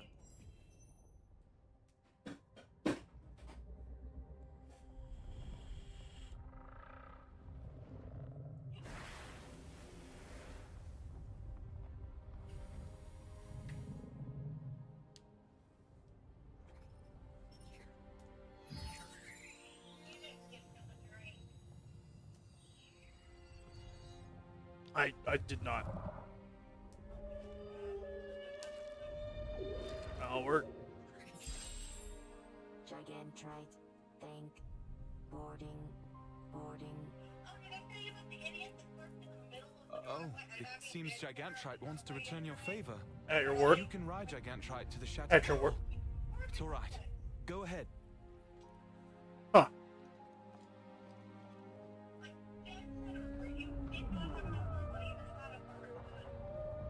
Oh, wow. Wow.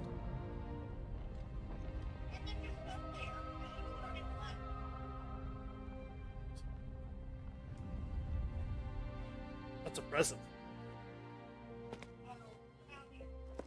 Come outside. Alright. I need my keys. You defeated the Archeum Legion and freed the divine beast Gigantrite from captivity. The Archeum Legion is using its power to draw more people into nightmares at Berger's command.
That way I can throw away the pink box.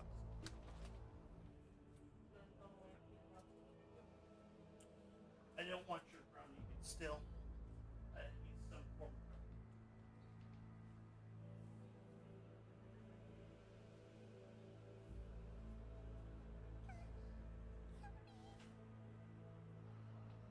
Did they give you a cup holder?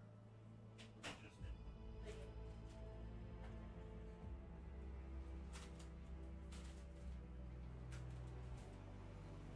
You have to bag it on it.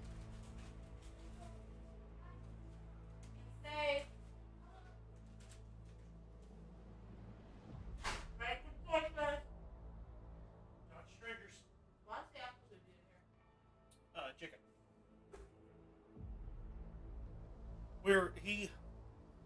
I was like, oh, let's watch that on your PlayStation. I don't have anything downloaded. I was like, then download it. He's like, well, what's the problem? Well, I don't know any of the login information. You don't have a phone with all the information on it? He's like, no, Jen has all that. It's like, bro, you're just full of fucking problems.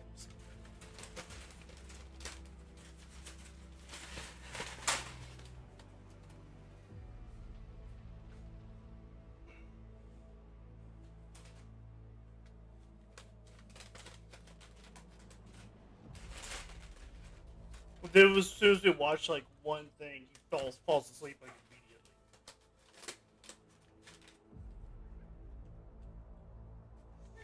Why is the light chair in here? I used that to take down your smoke alarm.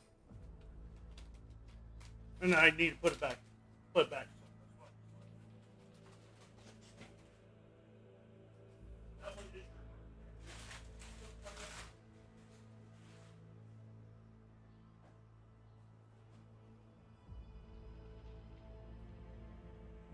Sweet potato spices?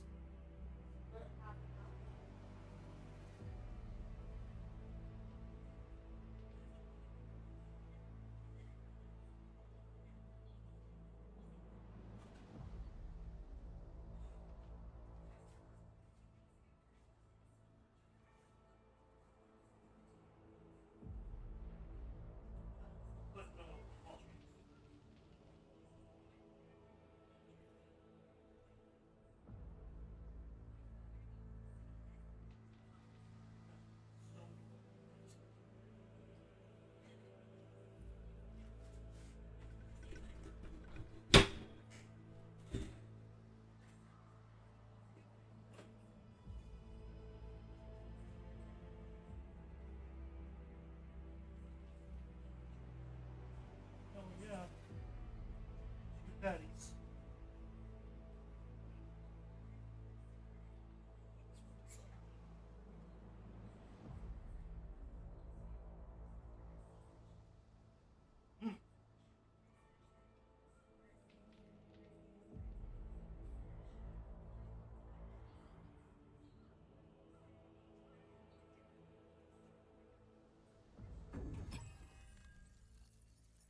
They barely do it for free. But then it's like too many topics in one video. Yeah. It's a lot. I will make a separate video about basically like publishers, companies trying to influence people to get positive reviews and the manipulative tactics that are used for that. There is so much to say and so much to unpack. But where just handing somebody money to give a game a score, which, by the way, as an aside, I've seen people recently suggest that IGN was paid to give Star Wars Outlaws the 7 out of 10. Why would Ubisoft pay for a 7? A 7? You're paying a reviewer, you couldn't just slip them, like, you know, a company like Ubisoft with a shit ton of money, just like another 50 grand or whatever the For fuck, an and be 8? like, just Yeah. make it a 10. Why would they pay for a 7? But handing somebody money to give any review score is extremely illegal. And these companies... That's not what happens. I think what happens is there's a degree of quid pro quo where these people, what they do is that they give a good review for the game, and then the company in return gives them special benefits, or they have relationships with people that are at the company, and those relationships paint the way that they look at those games in a more favorable light. It kind of goes back to what I was saying before about how I don't like covering drama with things that I'm involved with, like people that I know, because now I have a conflict of interest. I can't look at this unbiased because I'm looking at this and I'm like, I know this person, I'm invested in this, right? So something for something, tales all the time. Yeah, exactly. And so like you have a lot of other forms of access journalism. And then also you have the issue of like, you know, for example, Concord. A lot of people, the problem also is that there are a number of metrics that gamers very clearly care about that reviewers don't care about. So for example, like DEI stuff, right? Like the Concord pronoun stuff. It's very obvious that a lot of people didn't like that. It's obvious, like same with Assassin's Creed. But game reviewers are not taking that into consideration in a way that reflects what an average person cares about. So when you have game reviewers that are actively ignoring metrics that players care about, you can't be surprised when players feel like game reviews don't accurately reflect products. I didn't care. Everybody has their own personal opinion, but whenever you're making something for a group of people, you want to look at what the consensus is. Have giant legal teams who are so hardcore and so intense about this kind of stuff. Yeah. Their whole job is to prevent the company from getting sued or getting fined. That is the job of these legal departments. I've worked with some of these legal departments. They are annoyingly hardcore. Stupid legal rules where they try to avoid getting sued for the dumbest shit. You're like, nobody's going to sue you for that. And they're like, doesn't matter. Somebody could, so don't do it. Paying somebody to have positive sentiment, even if you disclose it, is illegal. Did you know that? So like if I do a sponsored ad here on YouTube, they cannot ask me to say something that I don't believe. They are not allowed to ever say, hey, can you say this sentence? But if you say negative things, they don't bring you back again. And that's what causes people, there is a chilling effect that creates, and that chilling effect creates a positive feedback loop for the people that are looking to do that. There's the implication. There's the implication. If they talk bad about the game company might not give them an early copy of the game. That's right. Or there might be privileges or opportunities that they can't even imagine that they will not have access to. I think I've received pushback on that maybe once where they were like, can you say that? And I was like, I don't feel that way. And they had to be like, okay, they are not allowed to do that. That is very, very, very illegal and taken very, very seriously. So paying for positive sentiment without disclosure is going to get you fined. But even with disclosure, also going to get you fined. Like extremely illegal, again, taken very seriously. And asking games journalists specifically to lie about review scores, I think is one of the dumbest things that a company could possibly do. Like that's going to come out so fast if it were actually happening. It's an industry full of people who are so poorly paid and are often very bored with the stuff they're able to write from an industry that gives them like no information about anything and is constantly withholding things and just making them like rehash press releases because the games industry is so cagey about information. Frankly, they are desperate a lot of the time to write the article that gets their name out there or gets views or makes people like them. It gives them the prestige of breaking this huge conspiracy news story. Like so many. I don't believe that. I don't. Because nobody was writing articles that was critical of Concord for the reasons that everybody was describing. Everybody was writing articles that were critical of, like, basically, so, list of events that games journalism has had one opinion on. Game Science, Black Myth Wukong,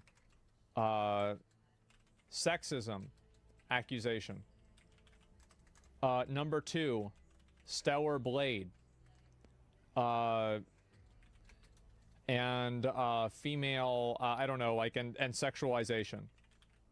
Let's say that. Hogwarts Legacy. And, you know, J.K. Rowling trans stuff. I think that's how to spell it. I don't really care.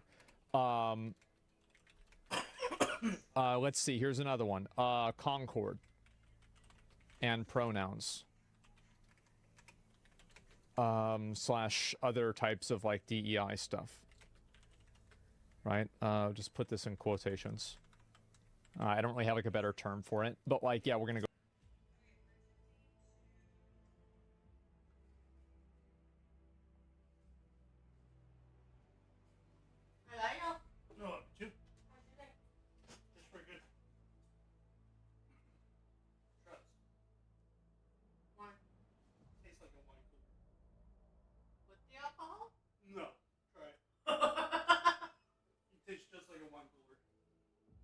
Tastes like a sweet strawberry white. In a good way or in a bad way? I didn't say a bad way. It's good.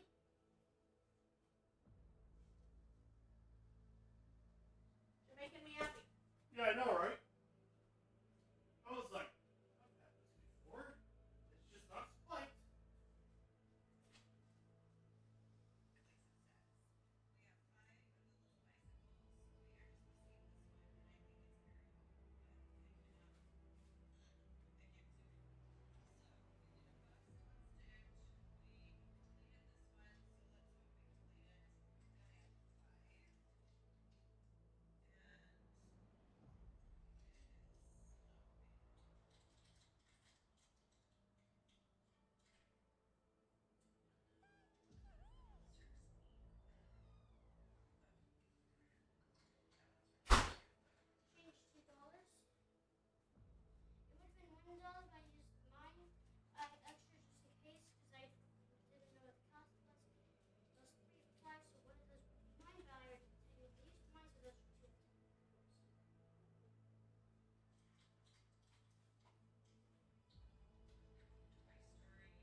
go with that.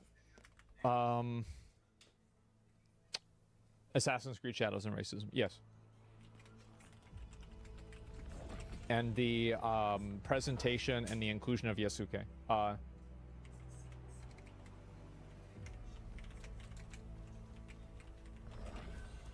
So this is the problem. The problem is that there have been a lot of controversies that have happened. And every single one of these controversies has had one singular opinion to it. Oh, Space Marine CEO comment. Good idea. Take care not to touch it. And, you know, like, not verified, right? Every single one of them had the exact cookie cutter same opinion about every single one of these topics. That's crazy. We're almost there. Yep, they have been lockstep. Exactly. The writing's on the wall, right? Yeah, Wukong, no female bullshit. Yeah, well, this is a sexism, I guess, female. Oh, you're here. Yeah, female representation, right? All this about sexuality. A lot of it is, yes, definitely. But like at the end of the day, almost like it's propaganda. Do you think that there's an agenda pushing a narrative? I think that it is undeniable that there is an agenda and there's a narrative being pushed. It is undeniable. You and Sophia hurried to the Shattered I Temple, can't sought the imagine urgent seeing situation. like, I mean, this many But points on the order been graph and you taken can't over draw a by the line. Archon Legion. Give You me a decided break. to join him Like, from what the rest fuck? of the Resistance And so figure out it's what too to do. samey. Yeah, exactly. And so pure criteria should be ignored. Yes, they've admitted it already. Yeah, people say it themselves. There's no conspiracy. Well, regardless of what the reason is, I think that's what ends up happening. No criticism or worries about Veilguard's gameplay and visuals. I don't really know about that. I think that we'll have to wait and finish it off. As long as their breaking news doesn't go against the groupthink, journalists are happy to report on something for notoriety. Yeah, well, what I'm saying is that all of these topics have diluted and damaged gaming journalism credibility in a tremendous way. And I think this is where the real problem lies, and this is where these issues come from. Is that effectively you have one unilateral opinion, and everybody is lockstep with that opinion, and everybody has to pay some degree of credibility to that opinion and pretend like it matters. And that's where the issue is. DMs and Discord servers possibly hold answers? Yeah, I don't know. How many of these rumors are there of publishers not giving out review copies or having blacklists that we know about? That would be enough to fuel the 7 out of 10 theory? I don't know. Like, I actually think that... I think that there's like a degree of that, but I think that the problem is like, it's very multifaceted. But like, topics like this are why I don't trust them. I would say 90% of people who work in that games media industry would be frothing, chomping at the bit for the opportunity to leak this story. If it were happening, it would have leaked 1,000 times over. And I actually don't doubt that it was happening in the 90s and 2000s for a lot of the more strict regulations. I actually don't agree with that. I don't, because during Gamergate, there were a lot of issues, like even Total Biscuit said that, you know, like one of the companies that that was like, you know, they wanted them to review a game. They told him that he could keep the Xbox afterwards, after he reviewed the game, because they sent him an Xbox to play the game on. I don't believe that. I think that a lot of them, because like there is a bit of a contradiction here, right? Because like there's the component of these game reviewers don't have any money, and also these game reviewers need to have access journalism. They need to have all of these extra tools for access, because this allows them to make money. So I think that like while they're not being paid directly by the, I don't think that there's a company writing checks that gives game journalists a check to give a game a 7 out of 10. Like, that's crazy. No, that's not what happens. But there is a degree of quid pro quo with the AAA game devs that you do not give their games super low ratings. I think it's happening. And I think it's obvious. Sorry. I think it's fucking obvious. The spoken by someone's clearly never worked around journalists. They absolutely would be thrilled to break a story like this. This is career defining for them. They get to move the proper journalism job instead of getting paid peanuts to review games. The problem is that a lot of these things are not hard. Like, they're not like, we're going to give you a bunch of money. there are these very soft and amorphous and very hard to define advantages that companies give certain groups of people and not others. So it's not like a really, really easy way to look at it. It's like it's a confluence of things that happen. Yeah, it's in plain sight, exactly. Their jobs are stupid, why take a risk? Yeah. Like access to an event, or like getting invited to an event, or having the people talk to you like off the record. A lot of things like that are very valuable. Came in, of course companies are going to try to do it, they just can't anymore. And publishers do have other ways of trying to influence review scores, like I said, I have a whole separate video about that. But they are not giving game reviewers money to give games a 10 out of 10. Again, Yeah, just like... I agree with her, that's not happening. Think about everything you've ever disagreed with somebody on. Think about the dumbest fucking thing that you've seen on the internet that you disagreed with somebody on. Your toilet paper. You put it over or under. Heated disagreements about that stuff. Over is correct, by the way. Anyone who puts it under, I will literally, in your house, if I see that you have the toilet paper under, change it. I will change it in your house. I don't care. You and some fucking Doing him a guy favor. are gonna have different opinions. It's boring, but it's true. And as an aside, on my own aside, I promise you, if I ever find any evidence or any even suggestion that game reviewers are being paid off, I will tell you in a heartbeat. I'd be curious to hear what her opinion would be of the Star Wars. Let me see if I can show you guys this. If I look at this, for example, and Ubisoft buttered up YouTubers and influencers with trips to Disneyland and boat tours to promote Star Wars Outlaws. So a lot of people and content creators were flown out by Ubisoft, and the biggest marketing campaign was flying out YouTubers and influencers to Los Angeles to give them 4 hours with the game. And so, wow, that's amazing. Location was really polished up, and there was a day at Disneyland and something like that. So Ubisoft spent a lot on that. So what about that? I look at this is access journalism. Content creators and streamers are not news reviewers. Any site like IGN isn't getting nearly as much of a focus. Well, what I'm saying is that, like, this is basically the same thing. Do you really think that they don't get any advantages and it's only influencers that have this happen? I mean, come on. Basically, they invited UK creators to get there early because our flights are booked, etc. He cited a post here. And also, I don't think that YouTube content creators are any different than a journalist. Like, I view all of these people as tools that review games to give people informed decision-making abilities on purchasing games. And if a content creator is doing this, it's just as bad as a journalist doing it. They're the same thing. Like, because they're effectively doing the same, they're fulfilling the same role. They're marketing channels, exactly. And so, majority of YouTubers, there's billboards. Yeah, exactly, right? Gamers Nexus won't let a corp rep buy them even a soda. Well, that's very common with certain types of journalists too. And that's basic journalism ethics. But my point is that something like this is extremely problematic in my opinion. And it's, again, there's no money being exchanged, but there are benefits that happen. And also, there's a chilling effect of knowing that this happens to other people that we're going to be critical about the game. And this is how it happens. They see people like this that get flown out by Ubisoft and they get these advantages, and now they think twice about criticizing the next game. That's how it happens. Payment equivalents? Yep, that's how it is. So many subscribers. People would be so happy with me. I would get so many views, so much credibility. She finally outed it. Wow, look at this person go. That's my ethics. Instead, I'm doing my routinely dumb bitch move of telling you the truth that I know most of you probably don't want to hear. Not most of you. It's just the ones who don't want to hear it really don't want to hear it, and I'm definitely going to get mad at me in the comment sections of this Well, people already made up their mind. In fact, I will probably lose subscribers for this video. I actively reject the proven to be excellent strategy of saying the thing the masses would like to hear and make the controversial video that will force people to yell at me. All of that to say, it would be a lot easier for me, or as someone who actually does work in media, to come out and say reviewers are being paid off. If it were happening, they would have done it by now a million times over already. I would have done it by now a million times over already. I don't review games that don't accept codes. I have no reason to lie to you about this. It's just not happening.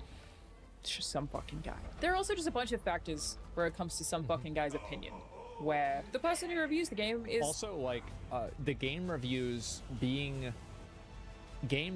not being reflective of what people want doesn't necessarily have to come from the customer, or sorry, from the publisher or the developer. Like, at the end of the day, it could just be also games journalists that have different standards, and they're pushing those standards that are not something that people care about.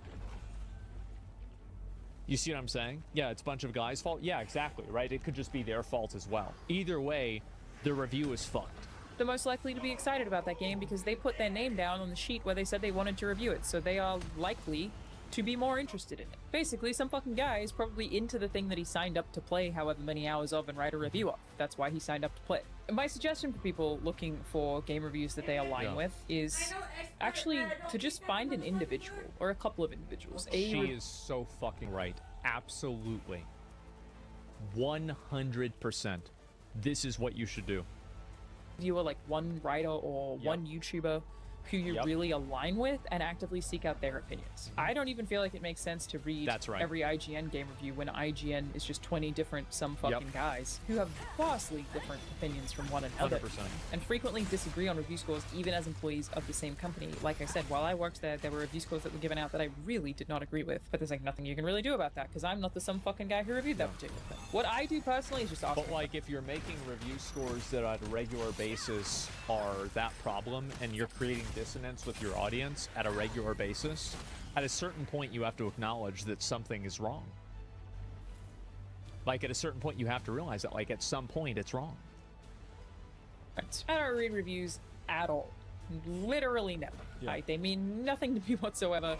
And I even felt this way when I worked in that space. I just asked friends what they think of something and what they like about it and what they didn't like about it, and based on what I know about that friend and what they said they liked or they didn't like, I can make an assessment on whether I will or will not like something. Basically, 7 out of 10 is the average because the scale accounts for the amount of games that do not have even half the complexity of most of the games that you play, and does need to have the lower half of that scale in case one of those games gets reviewed. Again, I'm not trying to defend that, just trying to explain it for anyone who might be interested or like... Yeah, I think if that's the reason why they're doing it, that's a really bad scale.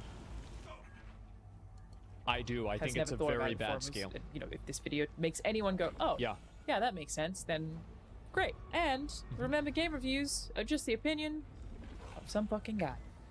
She's right. Yeah, no, she's absolutely right about it. But at the same time, I think the game reviews, I absolutely think that it's a problem because they're not reviewing those games. Like, on a regular basis, they're really not, except for like weird exceptions, etc. So if IGN isn't giving these game reviews out a lot, then they should recalibrate their score. A lot of people consider 7 the average and not a 5. I don't know. I feel like, honestly, I can't see how Star Wars Outlaws is a 7. Like, in any metric. Like, what is this? GameRanks is the only channel I trust nowadays. I feel like you guys should probably find, and this was a good video though. I mean, like, she was right about a lot of this stuff, and like I think that like it's like back and forth, because I do think that games journalism, it's very clear that there's an agenda. It's so obvious that there's an agenda when there have been this many issues that I can think of right off the top of my head, with like, to be fair, from a little bit of help with chat, of like things that have happened in games media that has been universally reported on in one direction. That to me, and also that direction is in opposition to what it seems like the public wants to hear. I'm sorry. You can't see all these points and not draw a line. I can't do it. I can't. I don't think the publisher's paying them, but I think that they have ulterior motives that cause them to not give reviews in a way that they should give reviews. Is Tokyo Game Stream still happening? It absolutely is. I'll link you guys the thing. There's definitely game journalists and studio under table cooperation. I think that, again, there's a form of access journalism and a chilling effect that access journalism creates. Well, the general gamer public doesn't care about these issues and have expressed that, but they seem to think that we do care. Something is going wrong for sure. Yes, game reviews only exist to serve as a decision-making tool for a customer. So if game reviews are deviating from user reviews, then fundamentally these game reviews are failing at doing their job. That's the way it is. That's it. Do you think journalism will adapt to face the several 7 out of 10 being huge failures? I don't think so. I think what's going to happen with games journalism is that it's going to die. I think it's overstayed its welcome already. And I'll tell you why. Basically, the reason why is because why do you need a games journalist? Like, just in let me take a step back. Video games are visual media. And in visual media, what makes the most sense is for visual media to be reflected in, with other types of visual media. Making a YouTube video about a game as a review is a simply superior method of making of giving people an evaluation of the game.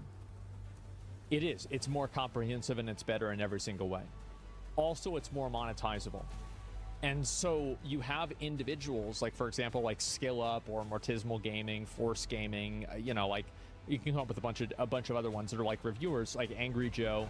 Like, these guys can review a game and they can focus on just playing this game and go all the way through it. That is a massive fucking advantage. Tremendous advantage. And the fact that like IGN, like for example, like IGN has an HR department. IGN has, I think they probably have a physical media space, right? I'm not sure. And they have all these extra costs. They have a president. They have a financier, they have like a CFO. Like, there's all these people that work in the company, and you need to dilute the amount of money that you make across all of those people. So they're very big, and because of that, they need to do things that cause them to lose money. Now, watching someone play a game is almost superior to reading about it. And also, like, the other issue is that, and this is going to be something that's like much more of a like meta level thing, and I don't know if you guys agree with me about this, but I actually think that a lot of cases, writers suck. I think they suck in just a very general sense.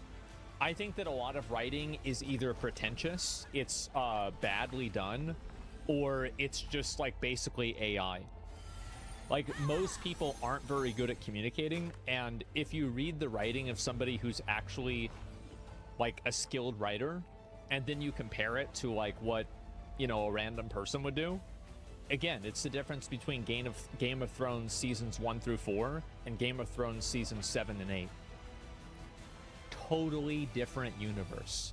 It's the difference between Rings of Power and Lord of the Rings. It's the dialogue.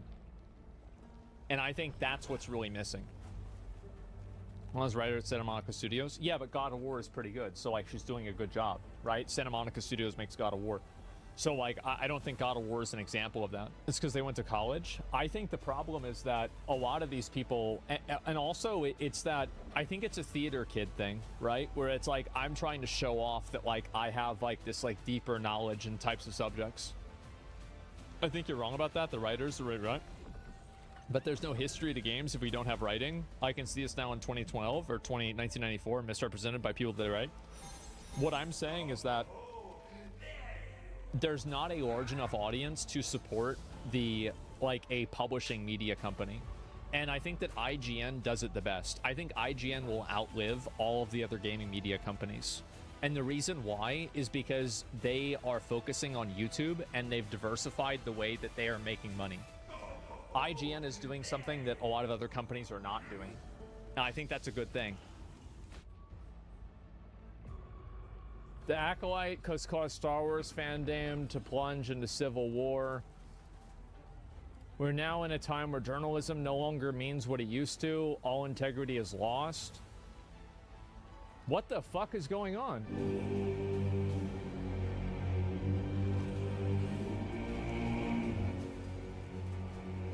Disney Defenders wrote a whole thing to YouTubers trying to get them deplatformed from YouTube because they didn't like the Acolyte.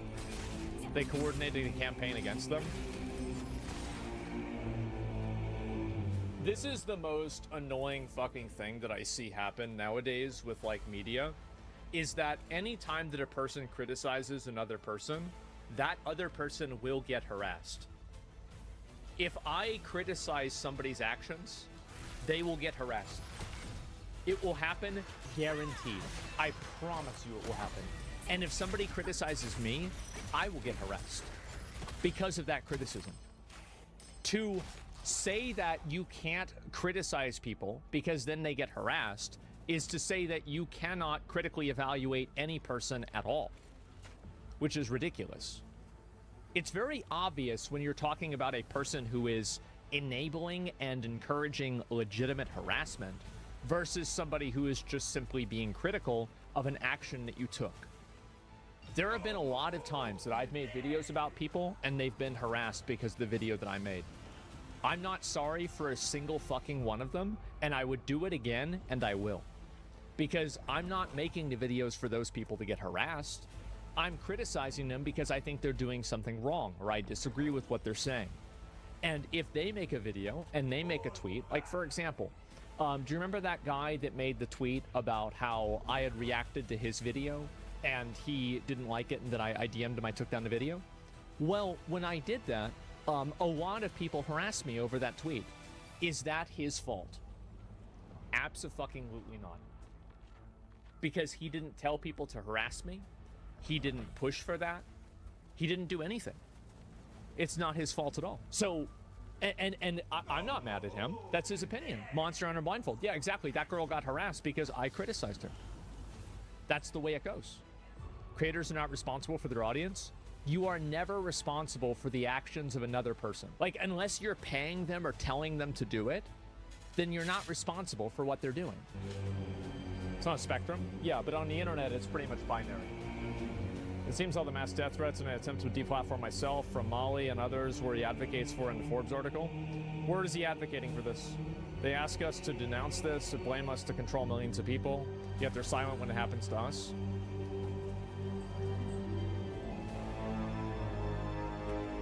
Creators are absolutely responsible if failed threats are made or downright telling them to do things. Your audience does it without any incitement. That's on them. Exactly. Well, yeah, I mean, of course, if you're inciting people and telling people to do something, then yeah, you have responsibility for that. Everybody knows that.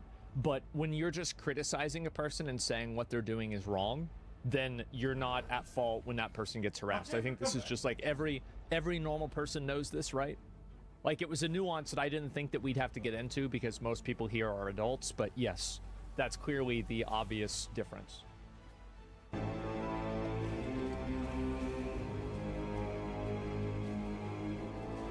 Why defame me? Should be sent my legal team. Video exposes lies. Okay. What's this? Maybe some days boys will take accountability for the harassment.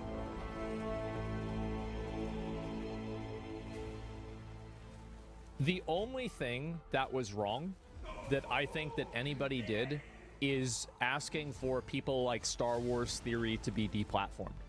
Right? Critical Drinker, Nerdrotic, like Star Wars Theory, you know, the Axis of Evil, you know, for like the Acolyte enjoyers. These people should have never, they should not be deplatformed. They have every right to have whatever opinion they want. Like, it's insane that this is even a topic. I saw someone say, is this your Sith era theory? And I'm like, yeah. When did it become okay to constantly berate someone for years, and then if you answer back, that's your Sith era? No, that's just standing up for yourself, or replying. That's literally all it is. You know, if you're provoked, I think it's fair game to be able to say your piece back. So anyways, that's what I did in the recent video. Essentially just talking about Clone Wars returning in live action, which I think would be pretty dope. But of course, yeah, what's the problem? This guy, the Forbes guy, Paul Tassi, goes ahead and makes another tweet. You use incognito mode for porn. I use it to check on channels that make videos about me that I do not want in my algorithm. Well, thanks. Is this problematic? What's wrong with that? He doesn't like you. Obviously, he doesn't like you. For the view, man, and his comments are just, well, they speak for themselves. Anyway, it's admittedly funny. What does this say again? Less people funny putting whiny aggressive comments on family photos on my Instagram every time this happens. I thought I was going to die for sure. Yeah, this is stupid. Like, obviously, if somebody makes it, like, if you post a public article you have to accept that people are going to criticize and talk about that article. That's just what's going to happen. Unless he's telling people to harass you, and if he is, you should report him to YouTube and get him banned. It's that simple, right? No shot. Yeah, it's that simple. Can't handle it, leave. Well, the thing is that it's weird because I think that Star Wars Theory is being kind of melodramatic about this, but I also think that Paul Tassi is being unreasonable as well by saying that he's being harassed and he's trying to connect like negative comments on like family photos on his Instagram, like as if Star Wars Theory supports this, right?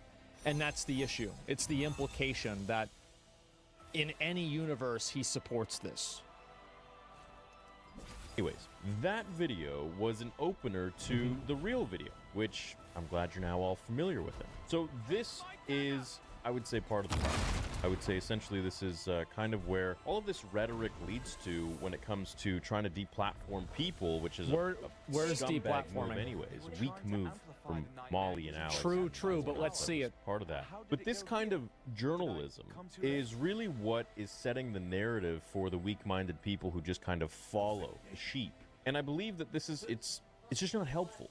I think there's a lot of gatekeeping in this kind of journalism, which we're going to get into right here. And I think that he's right about that there is a lot of gatekeeping of things like this that happen, where like people think that you're not allowed to have certain opinions about like shows. Like you saw that with The Witcher, you saw that with the Star Wars Acolyte. It's very common.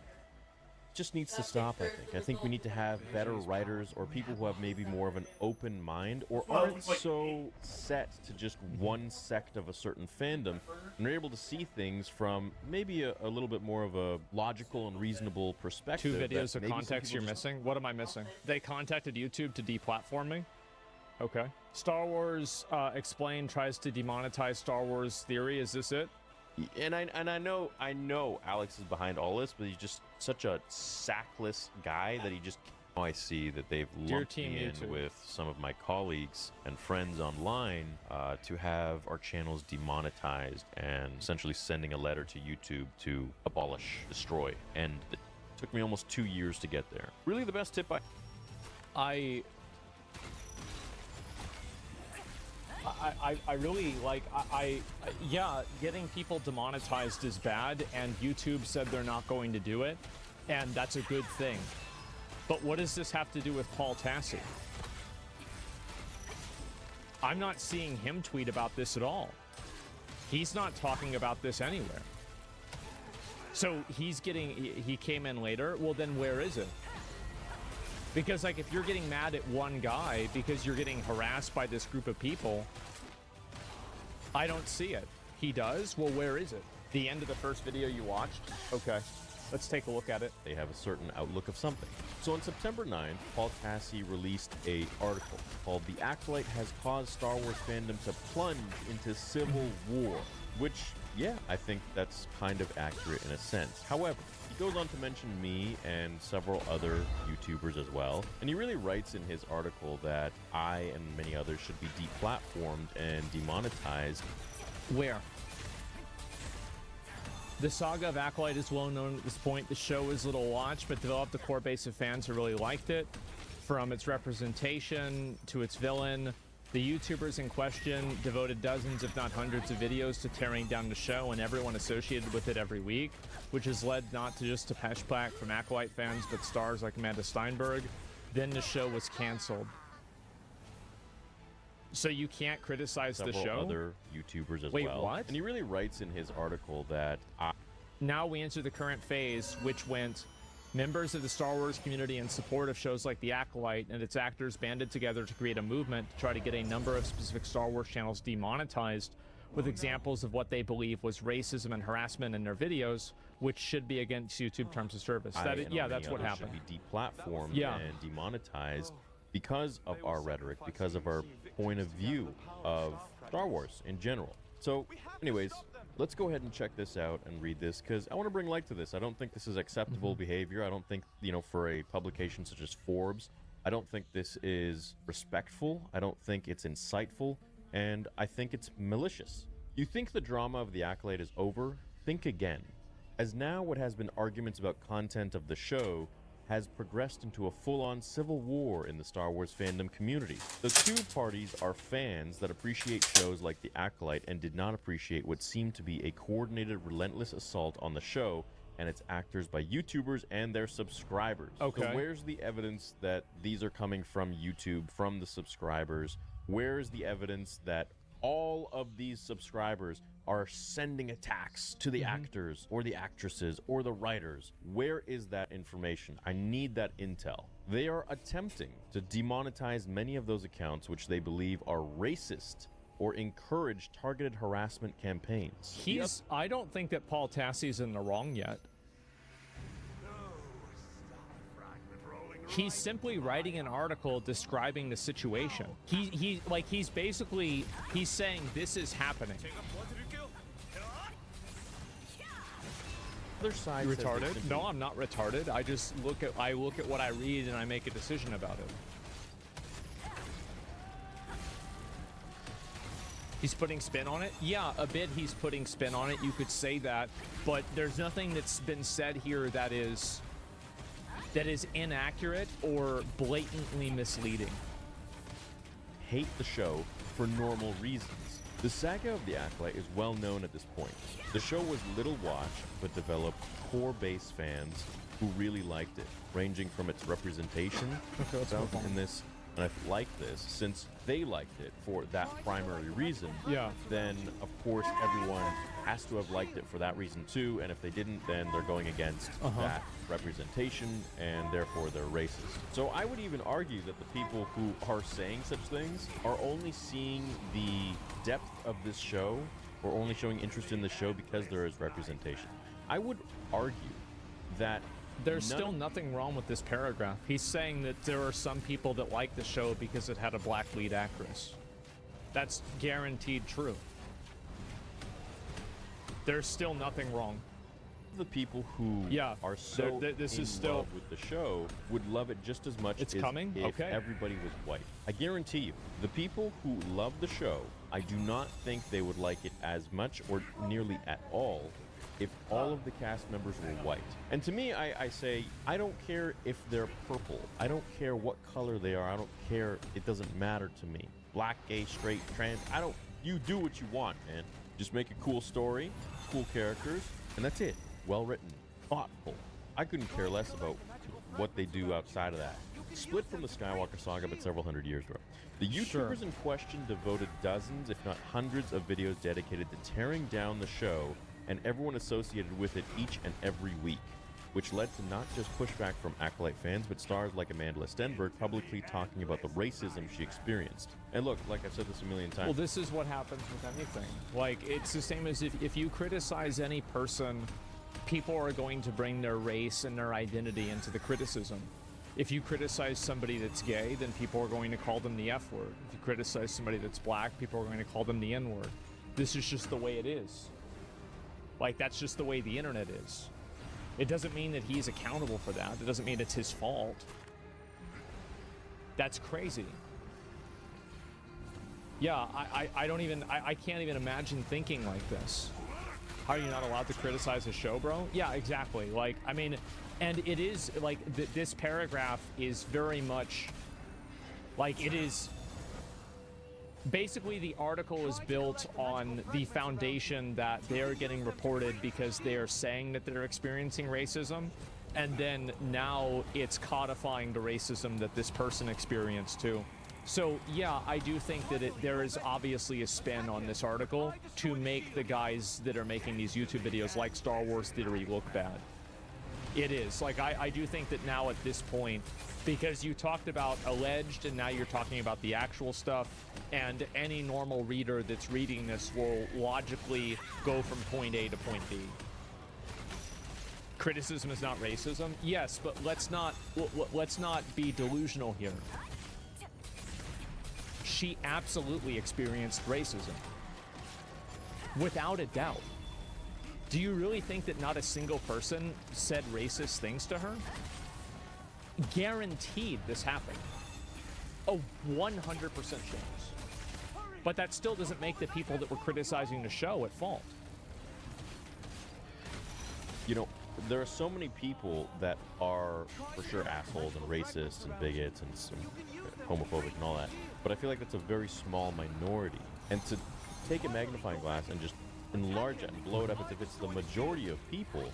Somebody says she is racist, though? Okay. Then they're both stupid. They're both racist. If you're racist to somebody that's racist, you're still racist. Like, yeah, she is. Wow, okay, true. It's really irresponsible to do, especially as a journalist. I think if we're going to really look at something from a objective point of view, we have to really see it for what it is. Okay, there are shitty people everywhere, all over the world. Okay, you run into them every day. I run into them every day. There's also very nice people all over the world.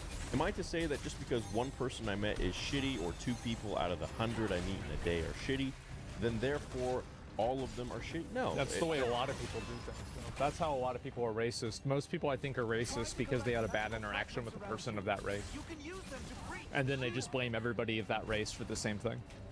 It's just a select few. That's how life works. You can't fix the world. But I'm done. Unfortunately. What is this? What how life works. Reported I'm done. First text threat, but the things I've been saying the past few days are constantly disgusting. I have no respect for this part of the community or those that cultivate it, and excusable and pathetic. Yeah, I mean, like, harassing somebody and sending them messages that are hostile, it's pretty simple, right? Like, if you do that, you should get banned.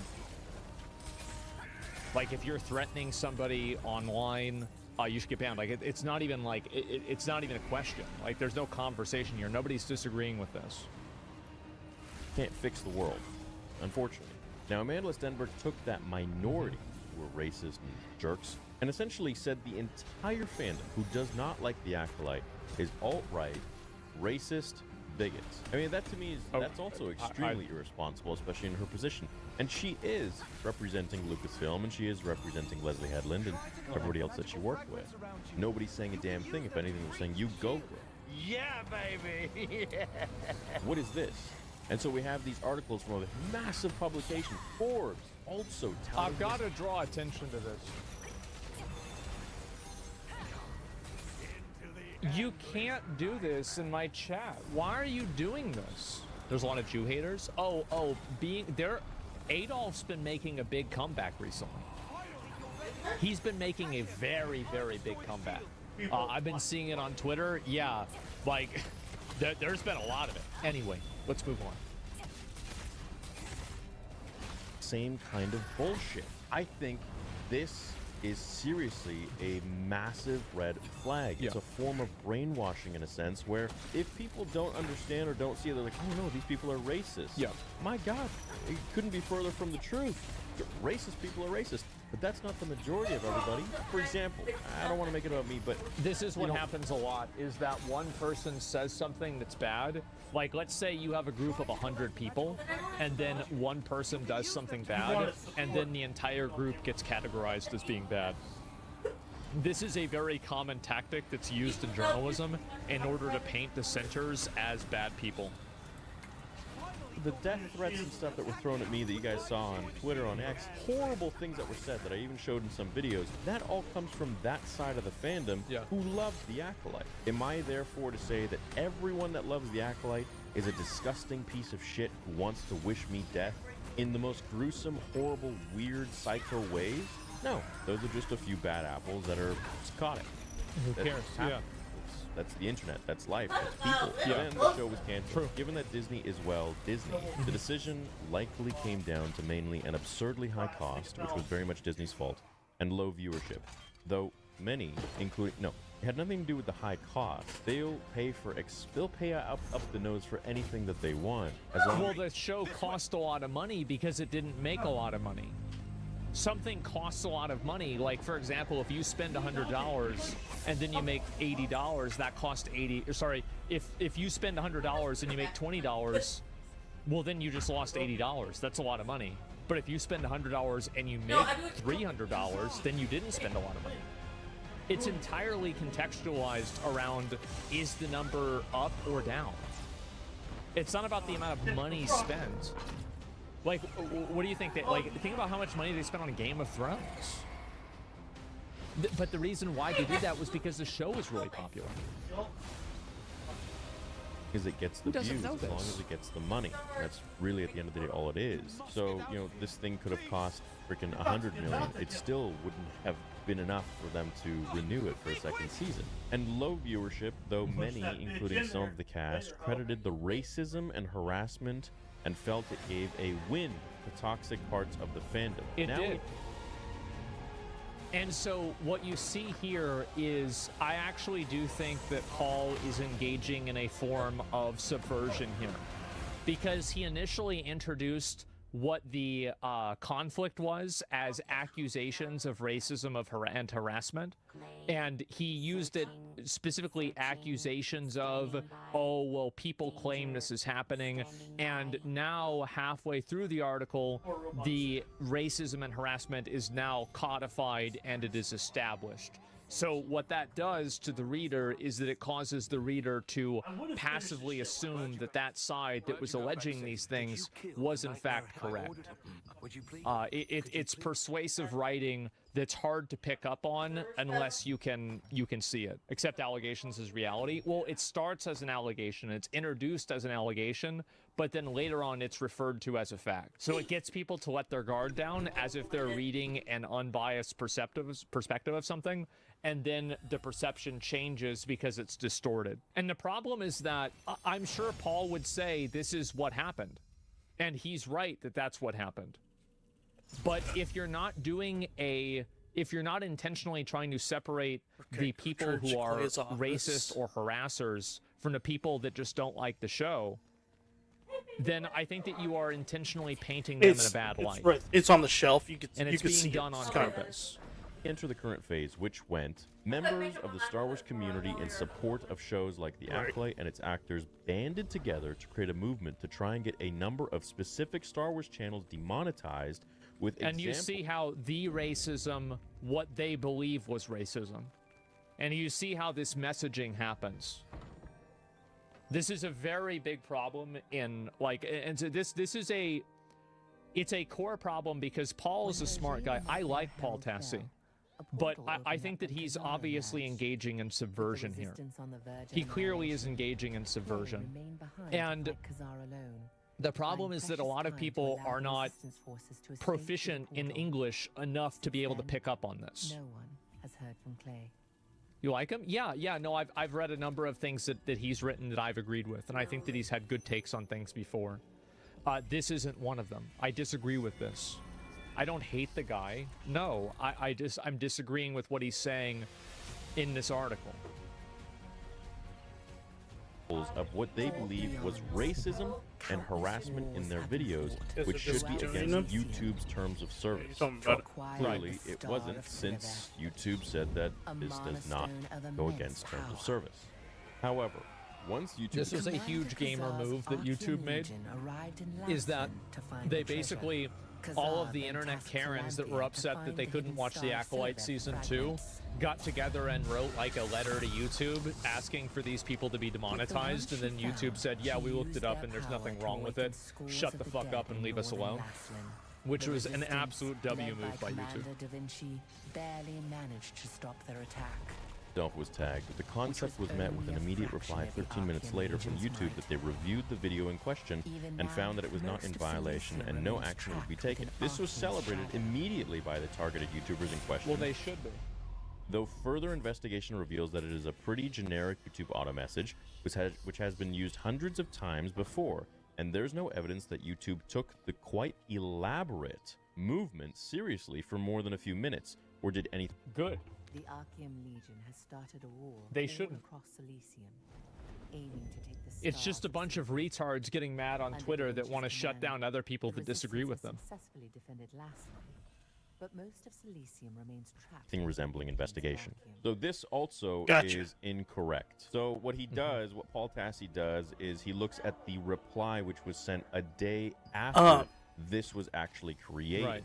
So Yeah, this was actually created and sent on September 4th, which took YouTube an entire day to check out the claims, and then they replied on the 5th, and they said, thanks for reaching out, just heard back and confirmed that this content is not violative and will remain up. We totally understand you may not agree with this decision, but we reviewed this video very carefully against our policies. What's up? Yeah, they huge YouTube W, by the way. Yes. Massive YouTube W. She'd gone on a trip. Replied the day before this, and they said, we're going to check it out. Could you please send a link of all of the videos in question? You just got to make sure you find basically, a the entire idea that it was done by a bot. I've been considering mounting like a it's TV not onto the ceiling true. for a long time, like above our bed and shit. Or the channels in question. But the problem is, how do you plug it? Paul's saying that it was done by a bot to discredit it. He is. I don't know if it's to discredit it, to be fair, but I do think that's what's happening. Everything should be done. Like, it should be finished. Molly went to YouTube's aid and made sure that she Ooh, freaking tried to purple rat armor! every single person out on that list. Hell And these yeah, people, I want you boy! guys to see that they Plus are 2 the internet decks, probably Karens. going to be able to plus 2 These perception. people are absolutely the internet Karens. They are the ones that are complaining Perception's to not the that bad manager. either. They're the ones that want their food sent back because it's too cold. They're the ones that are getting mad because the barista spelled their name wrong. 650 health. I was in that freaking link too. They're Karens, Take they away our livelihoods. And I sound like a broken record, but man, you don't understand. Imagine you work so freaking hard and someone just wants to take that away from you because of wrongthink, because you don't agree with them on a freaking show. So, well, that's what they're trying to do. They're trying to take a moral high ground to make YouTube feel like they are morally Complete this mission obligated for the main to shut menu down weekly competitors. Because what they're going to do is now they're going to paint YouTube Guys have as enabling racism. I got mail. That's what they do. Journalist, writer for Forbes is writing misinformation, trying to say that this is a automated response within a few minutes. Incorrect. It's a response a few minutes, one full day after having checked everything. What did I out get? to, hey, Team YouTube, Star Wars community would at least I got appreciate this a formal- fucking I thing. love how they call themselves a Star Wars community. It's like, yeah, only you So guys ugly, it's that cute. like the Acolyte are the Star Wars community. Everybody else who's been supporting it and literally got it to the point where it's worth $4 let's look billion at this. Right. for George They're to not the sell, community. They're just a bunch of losers. They're the toxic grifters, racists. They don't actually give a shit about Star Wars. Come on. It's the same use extortion Dude. scheme used by game journalists for black people. Dude, I hope that a lot of people, like now that we've gone through a lot of these topics so far, a lot of people are starting to realize and pick up on these patterns and these techniques that journalistic 4 new skills. outlets use in order to maintain a this one- hegemony over information. As the golden, you shut the fuck It's up. been very problematic. All right. A special growth skill that can only be grown. Precious training books. Okay. Creates 3-meter radius areas, designated location for 6 seconds. Party members within area recover 65% of base damage. Recover 65% of base damage. Oh, that's cool. This one, I'm assuming it's an attack. Rawr. Link the target. Link the target with the user for 6 seconds deals 69% base damage plus 10 to all targets in the path. Every additional increased damage equal to 50% of the healing. Requirements pressure.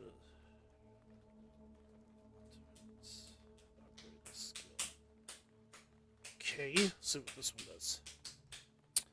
This, do not reset cooldowns of the following skills.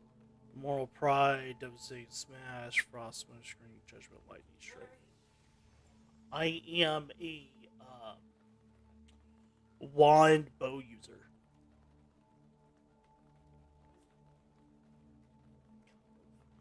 I'm like a healing ranger.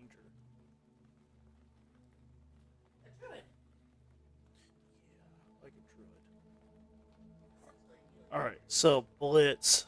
It does resist cooldowns user's last skill.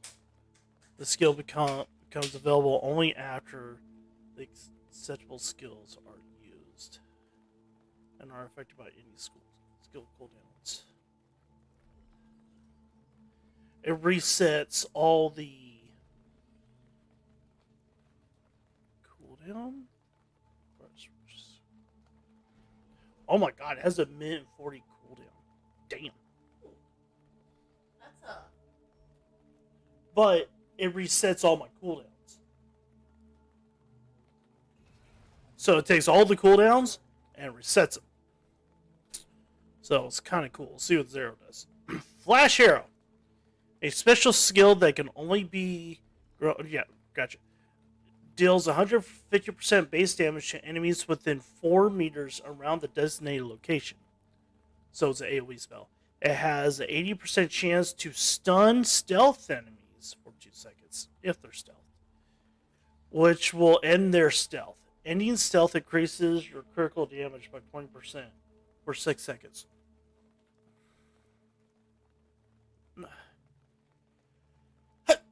Not acceptable by stealth.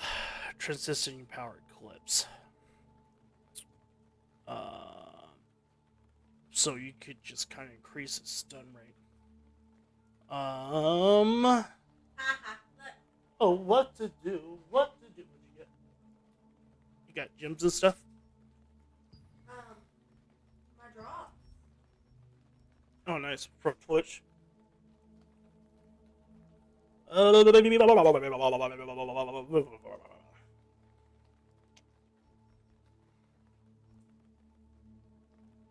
The life circle things are kind of cool.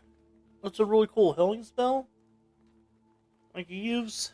Ooh, 120 magic defense with this bracelet. Nice. It sells for 10,000 gold. Don't sell it. Huh? Don't sell it. Oh shit. Oh. I got these spells.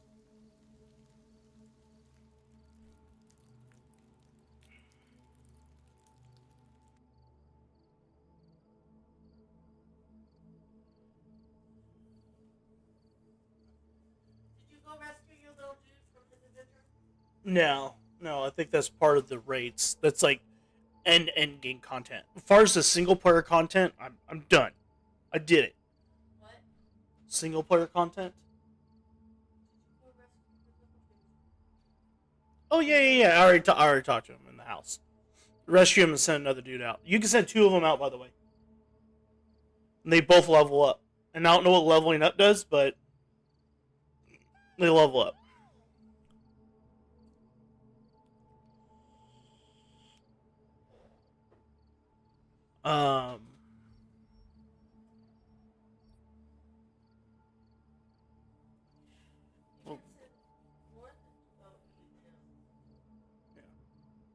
You only sent 2 per area, I believe.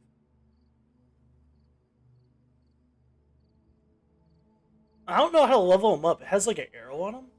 And I'm like, okay, I'll level them up. And I can't do nothing. I'm like, alright, well, fuck it. I'll just send 2 different guys in.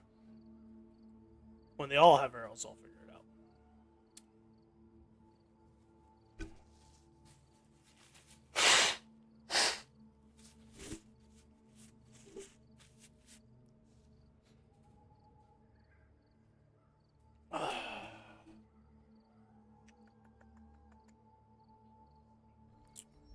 Well, the rings are cool. You need... I think I will do this. So I can place them on my person.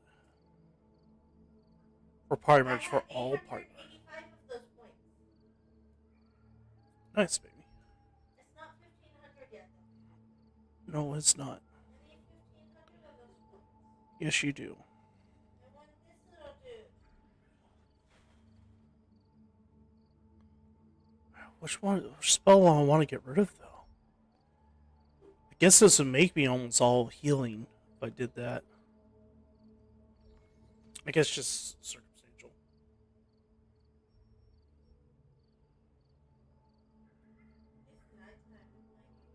It's night time in my game, too. Oh, see if you can switch servers.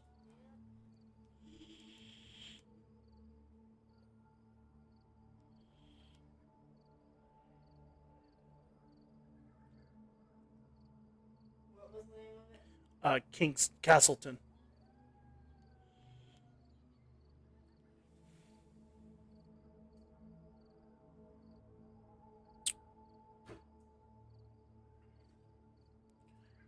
So I'll have to swap out a healing one for that guy.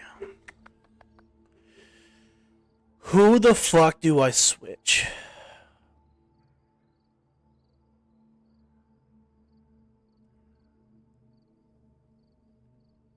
Two seconds to zone because sleepy targets. Castleton. K-A-S-T-L-E-T-O-N. That's me. Join him while the joining's hot.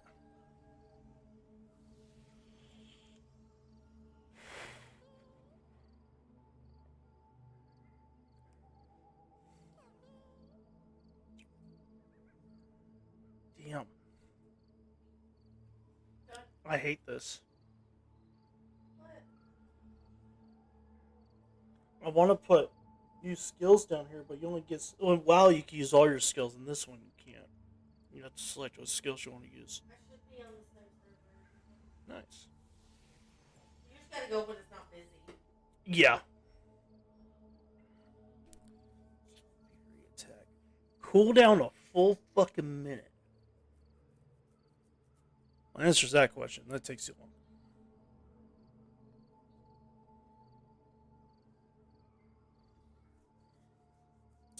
Where did this shit drop me? Should have dropped you in the main area. At the very beginning. Yeah. Where you originally started. Not where I was. No, it's got to start you off there. You get to keep all your other shit though. Alright, well. It brought my Anodi thingies with me, yes? Mm-hmm. Brings all your shit. Elodie? That's a word.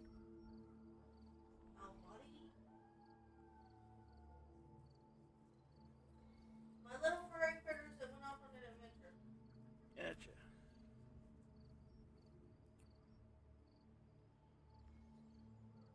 Guess we'll do this one instead of the shield for now. It's a good shield. I do like the shield.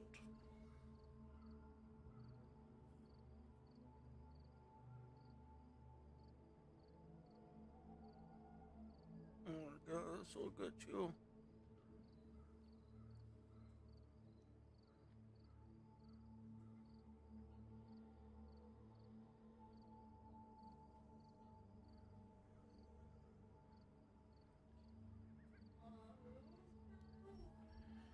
Yes, it is.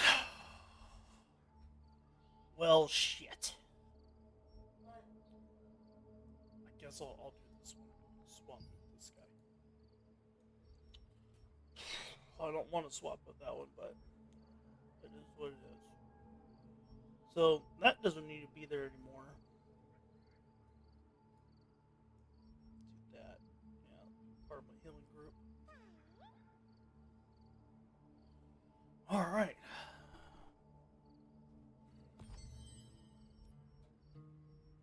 Leveling log. Claim reward. Claim all rewards. Holy shit! I don't know what this is, but I get a lot of them. Dimensional Soulshard Selection Chest. I do know what that is! Oh shit. These soul shards is where you could craft to make other items from my so that means I could buy like a purple bow right now.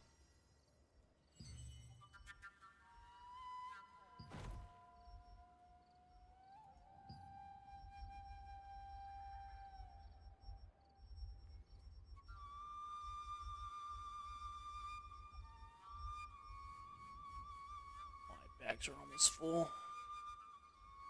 I just have stuff in here, I don't know what the fuck it is.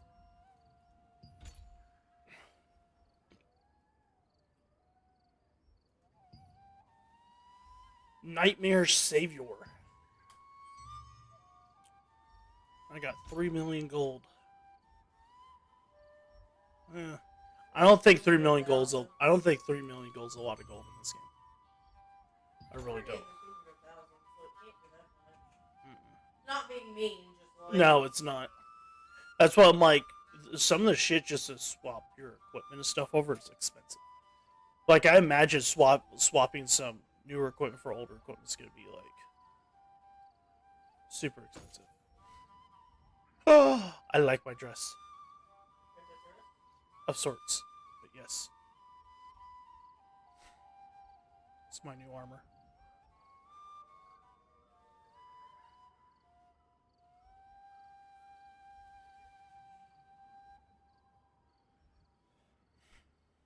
Can't believe I carried greens all the way to the end. Oh, I got a blue necklace now, too. Alright, so let's take this stuff off, because I need to buff it. Sad I can't take off all of her clothes. God damn it. I know. Let's see here. Enchanting. We want to do transfer. I want this. Nothing transfer for that. Okay, then I want to do this. Transfer this dude.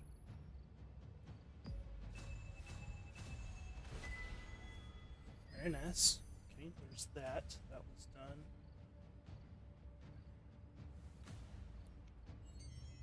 Then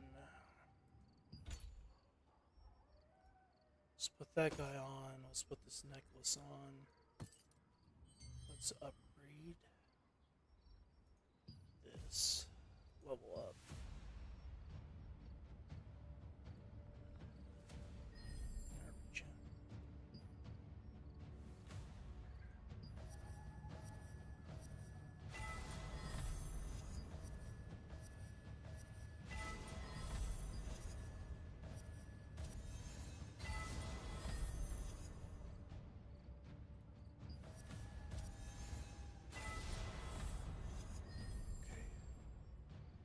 It's only purple items, so fuck it. Let's just keep upgrading. Alright, there we go. Level 5 purple piece. Now,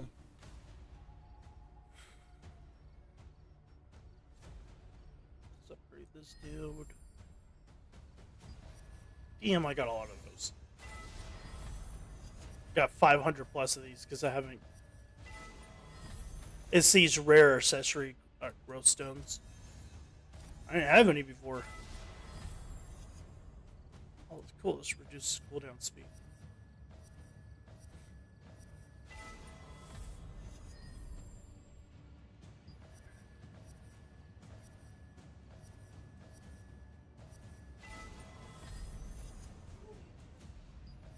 Soon, pop it.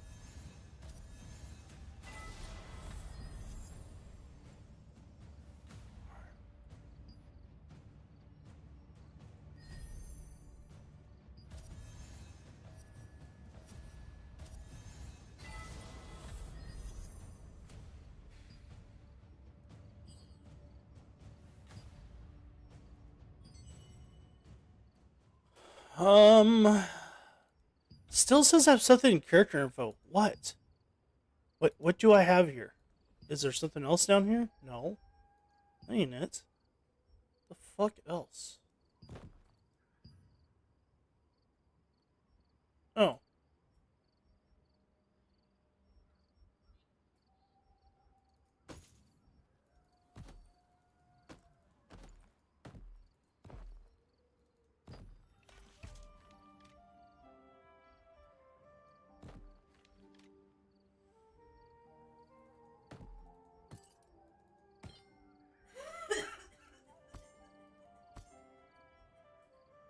Breathe.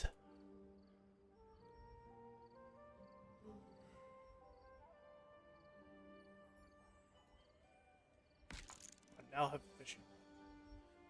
Alright.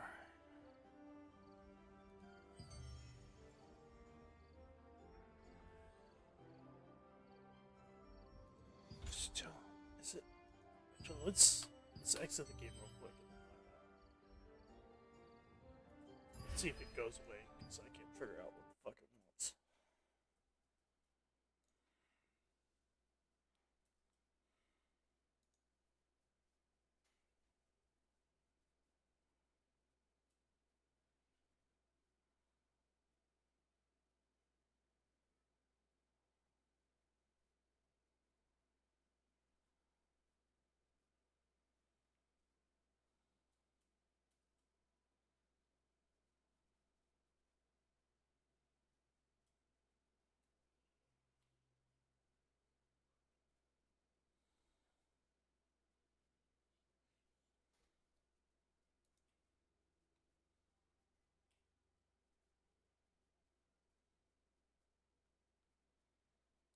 problematic, and like I noticed it a lot.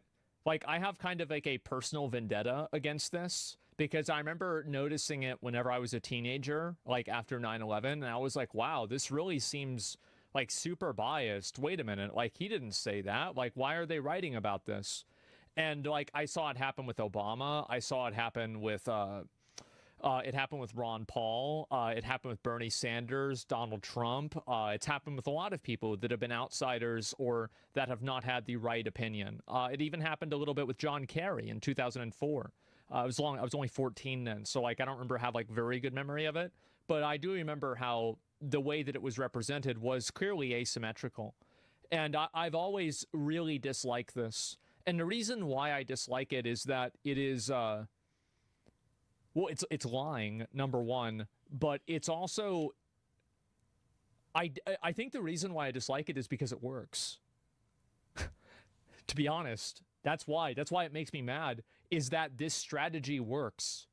And the reason why it works is because people are not, they're not like I don't know, like they can't read, basically. Like I could say something that's more sophisticated, but let's be real, they can't fucking read and they don't see what's happening. So I have a very personal vendetta against this, and I've had it for a very long time.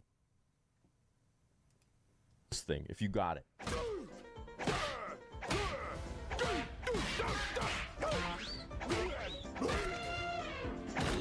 Man.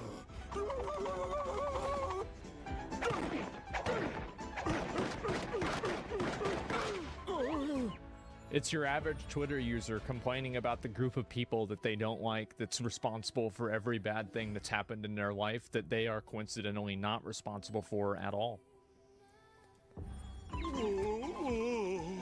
Though further investigation reveals that this is a pretty generic YouTube auto message, which has been used hundreds of... That's just because that'll help you sleep at night, right? Well, it's very clear if you could tell whether it was a YouTube automated message, right? Because if it was an automated YouTube message, you could copy-paste the message and then expect to see a copy-paste of that message that's been repeated multiple times. But that's not what happened. So it's very obviously not a copy-paste automated message, because all automated messages are written the same. Just by any sort of logical investigation, you would come to this conclusion instantaneously. That's a good look to do. Yep. Nothing. And there's no evidence that YouTube took the quite elaborate movement seriously for more than a few minutes. They spent a full day, and then they got back to you and said that there's nothing that violates terms of service. More do you want? Why are you lying? Why are you always lying? Or did anything resembling investigation? How do you know? What are you, Team YouTube? Why don't you just tweet yourself, bro? It was likely just a bot scraping a video, and what video that even was isn't clear. Why are you making stuff up, bro?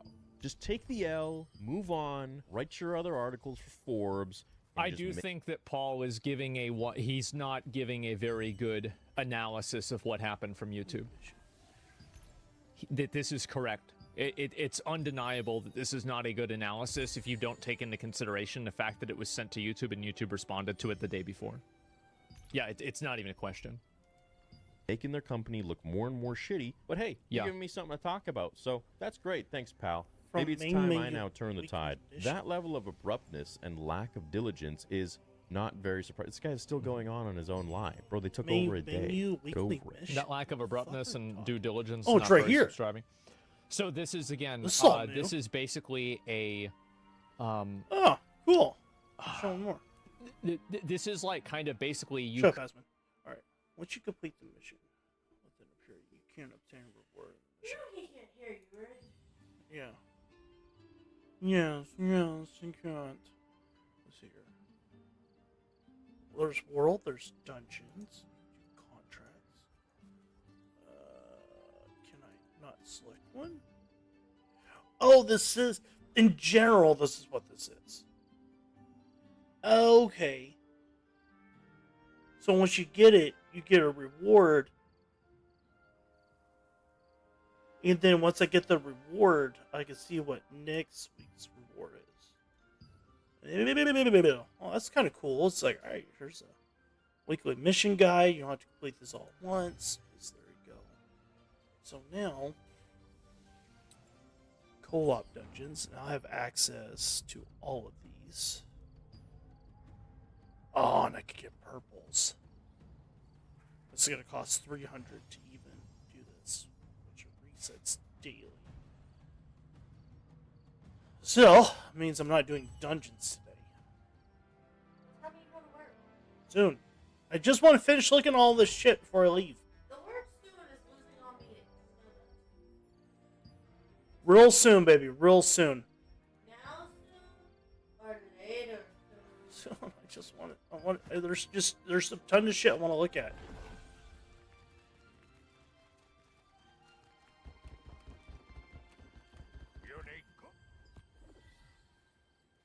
Is there any equipment you need, my friend? You're just a basic bitch. I need to go. Is it here? Here? Yeah, you have it.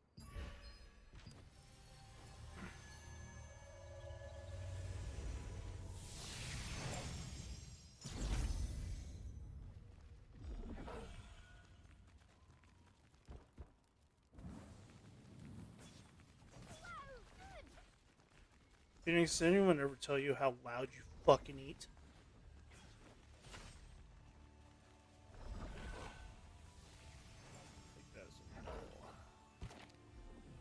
Where's this dude? Oh, there he is. He's hiding in some hole. That's what it seems like. You know the siege wall?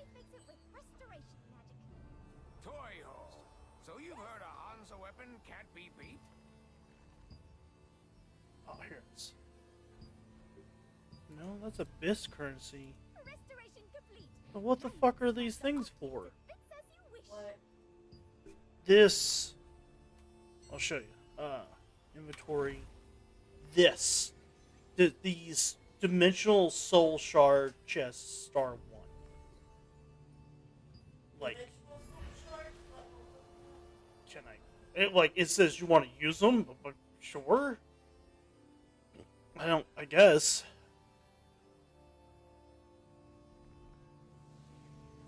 Like, I also have these skill conversion books. Oh, that's to swap out into a different... A Dimensional Soul Shard selection chest.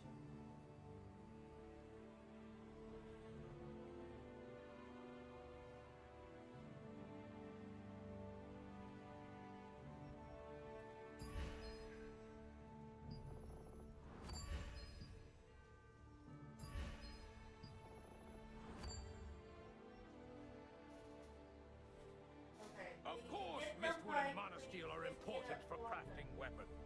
Okay. What were they called? Chests? Yeah, chests. Like, Dimensional Soul Shard chests? Yeah, so I have, like, Is that what it's called? Yes, the Dimensional Soul Shard selection chest. And it's 1 star.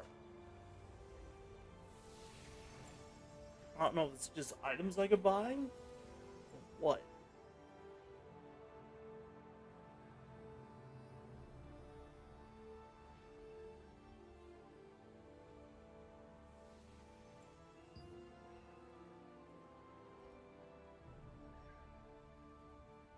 Okay. If this is just somebody commenting on this on Reddit. Mm-hmm. If you haven't gotten your epic weapon yet, it's best to save them up until you have 80 Dimensional Soul Shards. Then use Of course, Mistwood and Monosteel are important for crafting weapons. It takes 10 soul shards from each dungeon, so 60 total. Craft a dimensional essence, salvation.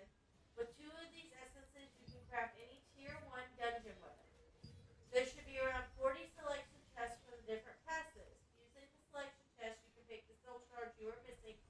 Craft another dimensional essence, salvation.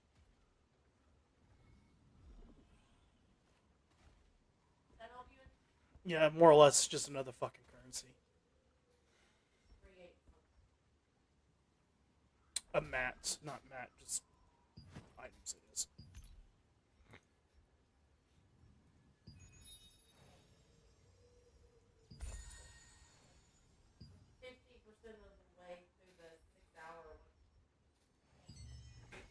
materials in storage. We will take them from there. Yeah. Honestly, are you going to work? Yes, I was playing on it. I just wanted to finish this shit.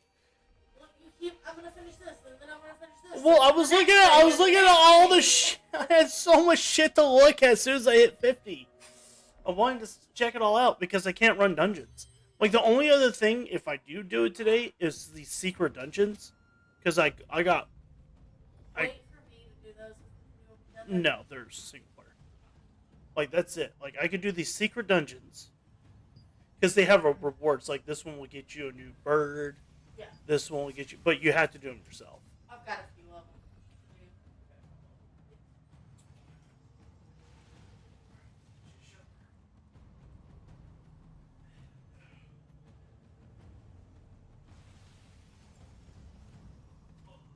Of course, Mistwood and Monosteel are important for crafting weapons.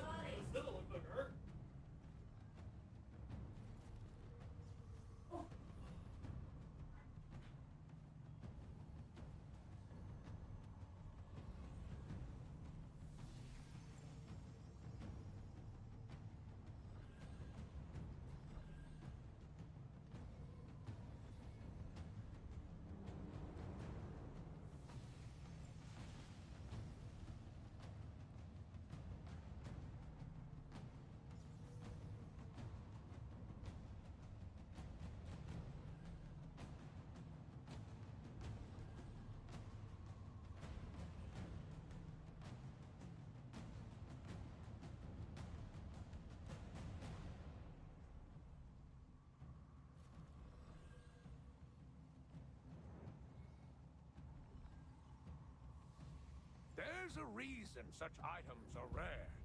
It's hard to find their materials.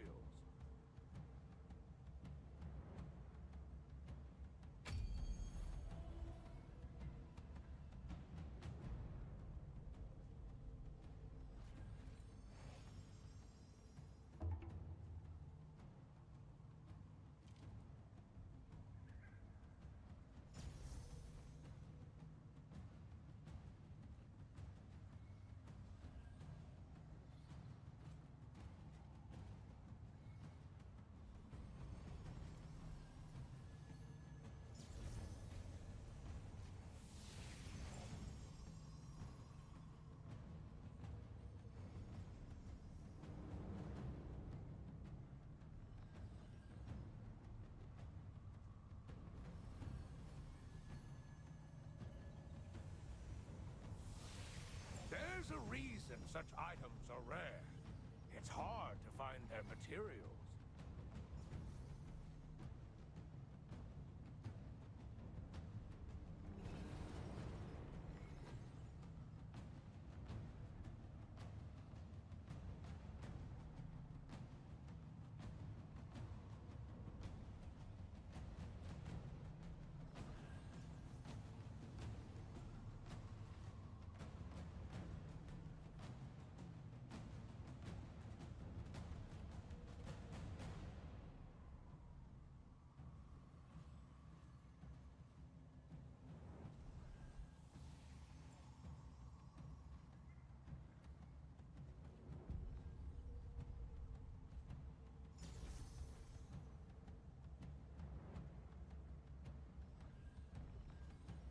There's a reason such items are rare.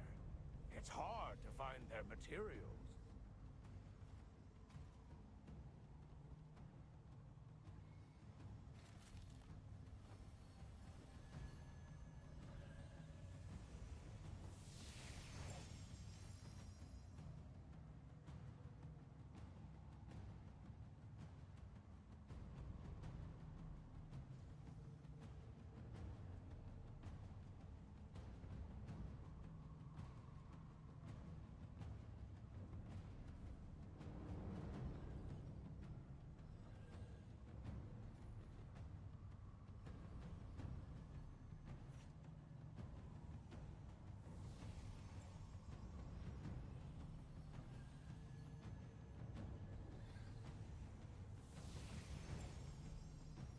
Put the materials in storage.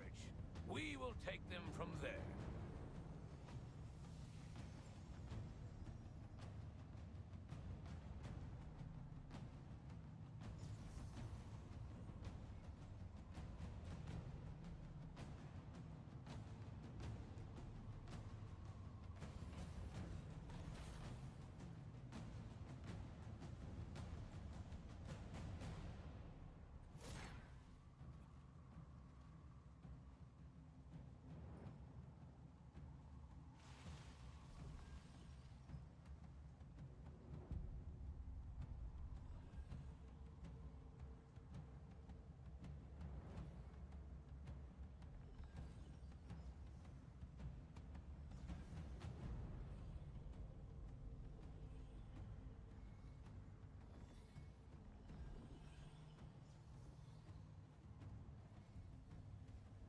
Put the materials in storage. We will take them from there.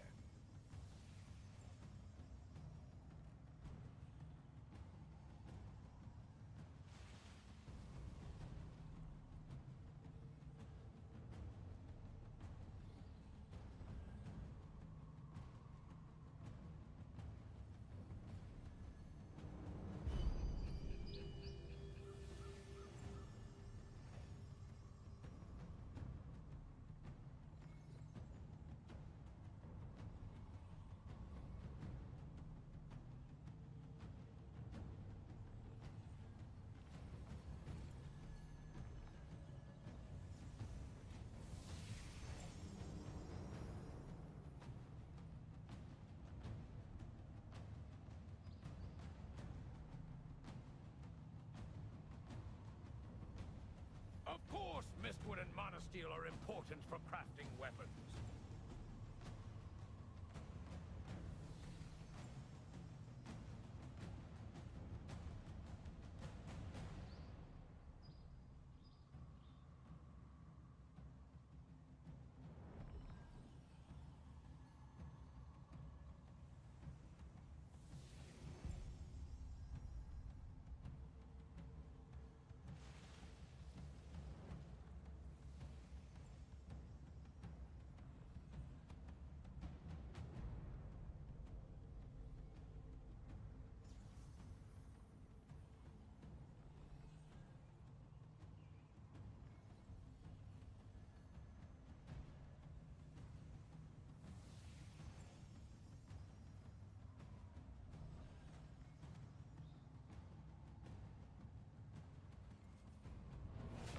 Of course, Mistwood and Monosteel are important for crafting weapons.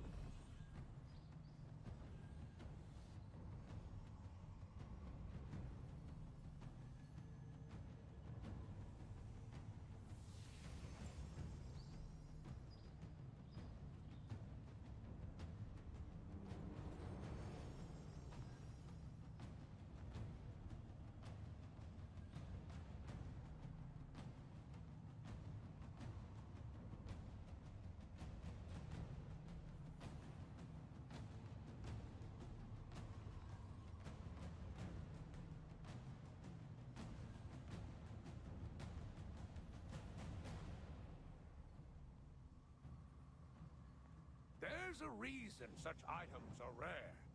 It's hard to find their materials.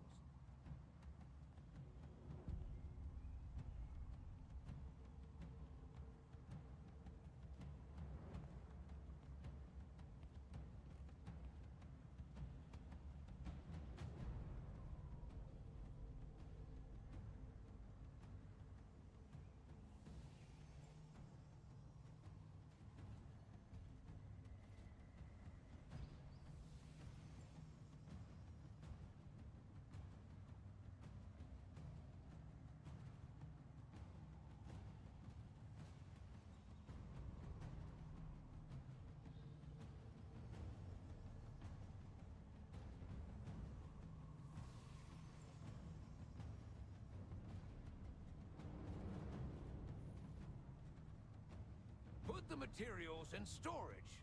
We will take them from there.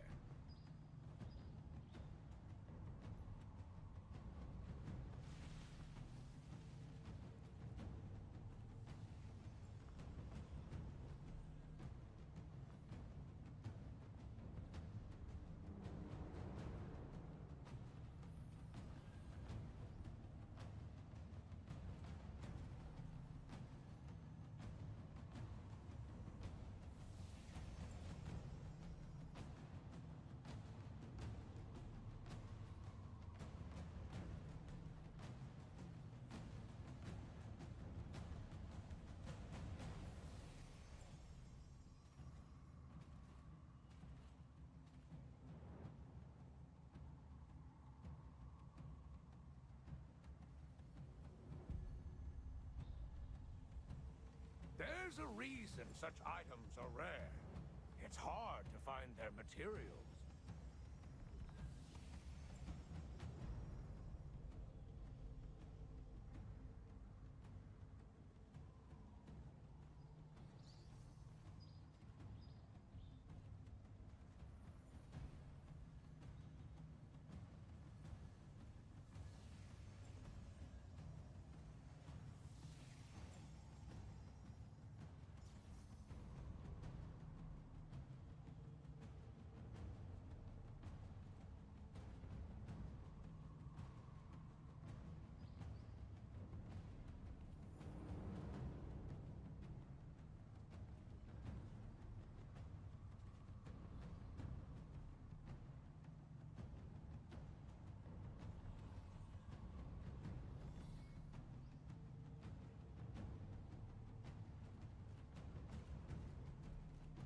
Of course, Mistwood and Monosteel are important for crafting weapons.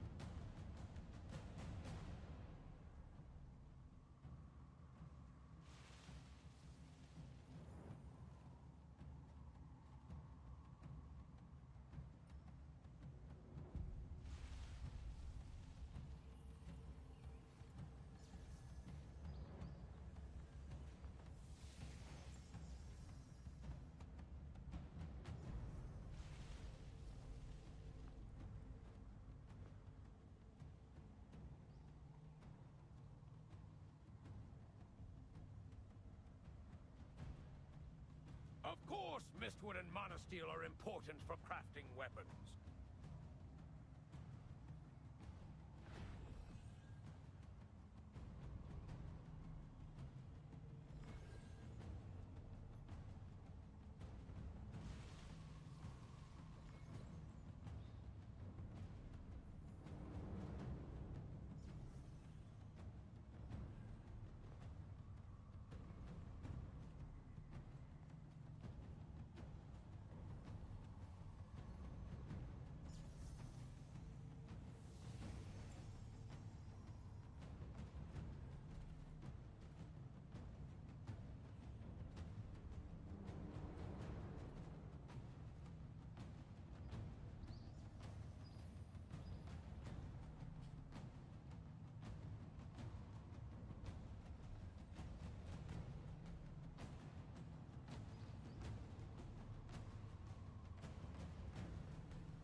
There's a reason such items are rare. It's hard to find their materials.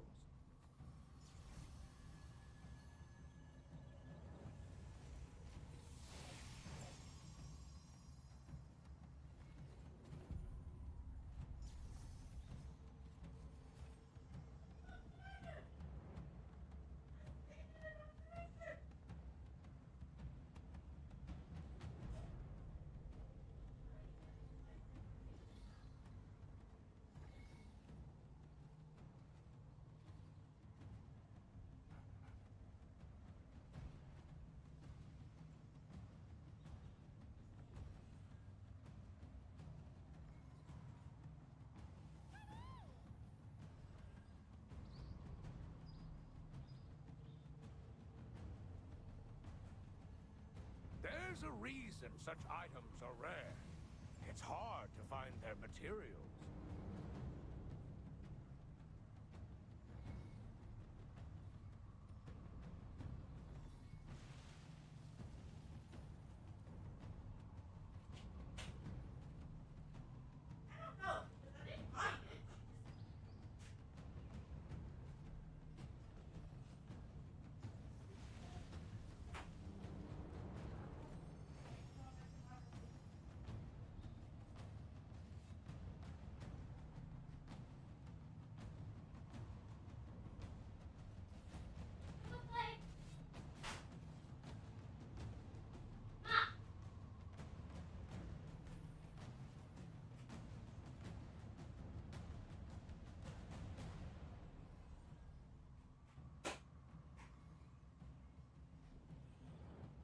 course, Mistwood and Monosteel are important for crafting weapons.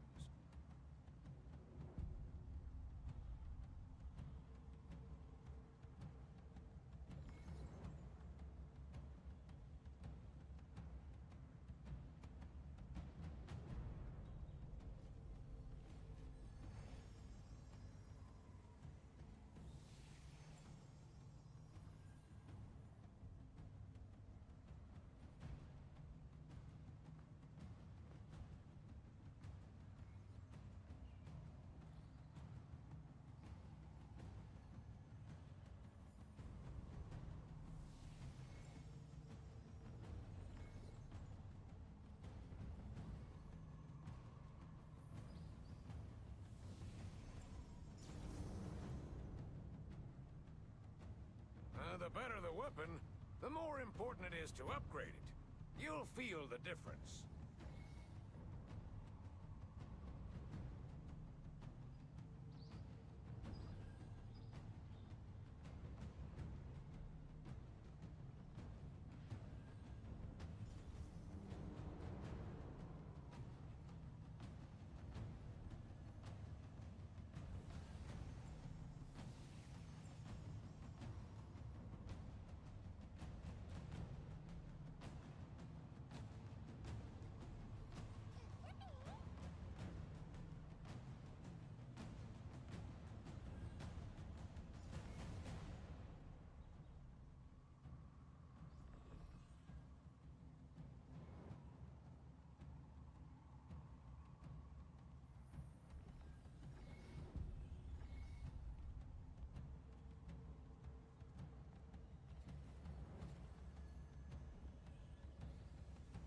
Of course, Mistwood and Monosteel are important for crafting weapons.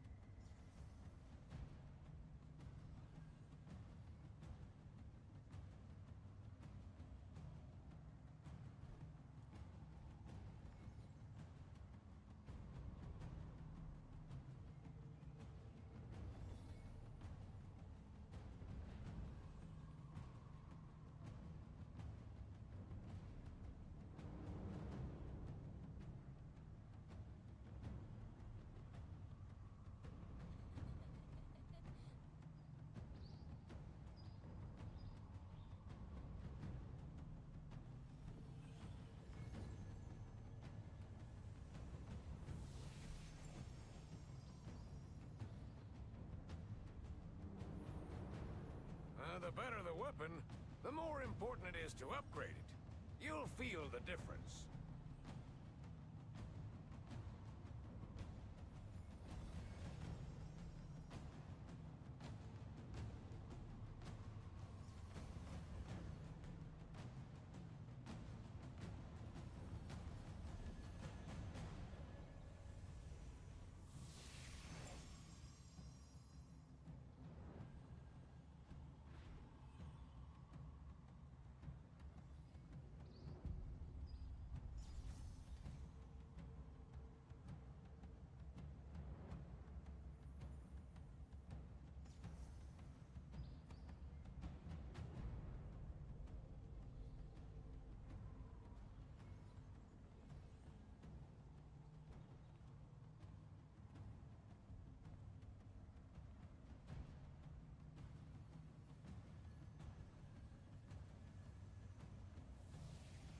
The better the weapon, the more important it is to upgrade it. You'll feel the difference.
you drink.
Yes.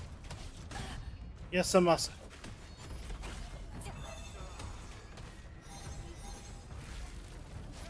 But you.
Money.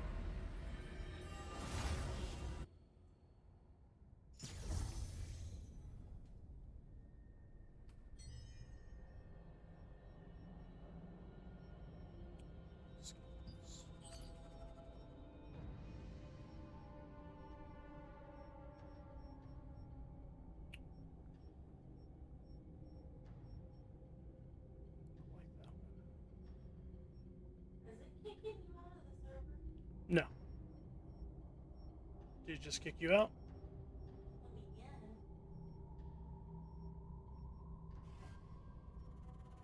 Odd.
I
feel butt.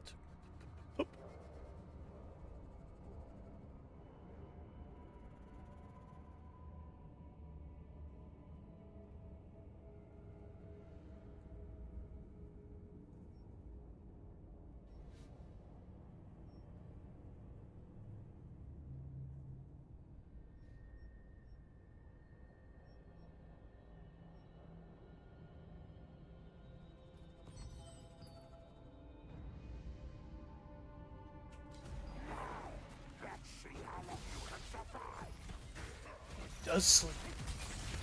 Oh, that's good.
You know the irony?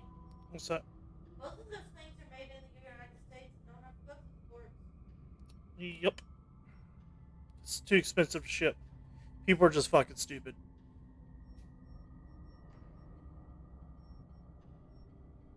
Like your goods from China, but even those go to fucking your China ones go through the California ports. You're talking about like Europe and Africa, your oil, things like that go through the other port. They're buying the wrong items. Anyways. It's stupid. It's all fucking dumb. Well, of course.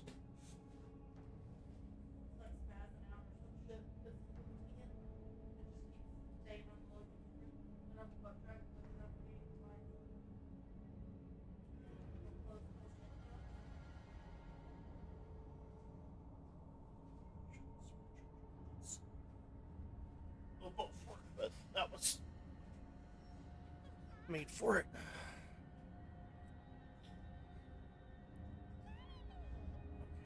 So how do this?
Gassy today.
say no thanks.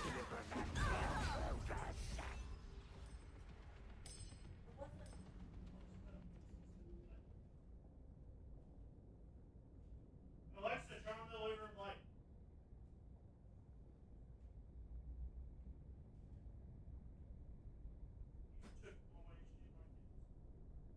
Seriously? Alexa, turn on the living room light.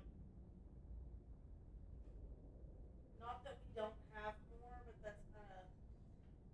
Oh, here. No, yeah. You're full. He brought his over and unplugged mine. He knows I told him, well, I bet you didn't like it.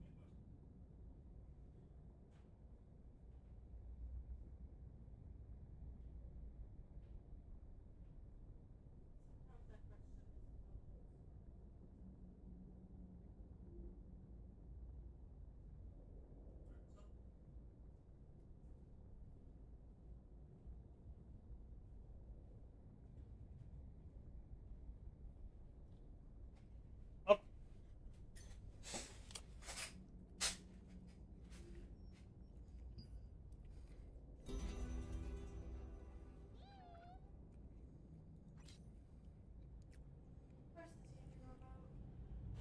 Don't know.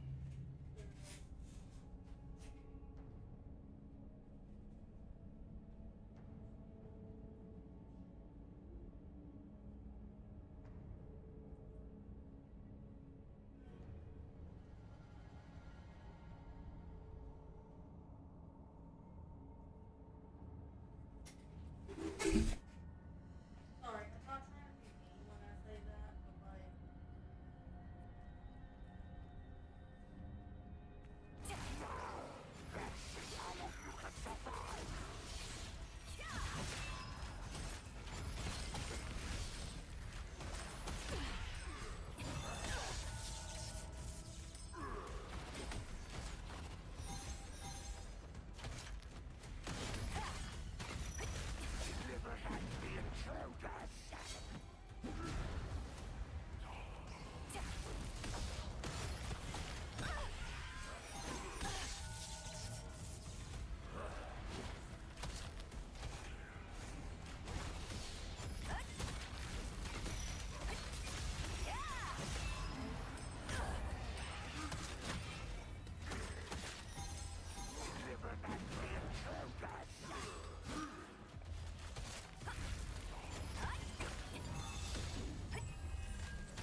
Yes.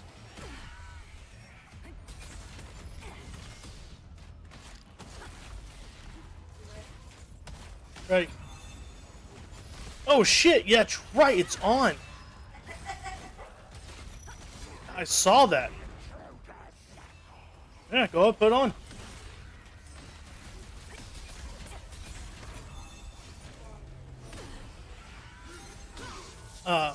Yeah, I'll be getting drinks. No, I'll go. I already know what you want.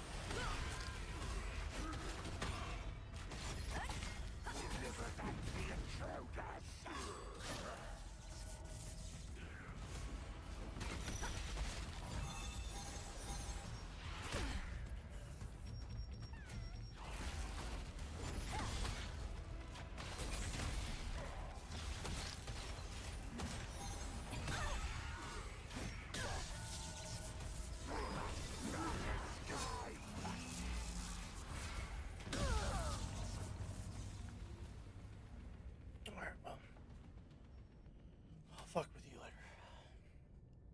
We ready to watch it?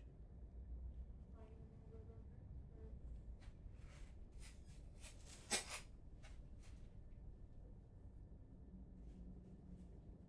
I start it, you're not going to want to leave.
how you walk like an animal? If I walk like an animal like this. There's more various ways of doing it that sometimes I do them like every once a month. It's called quadrobics. Evelyn did it, and I guess my brain's just like, I got nothing better to do than do this. Please, heck, I'm not doing because I'm just the referee. And the other thing's just tag or Christian songs. And then if Kevin or Preston are there, they're the only people left to talk to. They're only talk about most kids that are paid to win. Back here going like, drag them, trash.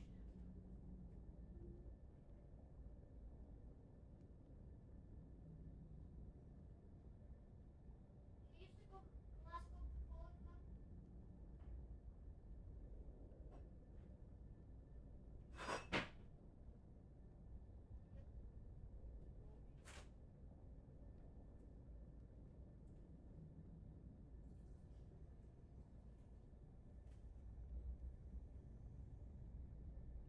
I need dinner donut. Huh? I said I need dinner donut. You want me to take a shower first or eat dinner? I want you to do the cat litter. I want you to drink water. Do the cat litter. Wait. Get a shower. So, I could drink water, put chicken nuggets in there, do cat litter, take a shower, be done, chicken nuggets ready, go eat and go to bed. Sounds good. That should take enough time.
Real fast. What? So, inside the game, if there's a dead enemy tank, you can go inside of it and it turns into your ally tank. And then you can repair it and make it like a new fresh tank. That's also how you get higher level things that have to purchase. Cool. Which is also super fun. I just call it Vietnamese strategy.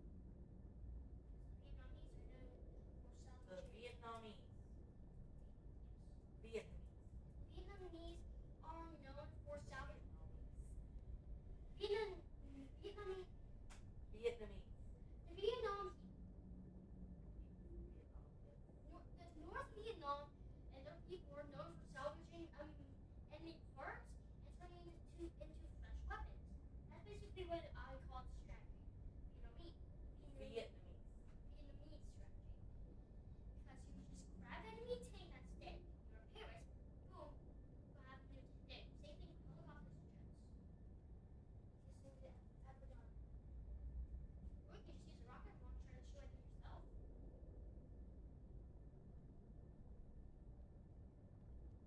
Oh, and Mom, you don't realize how many times I've had to just be support.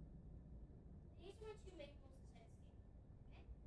I'm either a supply truck that has to protect myself or has to carry on with me to go supply enemy allied bases with stuff that we need to fend off the enemies. Or I just had a giant big helicopter with artillery in the back where any of our allies need artillery, I can land artillery down or send out our artillery cannons to the base. Or you could even put it in a tank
Alright, there's a website. There's a website Jacob sent me. Let me look at.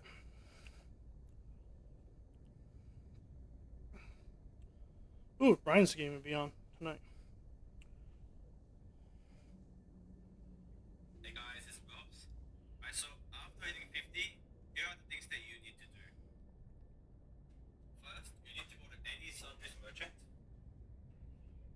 And you have to buy these weekly contracts. These don't have any traces or anything. You can stack how many ever you want and use them whenever you want. But as long as you're buying these every week, you're not missing out on any weeklies. Okay, gotcha. Next, you're gonna do all the contracts. So I'm gonna upload this on my other video. Let's do this over here. Wherever that is. I saw it. Yep. Baby, how do you kill the big bitch spider? Raise your controller up. Oh, her? Kite. A lot. And Jacob couldn't kill her for a while, so don't feel bad about not being able to kill her. Only reason why I was able to do it is because I could heal through all of her damage.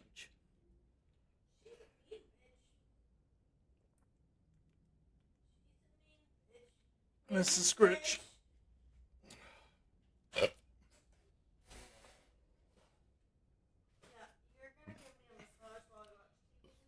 Sure. The truth about 7 out of 10 games. That makes it hurt to pick up my babies? Out. You got it. Hey, baby, I don't think your son's connected. So open your. It's alright.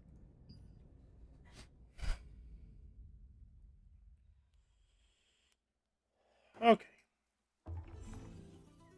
So. You get guardians?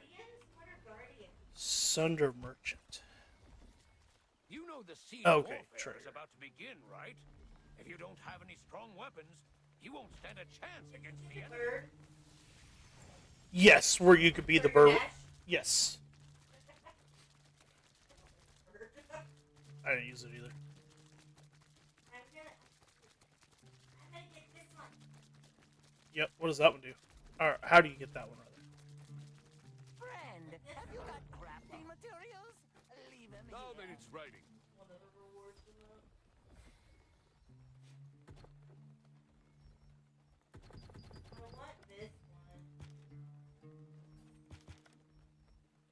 Okay.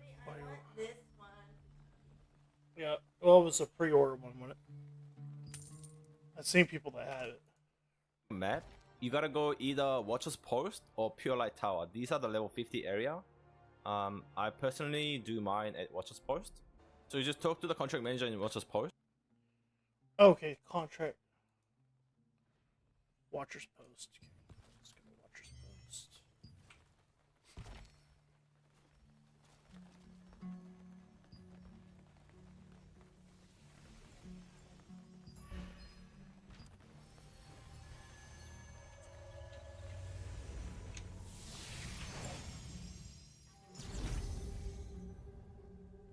I know.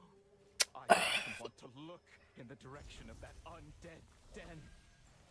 You know, zombies are very common in the town. Goodness, the contract scrolls are getting. I'm glad you got here safely. Alright, do what to this dude? Watcher's Post. So you just talk to the contract manager in Watcher's Post. I'm glad you got here safely. You will have 8 contracts to choose from. Uh-huh. Now, the first thing you have to prior is zone. In Watcher's Post, you'll be given either Ruins or Fornos.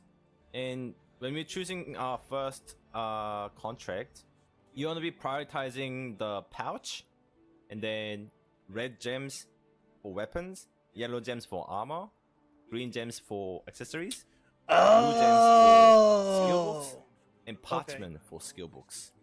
So, apartments for skill books. Okay. So we're gonna be choosing our first contract, and there's no red gems. Only I got yellow red gems. And also this is tier 2, which gives more reward. So we're gonna go with this. And this is Fornos. We take it and we refresh it. The reason we refresh it is because we get. What happened? Yeah, what did we do? Did you do something? Quick, beat him! Beat him before he runs!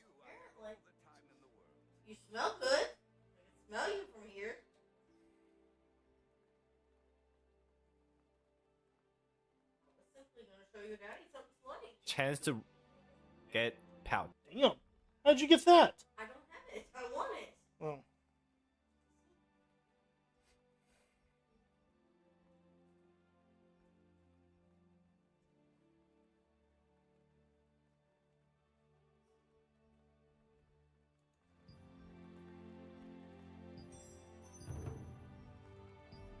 Here you go. Hmm. I think this is like 3/4 good. Yeah. This one you can buy in the store though. Right. Cool. So did the contract now what? Alright, so we get a new set of quests. So now you want to look for the Phonos and the red gem. There's a tier 2 ruins armor gem, but for the efficiency I'll still go with Phonos. But it's up to you if you want to take this. So I'll take that, refresh. I look for Phonos, red, accept, refresh. Hopefully I'll get a pouch in this video. Phonos, red, roll. There you go. Pouch. Whether it's ruins or Phonos, you just take it. Number 1 priority. From pouch, you get chance to get an epic item. There are blues. You also get a weekly quest scroll as well. So you can take up to 5 quests. You finish them, come back, do the same thing, burn all your contracts. Alright, so let's do our contract. Okay. Let's see what else you got. After that, you want to upgrade. Damn. He got that slutty alpha that you were talking about. All your gears to blue if you already haven't done so.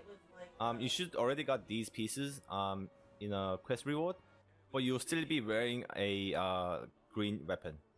Best way to get blue weapon is to go to your lithograph book and select on green.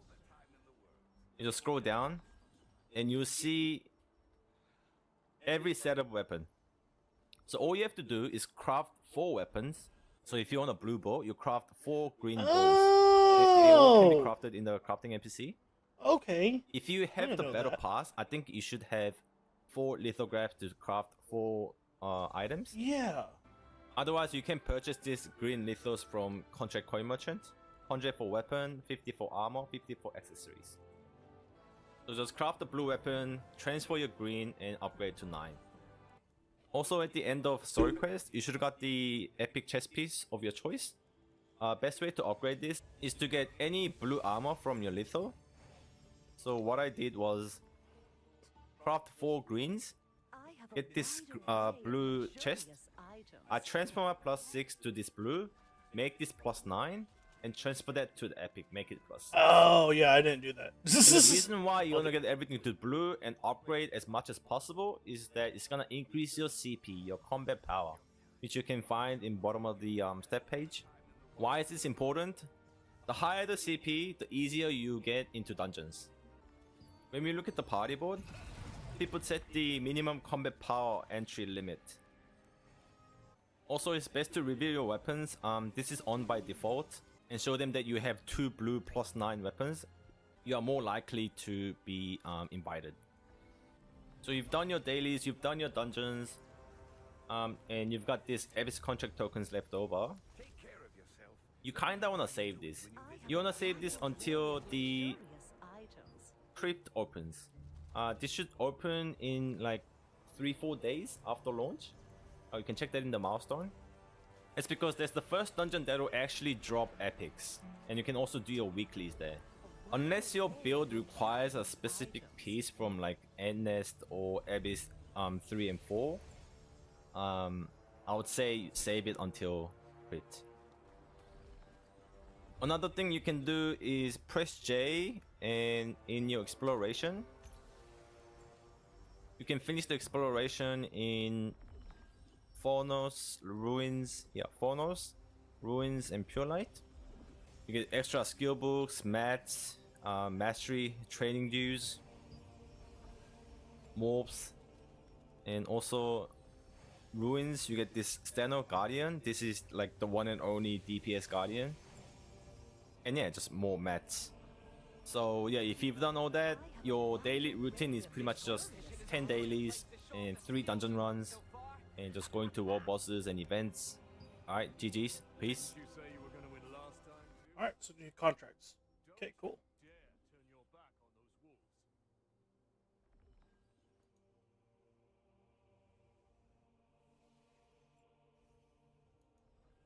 Welcome back, Defenders. This is like if WoW In and today- Diablo had a baby. Right. Like, legitimately, this is like if WoW and Diablo had a baby.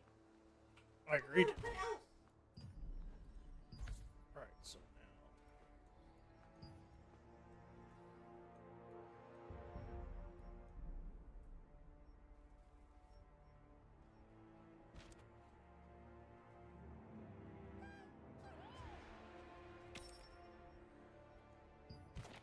This competition is a great place to show off the skills you've honed so Oh, far. so I just. Didn't you say you were going to win last time too? Today's video, we need to talk about red lines. Do they actually exist? No. Now that's some chutzpah. Israel strikes trample on US and Russian red lines, while Washington insists that Ukraine needs to respect Putin's red lines to avoid escalation. Israel stomped all over them by blowing up the Kremlin's largest overseas airbase. In an impressive military operation on Thursday that thumbed a nose at US and Russian nuclear arsenals, Israel's armed forces hit the Kremlin's main airbase in the Middle East with a devastating missile strike. Almost certainly without asking permission from anyone in Washington, D.C.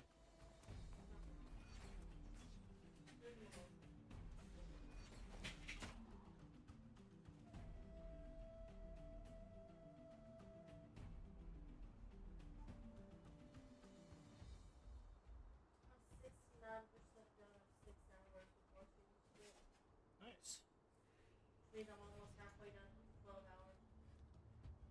hours. My little partner's almost back. My little At poison. least 30 Israeli naval missiles smashed into the Russian airbase at Khmeimim, near the Syrian port city of Latakia, during the early hours of this morning, probably targeting cargo storage facilities. Let me show you the geography. Bashar al-Assad is still in power, controlling western Syria, and the Russians operate a naval base and an air base because they're allies of Bashar al-Assad. This is the air base that the Russians use to support the Syrians, and apparently Russia is shipping weapons through this airport that is making its way to Hezbollah and Lebanon. Russia is a military ally of Iran.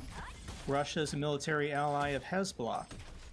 Of course, the Russians are supplying weapons to help Hezbollah in Lebanon as the Israelis are conducting a ground invasion of Lebanon's southern coast. This is from the Jerusalem Post. Israeli military accuses Hezbollah of smuggling arms from Syria through the Masna border.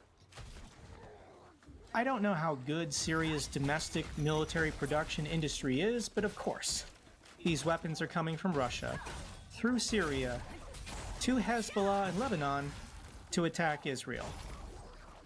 Israel has the intelligence, they know this, so of course they attacked this Russian airbase. All we have is a small video and some pictures of explosions at the base, and we're going to know more later today how significant this was. I do think we'll get the satellite images at the end of today, and maybe Israel hit some high-value targets. But let's now wrap this in with what Iran did 2 nights ago, launching a ballistic missile attack against Israel in retaliation for Israel taking out the leader of Hezbollah. Initially, when I saw this video, it looked bad. There were ballistic missiles impacting the ground in Israel, so I just assumed Israel's air defenses weren't able to do the job. More than likely there'd be casualties. Rain, storm, wind, spelt with a Y. But Israel's reporting there were no casualties. Approximately 180 ballistic missiles were launched from Iran, targeting 2 Israeli air bases and the Mossad headquarters building. Stormwind. The interception rate for this ballistic missile attack was lower than the one Iran did in April, and you can't have the spaces. satellite images of what the damage is. The Stormwind is capitalized, And has it's a not that capitalized. bad. Yeah, I got Here's a an request impact from crater. Summer Rose. Here's an impact crater. This Iranian ballistic missile did hit this hangar. What? but the hangar didn't I did really not sign explode up for all this entirely, so I don't think this was an ammunition hangar. Maybe there was a plane being worked on inside that was damaged, but you can see all the undamaged planes still parked on the apron. Iran hit something. They hit this road and they hit this building, but I don't think Iran got any high-value targets. So what are the Russians saying in response to Israel attacking one of their air bases in Syria? There's nothing. Crickets. Nothing in the Western media, really. And I even went on RT News. Nothing saying we condemn Israel, or we're going to war with Israel, or we're going to use nukes against Israel for attacking our air base in Syria. So I want to play this clip for you from Ukrainian Member of Parliament Alexei Goncharenko. He gave an impassioned speech talking about red lines are just a thing in our head. God, you're so fucking loud. What? So Ukraine can win this war. Who we are afraid of? We are discussing, can we give to Ukraine possibility to attack aims on Russian territory, or maybe not? Who we are afraid of? Russia, where more than 20 million people shit on the streets because they don't have toilets in their houses. That's why they were stealing it from Ukrainian homes. North Korea, pitiful. Iran, with this Ayatollah regime, which just raising the flags and they can't even reply on what's happening in their own capital when their key proxy was killed there. They can't do anything about this. Who we are afraid of? They are attacking in Salisbury, bombed Moscow. They are attacking in Berlin, bombed Moscow. If we would do this, they would never attack Ukraine. But they did this just because they saw no reaction. And if we will do what we need to do, this pitiful regime will disappear like all other else. And then Russian people will erect monuments to European liberators of them from this awful regime, as well as Iranian people will do in Tehran. 20 million Russians don't have indoor plumbing?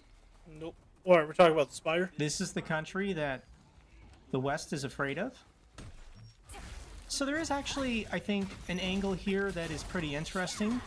Congressman Lawler comes out in favor of Congress returning to take up a second emergency supplemental bill with additional missile defense funding for Israel.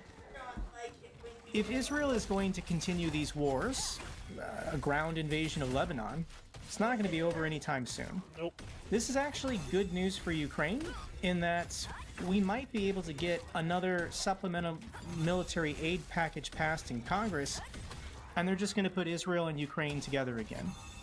Speaker Johnson doesn't really care about Ukraine.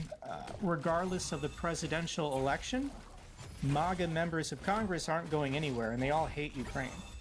But if Democrats and Republicans want to work together this December or January on another year's worth of funding in military aid for Ukraine and Israel, this is something Speaker Johnson might go for. So I think Democrats and Joe Biden, before he leaves office on January 20th, he's going to start pushing this after the November 5th election. Nobody in America wants to talk about spending money prior to November 5th. But yeah, I think we're going to start having this conversation because I don't think the Middle East is going to cool down in the next 2 months.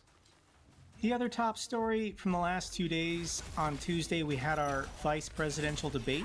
Yeah, that was a shit And unfortunately, the entire debate passed with no questions or comments about Russia's full-scale war Yeah, in that one Ukraine. kind of aggravated the shit out of me. Overall, I think they agreed that this no one vice wanted to talk presidential about debate it. was That's the only actually thing I good think for of. America. The Russia-Ukraine Both war, candidates because were that's like the biggest kind topic. to each other. And I think Several someone points got they even bought. said they agreed Like on things. the news channel, but This they're is like, what nope, we're not allowed to talk politics about in it. It's America like should be. someone's. It should be about It was policy fucking differences, not personal attacks. So without Donald Trump on the stage, two human beings are capable of talking about the issues and being respectful to each other. Now, this actually, I think, benefited both candidates. Neither of them had a high national profile prior to this debate, and a lot of the exit polling showed that both candidates, both J.D. Vance and Tim Walz, got a bump in their favorability rating. This is good. This is good for America. But unfortunately, the moderators didn't ask a question about Russia or Ukraine. It's malpractice that not a single question was asked about Ukraine, given how a Trump-Vance presidency would abandon Ukraine, and how Trump has invited Putin to invade our NATO allies. To put this in perspective, moderators spent 8 minutes on climate change, and not a single second on Ukraine. That is disappointing, but we need to think of the big picture.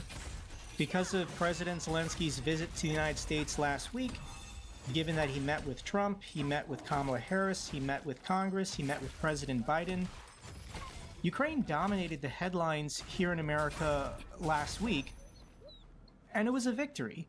Biden announced $8 billion in additional military aid for Ukraine. So yes, unfortunately in the vice presidential debates, the topic of Ukraine did not come up. But trust me, people here in the United States are talking about it, and it is an election issue prior to November 5th. This is good news. Ruda underlines commitment to Ukraine by visiting Kyiv 2 days into office. On taking over as NATO Secretary General, Mark Ruda voiced strong support for Ukraine, underlining that position by making his first foreign visit to the capital city of Ukraine. Jens Stoltenberg is officially out.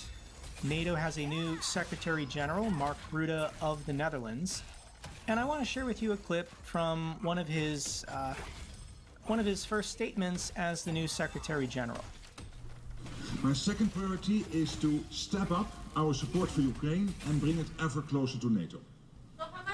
Because there can be no lasting security in Europe without a strong, independent Ukraine. Oh, it's not much. It's like a couple thousand. You won't notice a change. Basically don't go below 100,000 gold. You'll be fine. Just stay above that, and you won't have to worry about your money. We must deliver on the package. I've always been gold on transfers. The command, like transfers from one equipment to another. Ukraine's irreversible path to membership. And we must sustain this support into the future, because Ukraine's rightful place is in NATO. It's inevitable. At some point in the future, Ukraine has to join NATO for security guarantees. It's an economic argument. Foreign Western companies are not going to go into Ukraine and invest billions in infrastructure to pull out oil and gas or whatever, unless there's a security guarantee. Putin forced this. If Putin hadn't invaded Ukraine, Ukraine never would have joined NATO. All the Russians had to do was get one NATO member to continuously veto it, and Ukraine was never going to join. But given now the real threat into the future forever, because the Russians have already attacked Ukraine twice in the last 12 years, yeah, Ukraine has to join NATO, otherwise there are no security guarantees. And Ukraine can never be rebuilt without security guarantees. Putin signs law allowing criminal defendants to join the military. Prisoners can join the military, these Storm Z units. But that's not enough. The prisons in Russia are going empty. So Putin signed a law on October 2nd that exempts defendants. There's a lot more to it. If they're willing to join the Russian military. The Russian government wants to conscript 40% of the nearly 60,000 prisoners who are being held in pre-trial detention centers. And they're going to send them off to Ukraine to die. That's not a lot. 40% of 60,000 people in pre-trial detention centers. But this is just one more indication of how much Russia is struggling on recruitment. How desperate they are for just warm bodies to throw at the front lines in Ukraine. So let's check in with an average Russian soldier fighting on the front lines.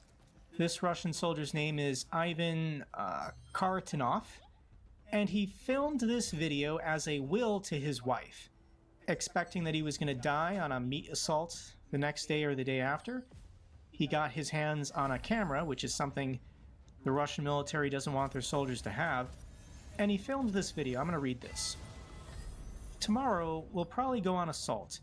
Tomorrow or the day after tomorrow. It's gonna be a tough assault, very tough. So if I suddenly give my soul to God, no to fear, somebody has to die, not just win. I consider myself a worthy warrior. That's why I'm ready to die. Of course, it's scary. The unknown is always scary. There is God, he is on our side. Sure. I'd like to make a small will just in case. Marina, deal with the money yourself. I'm assuming Marina is his wife. Liv, buy yourself a car, like you always wanted. I love you all. All men are mortal. I'll never be captured. Don't worry too much. If anything, play some music. You know when to play it. I like music. Coral eye shut, preferably. Well, okay, it's okay. Hello to all relatives. No fear.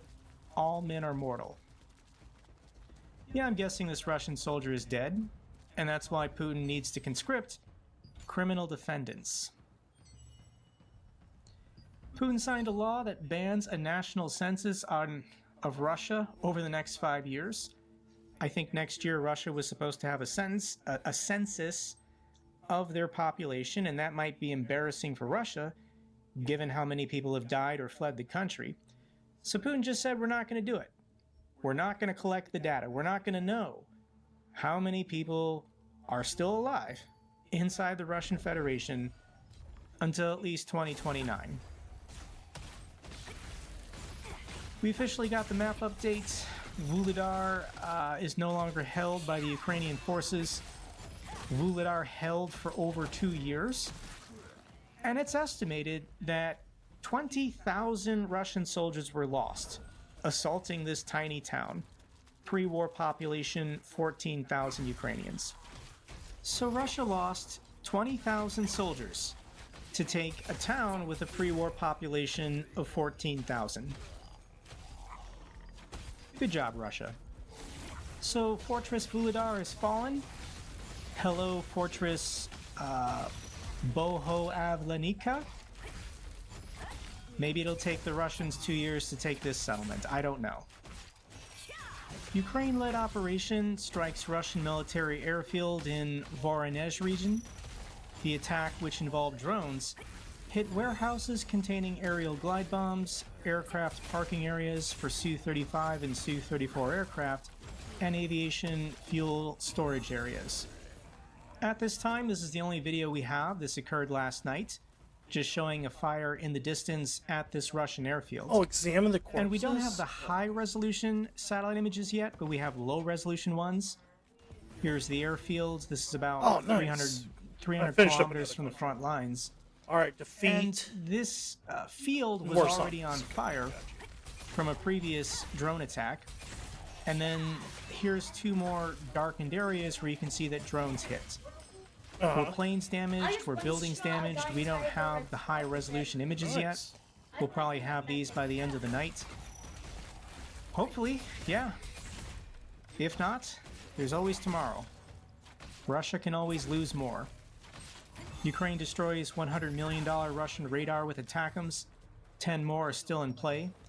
Ukraine's general staff announced that the destruction of the Nibu-M radar will create a critical air corridor for the enhanced use of Storm Shadow and Scalp EG cruise missiles.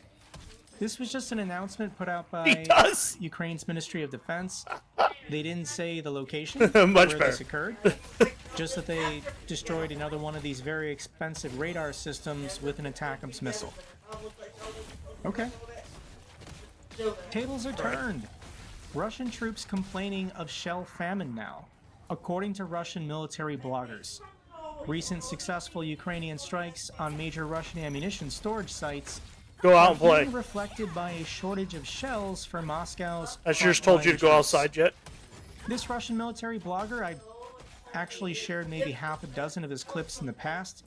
He is Z blogger Yegor Guzenko, call sign 13th, and he's sounding the alarm that across the front lines they're now experiencing shell shortages. It's been almost 2 weeks since Ukraine blew up 2 arsenals and 1 depot.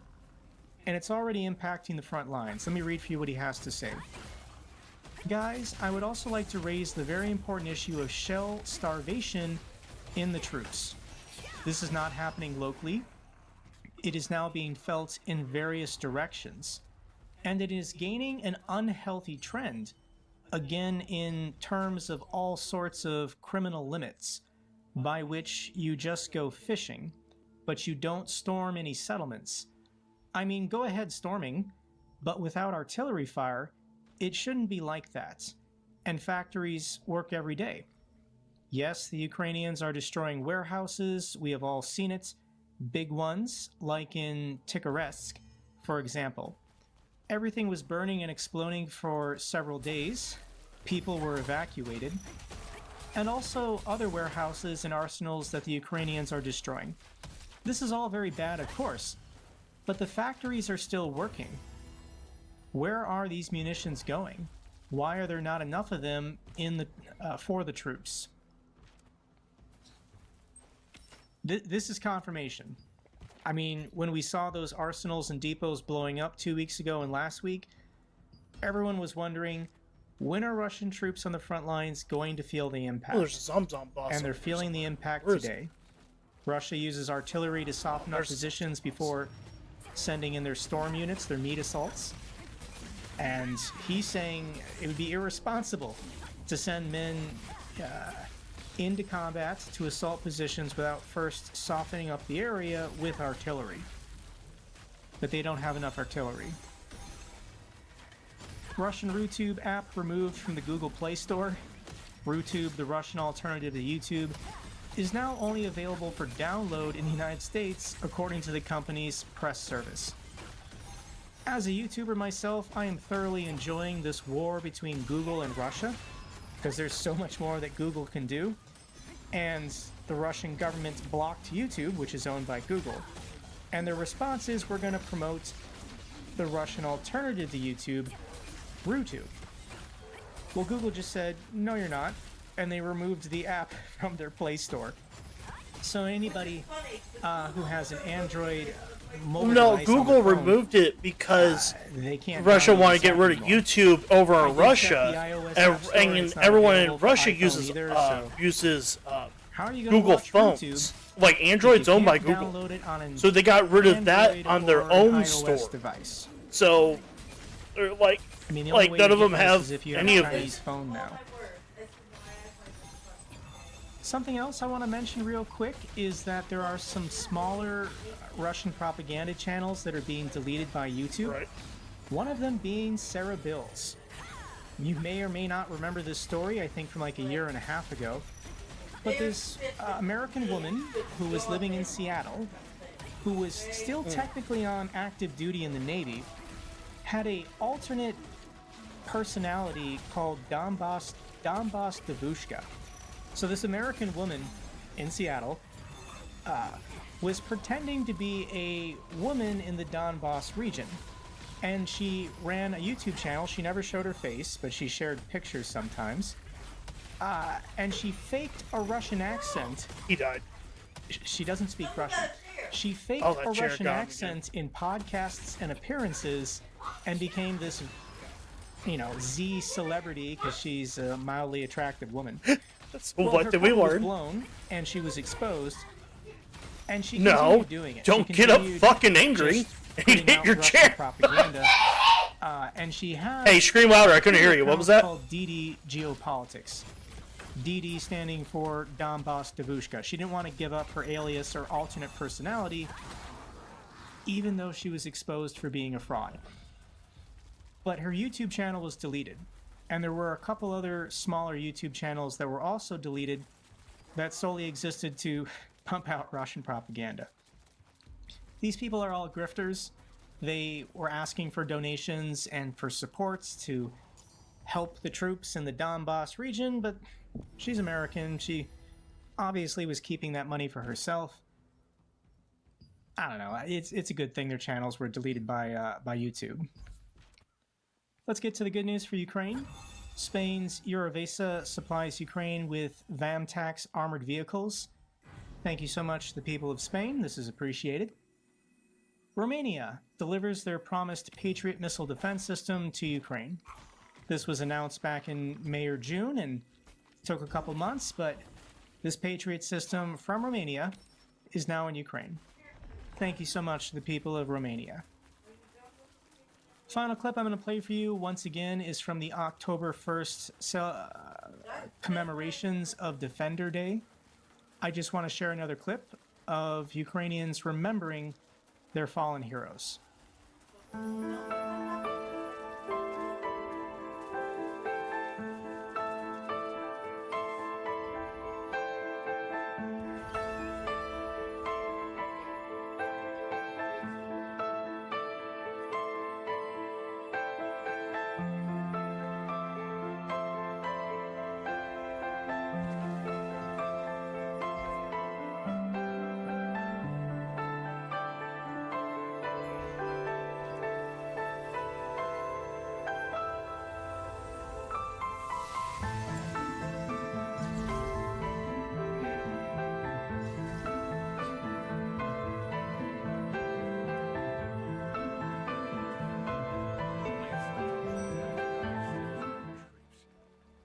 That's all for this update video.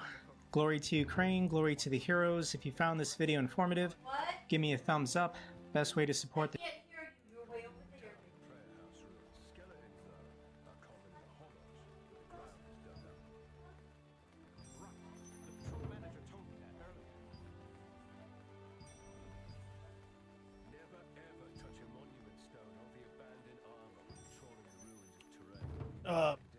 Yeah, because you already told me once.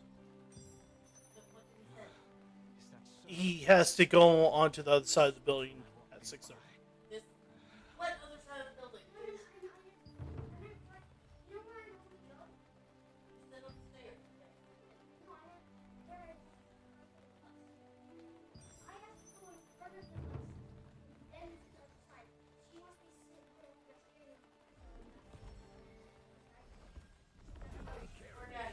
Let me know how you're doing when you visit the Lasland Watcher's post.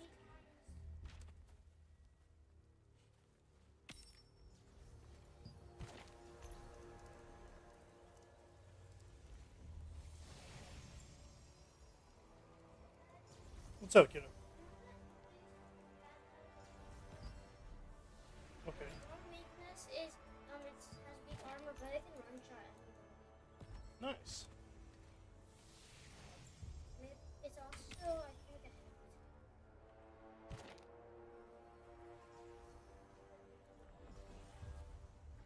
So, don't attack the eggs from the birth room. Talking to Daddy. I was talking to myself. There's difference.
That wind from the ruins of terrain always gives me the creeps.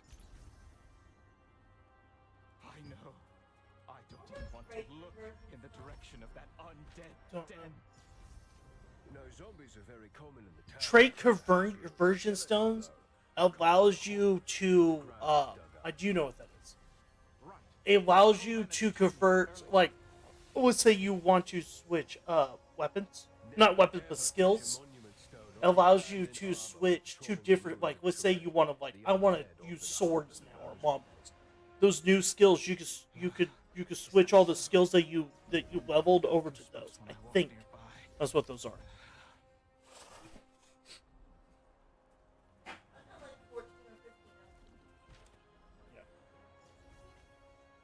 Sure. What you need?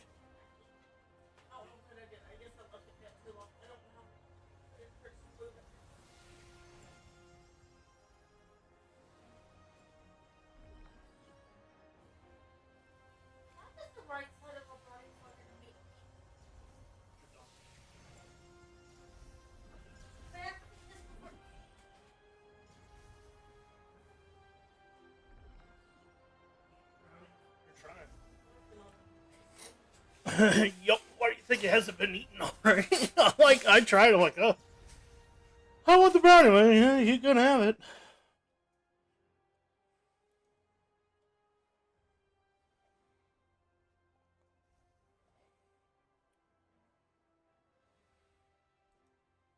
I'm actually really curious to see what's going to happen with this. The P. Diddy scandal has finally uncovered just how dark and twisted those in control of our culture really are. From some of the most disturbing sex parties ever. And the thing is that, like... I still have all my coins. I kind of don't want to say this, but, like, if Leonardo DiCaprio and Howard Stern got named, I'd be like... Duh. Yeah. Yeah. Yeah. Recorded sleepovers Checks with out. teenage Justin Bieber, funding and controlling your favorite celebrities, hosting his own Love Island where he took people off the radar. I got an island called Love Island. When you going off the grid with me, you gotta go to sleep for a week. Fuck, I did it. I will in a second. Sorry, I'm in a fight now. That's just Don't worry, I did the exact same thing to Jacob. I just Whilst didn't also accept taking it. down some of the most iconic musicians. And then I had to send you P. one. Diddy's situation is truly disturbing. And now that he's in custody, only time will reasons I tell don't what's know, going to it's happen fucking- next. But the fact that this has been going on secretly behind the closed doors of the Hollywood elite for decades shows just how well covered this truly was. Yeah. But now, finally, the truth is unraveling in front of our very eyes. P. Diddy... I will say that, like, people that heard about this or knew about this and didn't speak out against it, I don't necessarily think that they're bad people. Not categorically, all of them. Did you get it now? Because I don't think that, like, because if you speak Okay. out against this and bro, well, let me Well, I had to explain why, resend mine okay? to Like, before Jacob people get after mad he about already this, let me accepted explain it. why. That's why I was making sure. It's because I understand. He was on the same server with and I would when we did probably that. do it. I would speak out against it despite this. However, maybe a lot of people believe it's not True. their place to do it So because what they if weren't that victims, that and makes it's more up to the sense than victims whatever to do fuck it, thing and they fucking don't thing want was to coming put up in the my victim head. into a situation where they're not prepared and mentally or emotionally able to deal with the situation. So I think that's whack. Yeah, like, so, okay, I view it as a trolley problem, basically. And so because of that, I would still make it public, where it's like, yes, this could damage these people, but it also could prevent it from happening to an unknown amount of people in the future. So I have the same conclusion, but I don't think that their perspective is entirely invalid. Needs hardly any introduction. Before he was infamous for his crimes, he was at the top of society. Yeah. He rubbed shoulders with some of the- Especially if people don't really know about it, right? You hear about this, maybe this happened. Are you really going to go out and spread some crazy rumor like this that you don't really know? powerful celebrities in the world. He knew everyone in the music industry, from Jay-Z, Beyonce, Snoop Dogg, That's to crazy. Biggie That's a lot Smalls, of and even people. Justin Bieber. However, this recent case has exposed how truly twisted the celebrity elites truly are. The investigation began initially in November 2023 by Sean's ex-girlfriend, Cassandra Cassie Ventura. She accused him of misconduct in a lawsuit. Cassandra and P. Diddy then settled out of court the very next day, and one of his lawyers, Ben Brafman, was clear that it was by no means an admission of wrongdoing. Of P. Diddy course. then released a statement wishing Cassandra the best in order to further support the idea that he was innocent. Right, But guilty yeah. or not, it certainly left a stain on his name. Cassandra then released a statement thanking her friends and family for their support, and the settlement amount was left undisclosed. It seemed always to be a is. case closed but undusted job, or at least that. Well, I think the reason is, like, I mean, let's just think about this logically. Why would he do this if, like, he's paying this massive amount of money? It's no way a mission of wrongdoing. Like, I mean, come on. I hope she got paid. Yeah, she probably got paid Little some did money. P. Diddy know that this would be the beginning of the end for him, and would start the ball rolling with many accusations and investigations that would lead to his demise. A further 2 lawsuits were then filed, with accusations of abuse and sexual assault by 2 other women. Joy Dickerson claimed that in 1991, when she was just a 19-year-old college student, P. Diddy had drugged her after a date and sexually assaulted her in her home. Lizard Jesus. Gardner was the next victim to come forward, claiming she and a friend were drugged and placed in separate rooms where at first, P. Diddy and then Aaron Hall would do awful sexual acts against them. She then found out her friend had the exact same treatment as well, as it seems like they both took turns doing these awful crimes against these girls. Lizard was just 16 at the time, and then a few days later, P. Diddy pitched up at her house and assaulted her again, this time choking her until she passed out. As he This guy's a fucking monster. What the fuck? I know, fuck that dude. was irritated at the thoughts that P. Lizard might Diddy! mention this to his girlfriend. Then in December 2023, another person came forward Wait, what? that Lizard might Until she almost passed out because he was worried she might divulge what happened. So he mention this to his girlfriend. Then in December 2023, He raped this chick and then started choking her, basically threatened not to say a fucking thing to anyone. It wasn't just him, it was him and like 2 other friends of his. With them, a third man joined Diddy and Pierre and I think that like this is a really interesting component that whenever I'm looking at stories like this, it like I kind of have like a degree of the more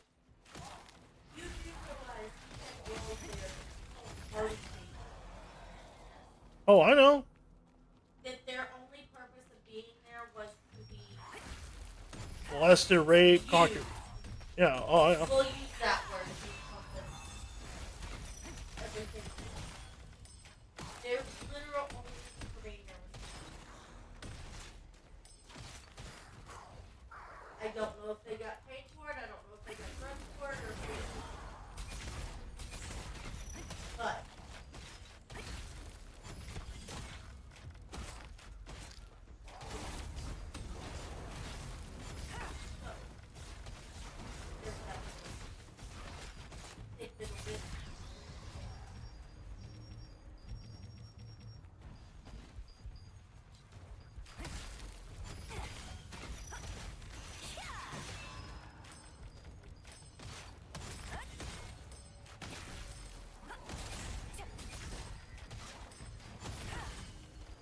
No, I can't start back up.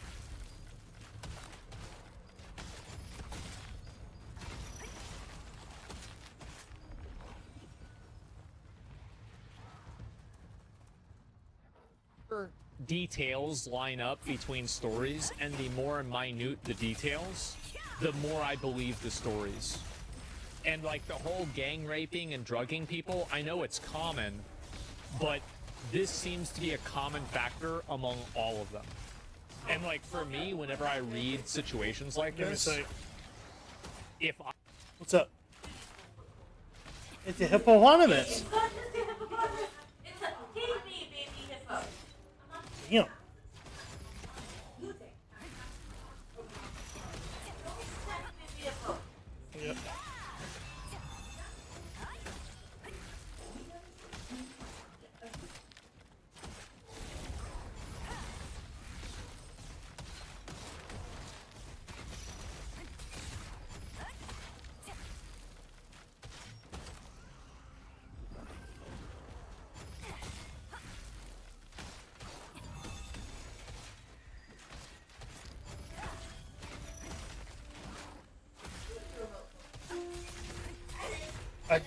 I definitely gave it to you.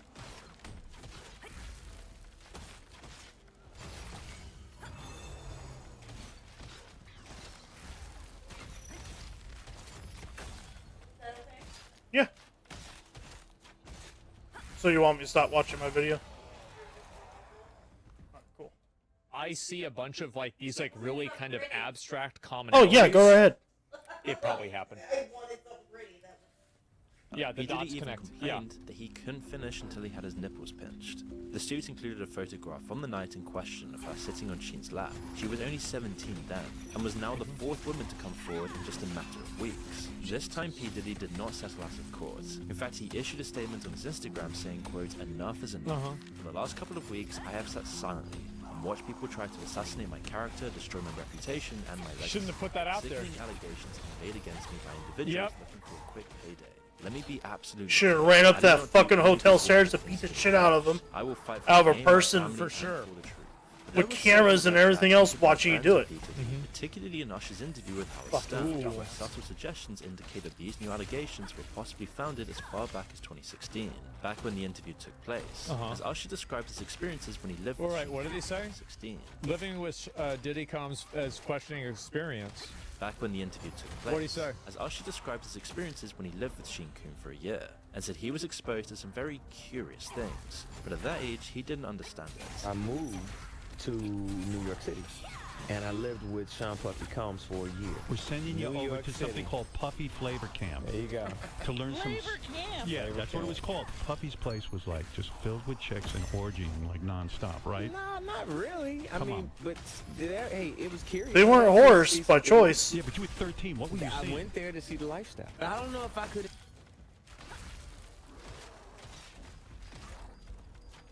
Indulge and understand what I was even looking at. It was pretty wild. What I did say is that there were very curious things taking place, and I didn't necessarily understand it. It's only now that it stands out because it further. What the fuck? Jesus, like. He knew, but he's 13. I don't know, like. This supports the allegations.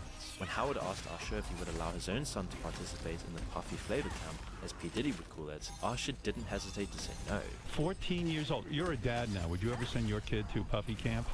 Or he sent somebody else's. His name was Justin Bieber. In a Rolling Stone interview with Usher in 2004, he elaborated on his experiences with living with P. Diddy. Oh my God. He said there was always girls around. You'd open a door and see somebody doing it, or several people in a room having an orgy. You never knew what was going to happen. With this in mind, it wasn't that surprising that by February 27th, 2024... And they just brought a kid in there? I mean, this isn't like 17, right? This is 13. The Oh my producer of P. God. Diddy's album, The Love Album, sued P. Diddy for $30 million for sexual assault. Yeah. He claimed that he was also drugged and woke up in a bed with 2 male sex workers and Mr. P. Diddy himself. His lawsuit included P. Diddy's son, Justin, who he claimed would bring underage girls home and then drug them, while his dad secretly filmed these sexual acts. Although an adult...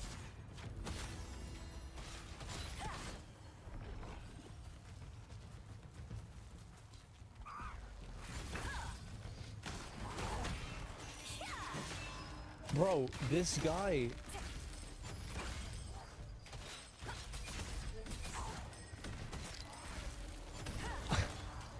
This is this is insane. It's fucking insane.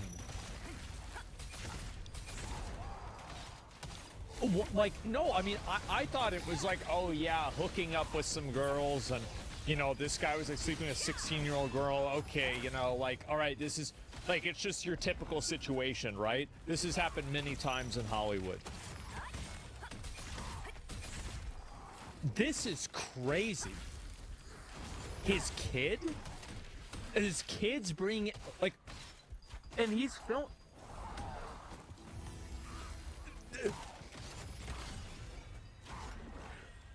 I feel like, I mean, this is some, like, I would say this is some Game of Thrones shit, but this is worse.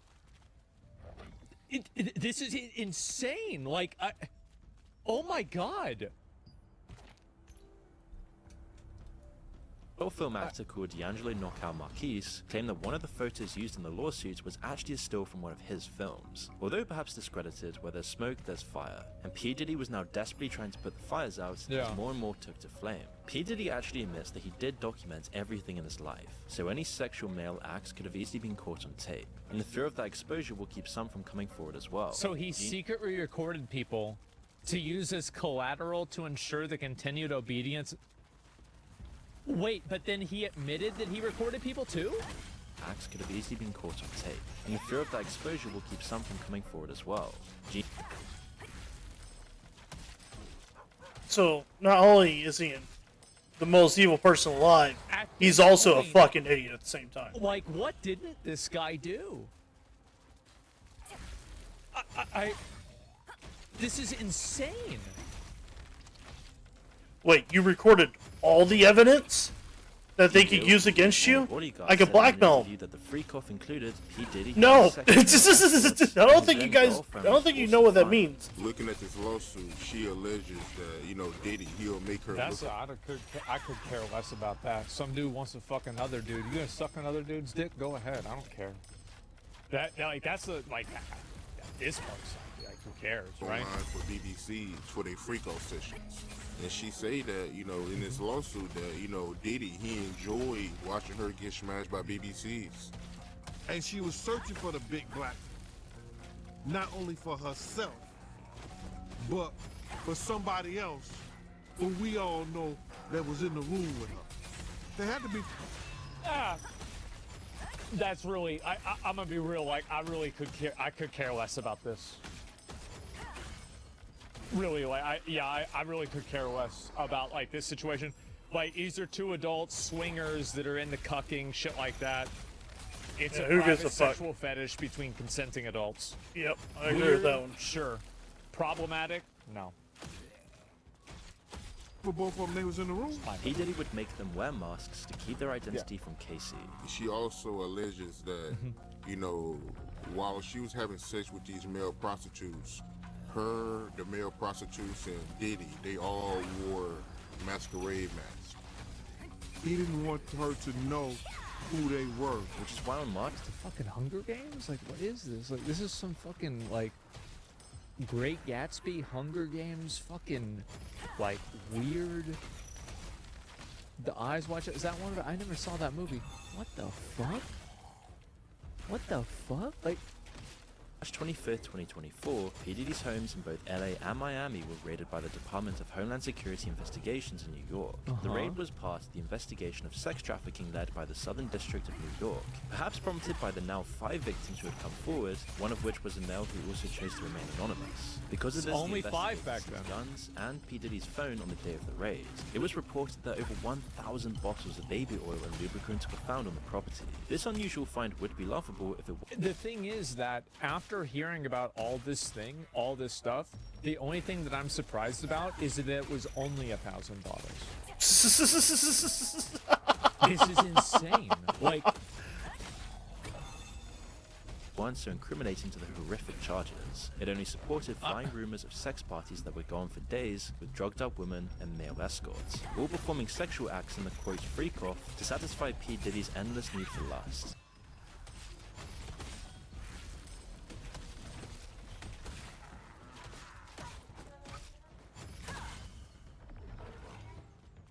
What's up?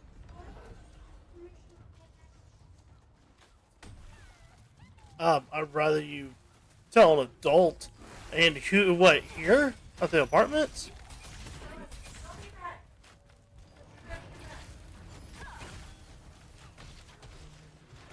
You up pretty bad? Yeah. He hit you? Well, I mean, if he hit you...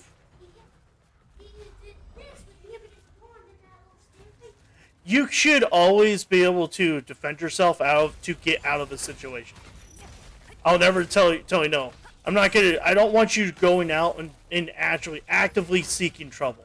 But if someone's fucking you up, you fight them back enough to get out of the situation. You're allowed to do whatever you want to get out of the situation.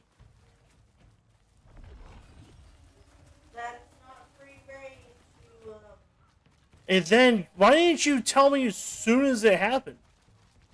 You didn't say shit.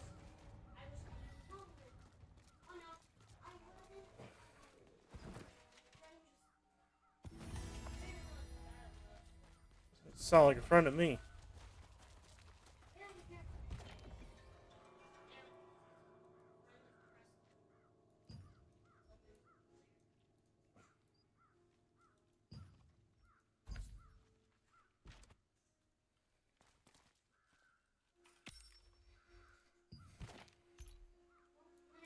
Good night, buddy.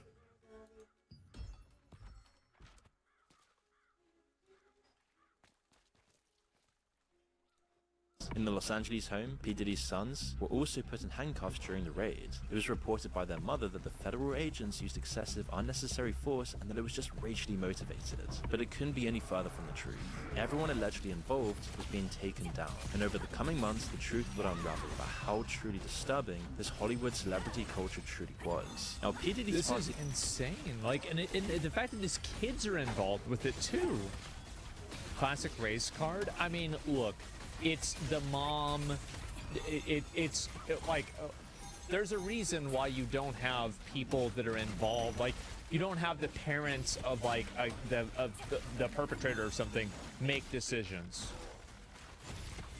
Like the mom's in on it, and yeah, no, and that's another fucking thing, man. Is like now, like I would never think like the kids are like it's maybe she's in on it too. I mean, fuck, like, how could you not be in on it, it seems? She's got to be an accomplice too. Yeah. Is unknown to be insane, as you can probably tell by the 1,000 bottles of baby oil. At these parties, it was reported that the drugs offered were all designed so that party participants could go on for hours having sex. Like there was meth? a drink called the Tusi, which was dosed with a bunch of drugs. Jaguar Wright explained this in an interview, as she said that P. Diddy would put in Special K, also known as ketamine, to relax your muscles. Now, if you don't know what cat is what they call on the street Special K. It's a veterinary drug. It's a horse tranquilizer. This was then mixed with cocaine and Viagra to counteract the negative side effect of limp noodle, as Jaguar described it, creating the perfect mix to relax you while still keeping you completely energized for sex. The cocaine keep you up all night, but unfortunately, it gives you limp noodle because of what the blood flow is. So you want to fuck with a half-hard dick all night. So that's why you have the Viagra to make sure that the involuntarily stays hard while you're numbing your fucking self with the coke. Jamie Foxx even said that he'd been to one of these parties. And That's... Oh my god, bro. Like, that shit's sick. That's so weird, bro. That shit weirds me the fuck out. Like, I'm gonna be honest. Like, that's so weird. Like, how do you just do this? Just the beginning? Like, yeah. Like, that's just... It's sick, bro. Like, what the fuck? And it's very likely that most people in the celebrity LA Hollywood culture would be partaking in this stuff, especially with the recent allegations coming forward in the last couple of weeks. And it's truly disturbing to think what was happening there. Recently, a video was shown by CNN of P. Diddy assaulting Casey, which further supported her claims. The video shows her trying to leave the hotel party, and P. Diddy had already given her a black eye by this point. In the video, P. Diddy's wearing nothing but a towel, and as he catches up to her, he violently pushes her down, then proceeds to kick her twice and tries to drag her down the hall. Yeah, the footage shows further abuse when he throws a bunch of glass. Yeah, that's what threw. He's very intoxicated at the time, having just emerged from one of these parties. After this footage went public, P. Diddy posted an apology saying he was disgusted with himself when it happened, and that he's disgusted with himself now. You know, you're disgusted yourself that you got caught. Reflect on the darkest times in your life. Fuck you, dude. Sometimes you gotta do that. I was up. I mean, I hit rock bottom, but I make no excuses. My behavior on that video is inexcusable. I take full responsibility for my actions in that video. I'm disgusted. I was disgusted then when I did it. I'm disgusted now. He claimed that he sought help and went to rehab after the incident. I went and I sought out professional help. I had to go into therapy, go into rehab. I had to ask God for his mercy and grace. I'm so sorry, but I'm committed to be a better man each and every day. I'm not asking for forgiveness. I'm truly sorry. The LA County District Attorney's Office also issued... Man, he's gonna have to do a lot of apology videos. Yeah, they gotta have him in jail doing apology videos all day. Next This is gonna 10, be a 12 lot. years. The statement saying That's that while bad. the video was hard to watch, they could not use it for further action as the footage and incident happened beyond the timeline where it would be of legal use. Oh, However, yeah. they encouraged Statute others to of come limitations. forward. It was explained that P. Diddy paid the hotel $50,000 for the footage so that it would not be leaked to the public.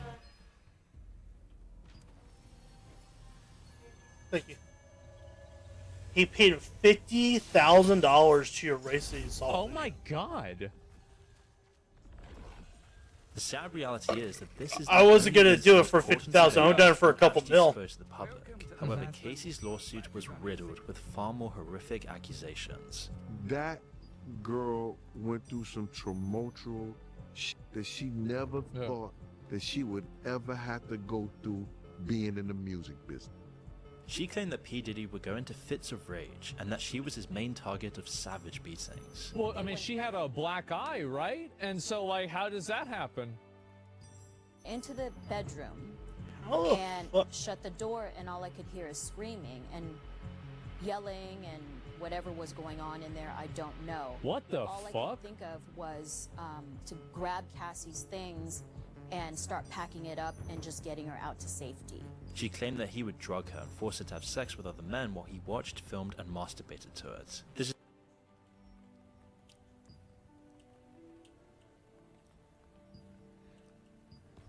Dude's beyond a sex fiend. I just like. Can't you watch porn like everyone else? Jesus Christ. It's just like, I mean, is a cucklord? I don't care about the cuck part. It's about like drugging her and forcing her, right? The cuck part, like, I don't care about that. I don't give a fuck. Like, that's just, yeah, you want to go do that? Go ahead. Like, NTR Diddy? Yeah, plenty of people like NTR. Great, have fun. But fuck, he blew... Wait, what? Wait, often punched, beat, and kicked on her, resulting in bruises, burst lips, black eyes, and bleeding. Blew up a man's car after he learned that he was romantically... Wait, ran out of his apartment with a firearm in pursuit of a rival industry executive who he learned was nearby, demanded that she carry his firearm in her purse just to make her uncomfortable and demonstrate how dangerous... And this is even the one that's highlighted? Yeah, dude, bro, this guy's playing Grand Theft Auto. What the fuck? This is insane. He blew up Kid Cudi's car? Oh my god. Special place reserved now for Diddy? Just yeah, like, this is like, you've got to... I'm trying to think, like, has there been anything that's been more deranged than this? Like, there's plenty of, like, serial killers that get into, like, weird stuff, but usually it's, like, one or two weird fixations. This guy, I feel like this guy just looked at, like, what can I do wrong? He looked at it like a checklist. This is insane. Like, Epstein, well, we don't know what happened with Epstein. We're not sure about that. Like a challenge, yeah, bro, like an achievement list. Holy fuck. Has since been dubbed as a freak-off, and as we've mentioned, it's come up in many other accusations as well. Yeah. She also claimed to try to leave him in 2018, which ended up with her getting odd. Casey also claimed that for a brief time she and Kid Cudi started a romantic relationship, but when P. Diddy found out about it, he threatened to set his car on fire and wanted to make sure that Kid Cudi was there when it happened. While it seemed like an idle threat, it did indeed happen. 2 weeks later, Kid Cudi's car was deliberately set alight. As for P. Diddy, this footage of the abuse could not have come at a worse time. He was already being investigated. No joke. There's another dude. This guy is insane. Beyond insane. Like, probably Las Vegas Hollywood couch surfing in 50. Yeah, I mean, No, he left all those people alive for some fucking reason. Professional deviant. I guess he doesn't like, he doesn't have a thing for fucking corpses. Accusations. And even men like the Michigan inmate Derek Lee Smith sued P. Diddy for $100 million and won by default. It seemed that P. Diddy didn't even show up to defend himself for this one. In Derek's suit, he claimed that while at a party in Detroit in 1997, he was a victim of groping and sexual assault by P. Diddy. And once these accusations started coming forward, people started realizing that P. Diddy was just the tip of a giant iceberg, of a huge Hollywood conspiracy. You see, Eminem, who's known to rap out his opinions, recently dropped a line in his Killshot diss track, mainly aimed at Machine Gun Kelly, that brought up the possibility of P. Diddy's involvement in Tupac's murder. The line that had fans reeling went, "Tell us the day you put out hits, the day Diddy admits that he put the hit out that got Tupac killed," which was... Oh, shit. You didn't know about that? Listen to that song No, I did.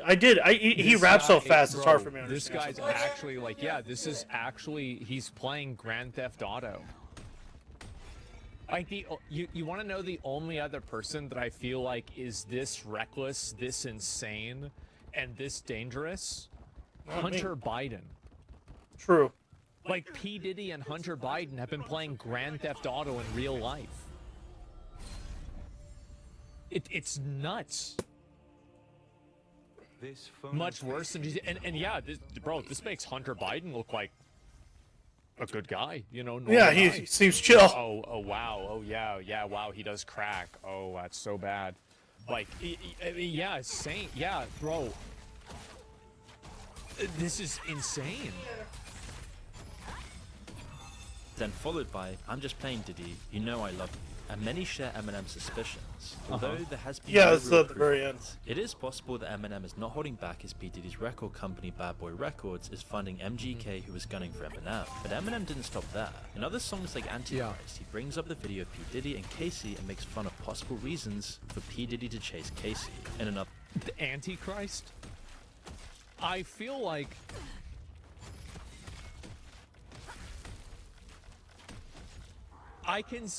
you know what? I mean,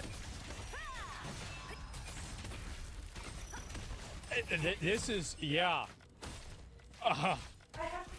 The song Fuel, he brings up the lawsuit and insinuates that P. Diddy tried to have Tupac's alleged murderer killed. In another song, Bad One, Eminem raps about P. Diddy possibly blowing up Kiku's car. It hit such a nerve that P. Diddy demanded a public apology from Eminem. He believed he was going way too far and was doing more damage to his reputation than his raper. New developments. Well, he's not wrong, because Eminem's fan base outnumbers any other rapper, and they tend to be loyal and hang on to their word. Especially when it comes to the disturbing life behind the scenes in the music industry and Hollywood world, people trust that Eminem isn't just making this up. All these allegations seem to stem from I don't think he's bullshitting either. rapper part, he's talking about, I don't think he's like making it up. Now, somebody could have lied to him. He might not have the right information. But man, it's very much a reference to Right. Fuck. When P. Diddy came off as a powerful icon in the industry. This speaks to the intimidation manipulations used to keep all those people quiet. In 1999, certain testimonies indicate that P. Diddy got away with a shootout in a club. At the same time, P. Diddy and his then girlfriend. This guy is the only guy that you can be like, there's like one sentence, oh yeah, there's also a shooting in a club that he got away with. Like, and this is a 19-minute video, bro. Like, I remember when, you know, like there was some Michael Jackson stuff back in the day. And, you know, there was like a whole documentary about the Neverland thing. And then it was like R. Kelly happened. And like R. Kelly had like a whole Netflix season. What? Bro, this dude is the new whole Game of Thrones. Like, you need multiple seasons to go through all of this. Okay. Like,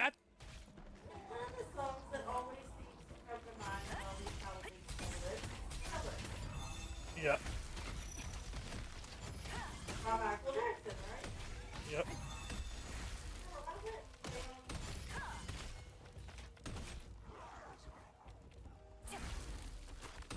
The list is like that. It's like the Monster Mash, that Love Potion number 9, like. Right. You know the list I'm looking at. It, Michael Jackson came on.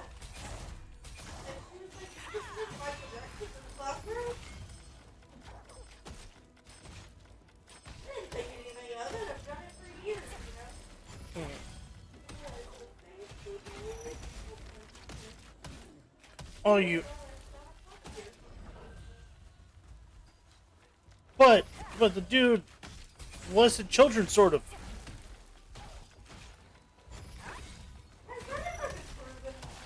Nah, dude's dead. No one cares. No, you killed him. More yours than mine. Really? Hey, technically, I had stuck my penis in another person. I just never came and walked off and sent her home.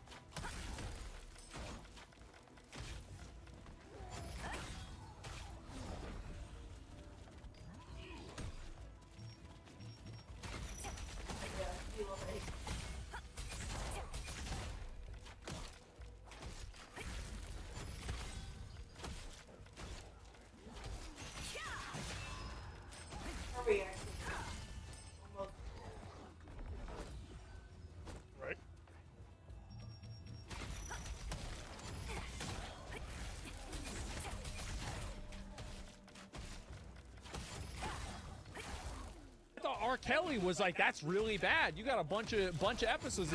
Yeah, you got spin-offs. Yeah, you got Breaking Bad, Better Call Saul, House of the Dragon. Yeah, like you gotta. You have a movie for this too. What the fuck, man? Yeah, 50 Cent's got his work cut out for him. This is insane. MG was debunked years ago. Look, I love Michael Jackson. I also think that he was mostly innocent. I agree. But like at the end of the day, it's like he dead and it's literally dead and buried, right? And so what I'm saying though is like, but at the time, a lot of people, it was a contentious point, right? It's very contentious. Hey, bro's dead. Who gives a fuck? This is like, he's dead. He's dead. It's over. Friend Jay Hitler died too. I'm not gonna stop talking about him. Altercation with Matthew Scar Said Hitler died too. I'm not gonna stop talking about him. Sparked the violence, but P. Diddy threw money in his face as a sign of disrespect. As it got heated, both of them drew their guns and fired into the crowd. 3 victims survived to tell the tale, but one victim in particular stands out. Now, Tanya Rubin reports that she saw P. Diddy do the shooting while Sheen shot into the ceiling. She herself was shot in the face, and her testimony has not wavered since. I watched them both fire their guns. I watched them, and that is exactly how I sit here today, because some thug criminal with an attitude and an ego that was outside of control decided he was going to fire a gun in a crowded nightclub and shot me in my face. She was so adamant about it that she offered to get bullet fragments removed from her skull to use as forensic evidence. However, I think he's gonna get out of. I'm gonna call him real quick. Tell him not to come over till closer to 11. Because me and you are fixing to watch the show. So I shouldn't start this dungeon? No. We're going to start a show at like 9:30. Start your dungeon, then it'll take that long. What's not dungeon if we finish this one? Your call has been forwarded to voicemail. Hey Siri, text Jacob. What do you want to say to Jacob? Okay, cancelled. He said he's about to get on in 10 minutes. I'm sorry. He didn't say he was coming over. I like misread that hard. How's she still alive?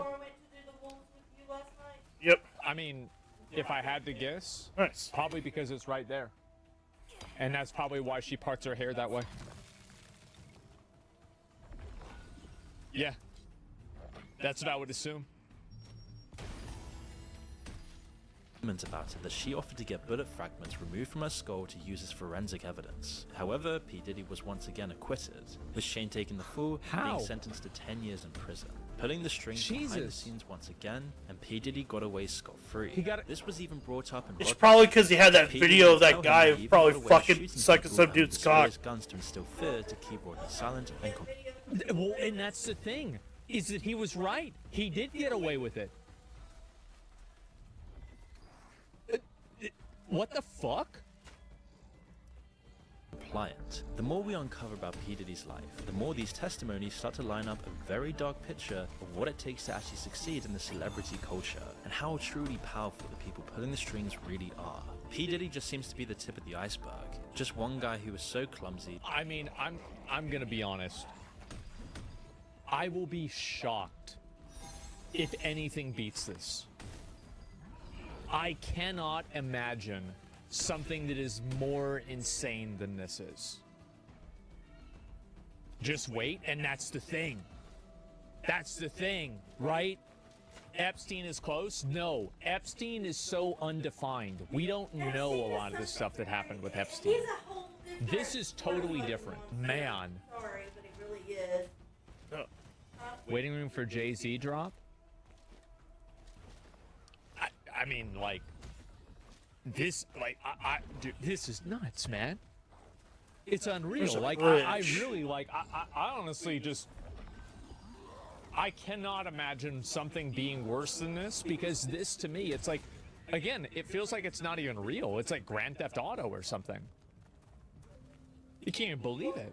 made so many obvious mistakes and became so hated by the industry that he's finally now being exposed. But who knows how many other people are out there doing the exact same thing or even worse. But soon another 2 victims would come forward. This time the model Crystal McKinney, who claimed she met P. Diddy in 2003 at a fashion event. He found her attractive and offered to help her with her career. And once he had her at his studio, he gave her alcohol human trafficking? and laced marijuana, stating, "You've never had weed like this before." Yeah, I bet. No, I think so. Chappelle was right, even in his skits back then. What makes sweeter is Trump getting exposed? You think Is P. Diddy going to release the names of everybody involved? No, he'll be dead before then. Names are already going to get released no matter what. Because there's so many other victims and so many people that have come forward, and it's already. I think P. Diddy is going to accidentally die in a terrible masturbation one accident. Person, it's like a hydra at this point. Like, you can't stop this because there's too many people that know about it. Yeah, and also keep in mind, a good dozen people immediately left their position and retired the moment that all this went public. Obama's going down. I don't think so. At least she was very intoxicated, and P. Diddy took her into a bathroom and forced her to perform some certain acts. Later on, she woke up in a cab, but luckily remembered what had happened, and she kept her clothes in plastic if they were ever needed for forensics. But because of his power, she only filed the lawsuit in May of 2024. April Lamprose is another victim of a much older but longer case. In 1994, she would meet P. Diddy, as he offered to mentor her in pursuing a fashion career. However, this would turn into a lawsuit of 4 incidents where P. Diddy would sexually assault her over the next 6 or 7 years. Jesus. If she refused his advances, he would go berserk, which almost made her feel obliged. P. Diddy then taped it all without her knowledge and had shown these clips to others. That's the reason why. He recorded fucking everything. Did you hear 50 Cent's gonna make a series about this? Yeah. Yeah, this is insane. Steve Harvey's wife filed for divorce the day this happened. That's interesting. Really interesting. Wow. I hope it's. I like Steve Harvey. I'll be real sad. I'll be real sad. With you, it's funny, man. Like he had the power to ruin her career in an instant, so she always had to be careful. After a few years, she bumped into him again. This time he apologized for his behavior, but then fell straight back into his old tricks to lure her in. The indictment revealed that P. Diddy also threatened his victims, 100%. including by threatening to expose the embarrassing and sensitive recordings he made of freak-offs, if the woman didn't comply with his demands. Kidnapping, also one of the charges, was briefly mentioned in a joking manner in a Conan interview with P. Diddy, where he says, quote, "I don't know if you guys have noticed this, a lot of ladies drink water at parties. They just, you know, Well, it's not gonna be nothing. what they need, they're gonna leave. You need locks on the doors." And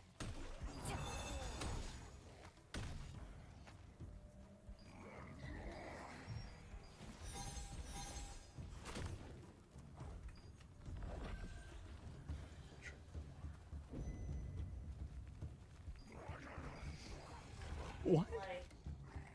It's definitely going to hit your marriage and or your career. Like, your wife found out you were fucking somebody else, I mean... Oh my god. Like, you know? I hope this trial will be on TV. Honestly, I don't think it's going to be. I think this is like so dark and like so fucked up that there's like no shot they record this. And while the crowd laughs at the time, it's only in hindsight did we realize how disturbing the statement truly was. I don't know if guys have noticed this, like a lot of ladies drink water at parties. They just, you know, so if you don't have what they need, they're gonna leave. Right. Gotta keep them there. Right. You need locks on the doors. Which is why last week... That's crazy. That's crazy funny. Well, the thing is that, like, The truth is Stranger Things, and no one took him seriously. That's, bro. September 16th, 2024, P. Diddy was finally arrested at a hotel in Manhattan on charges of sex trafficking, racketeering, conspiracy, and transportation to engage in prostitution. His lawyers claimed he intended to hand himself in, but wasn't awarded the chance. He also claimed that he had handed over his passport, but it was cleverly worded as he had only handed it over to his lawyer, not the federal government. Oh, right. The reason this is important is because he was trying to show that he was not a flight risk, and Yeah. therefore able to be released on bail. If P. Diddy did try to leave the country, it would turn into a nightmare of trying to get him back. However, his lawyer would have discouraged this. Still, it didn't matter because the judge denied his bail. His lawyer then appealed bail on the 18th of September, offering $50 million, which was again denied. And P. Diddy is now facing up to life in prison should he be convicted of the long list of charges. That's it? Forced labor. Well, what are you gonna want him to be lynched? P. Diddy I in feel a- like that's not even the tip of the iceberg. All you could do is That's life. like nothing. Like, he's just gone now. Yeah, that's it? As a team tried to silence many witnesses with bribes. But Right. while his life went from expensive cars and parties with some of the most rich and famous pop stars in mansions and Ooh. hotels, he's now confined to 4 walls of a prison cell, waking people up to how disturbing I the mean, Hollywood industry truly is. I think he Also should be known that the lynched and Metropolitan dragged, Detention tarred, Center and in feathered. Brooklyn, where he's Or currently like, we should do all of it and then put him in life in prison. Like, don't kill him. Similar charges. And Mr. Jeffrey was also a former inmate before he was found dead. Since this And then tell some of them to say what Uh-oh. it is. They already know. Lots of the people he cut, slated, weren't of age. Hmm. You get where I'm going with that? Yeah, he did say. Yeah, he but was give him that too. This is. That's crazy. They'll probably put him solitary. They won't be able to. second appeal of bail was denied, P. Diddy has been put on an S-Watch. His lawyers have said that they'll fight this with all they have, as they believe he's innocent. But it's believed that the defense attorneys have an airtight case and are very confident that their investigation findings will secure a guilty verdict. Regardless of the outcome, his career is completely over. He's been exposed for all the vile stuff, and now the truth just seems to keep on unraveling. This is all his nuts. business colleagues and former friends have done everything they can to distance themselves from him. Yeah, I it appears bet. that Usher's deleted a bunch of tweets to get some distance. And even though he claims he didn't do He this, got it hacked. does seem very suspicious, and nobody Yeah. really believes him. But many celebrities are too scared to even speak out against P. Diddy, and some might fear the footage the feds have that could implicate them. It's been reported that Justin Bieber is so shocked about the crimes of P. Diddy that he's unwilling to talk about it. And after all the videos of him and Justin Man, bro, this shit is. This is so fucking dark, bro. Like, this is nuts. Yeah, like this. This is.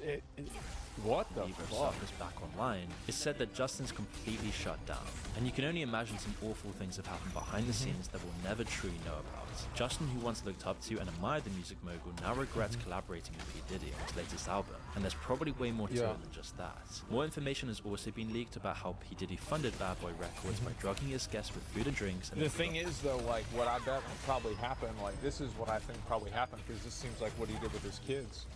Is that he probably groomed Justin into doing bad shit too, and has him on recording of doing that bad shit. But he probably groomed him into that even as he was a teenager. That's what I bet probably happened. Usher too? Yeah. I mean, you gonna do it to your own kids? You of course would do it to somebody else, or did something to him. No, I think both. I think like whether P. Diddy did something to him or not, like that's a foregone. Like we know that happened. For sure that happened. Not for sure, but like 99%. He recorded all of it. Victims against other victims. Like, exactly. that's why he is like the Yeah. smartest, Like, biggest turn dumbass on the victims planet. into your accomplices, so they As far as evil people go. And like, what do you think the odds are that he does that? I'd say 100%. Absolutely. This dude's a psycho. Absolutely, he would do that. Do you think Diddy was taught this, or is he just a solo act? It's impossible to know. I don't know. P. Diddy was probably, yeah, maybe he was also a victim, like at the beginning. Yeah, exactly, right? I don't know. Filming orgies to blackmail the elite's high-profile guests, Castle Black made the claim and said he had been waiting to come out with the truth about his knowledge of the matter. Wait, his But no name's matter what, Castle Black? This entire scandal should really highlight how disturbing the celebrity world really is, how there's power brokers pulling strings behind the scenes, controlling everyone in the industry, and if you don't fall in line, you can easily be blackmailed, which makes it so that it's almost impossible to know what's really going on. But with more clues like this, people are starting to wake up to how truly awful the celebrity industry truly is. This Man, is makes insane, Weinstein bro. look I'm like gonna be a honest, look this like shit a is good guy. outrageous. Seems very He's the one that was yeah, raping like- all those actresses. What the fuck? In Hollywood. I'll link y'all the video. Like this shit. Like yeah, give it a like. Like this is fucking insane, man. No, Harvey Weinstein. Like, yeah. We need the names. No, they're gonna put out a lot of names. I guarantee you, they're gonna put out names for this. This video's soft, and like, no, this video was from a bit ago. Yeah, and now it's getting even worse. It's like every day this shit gets worse. That creepy video of him with the teenager is worse. It'll give you shivers. Like this dude is fucked up. I don't even know what to say. EA made a made a mockery of games. Oh boy. Oh boy, oh boy. Andrew Wilson is about to step on stage. He's EA's CEO, and the company's stock is near its all-time high. That's good news, but Andrew knows what's on the line. He knows that if their plan does not land, the stock will fall. That's always he what knows that happens. if that happens, he'll spend his already scheduled TV interviews having to play defense.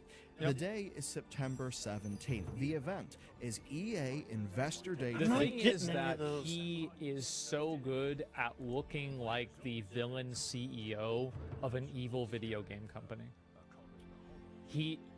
It's What's that so bag that he good. keeps telling me about? He says this dude has it. T24, and it's the first time they've held this event in 8 years. Yeah. You and me, we think video games. We think just make good There it is, I games got that one. will sell well, and Imagine your that. investors Yes. will be happy. But I think we both know that it's not really like that in reality. So generically, these you can judge by how contracts, they treat servers. there's bags, and the bags give you a chance to get a purple item. It's one of the best armors you can get in the game. So I've been re-rolling these contracts over and over and over again. Once you get 5, you have to complete them to go get more contracts. And I finally got one of those bags to drop. So now I'm gonna go do these contracts, and get me some bags, and hopefully get me a drop.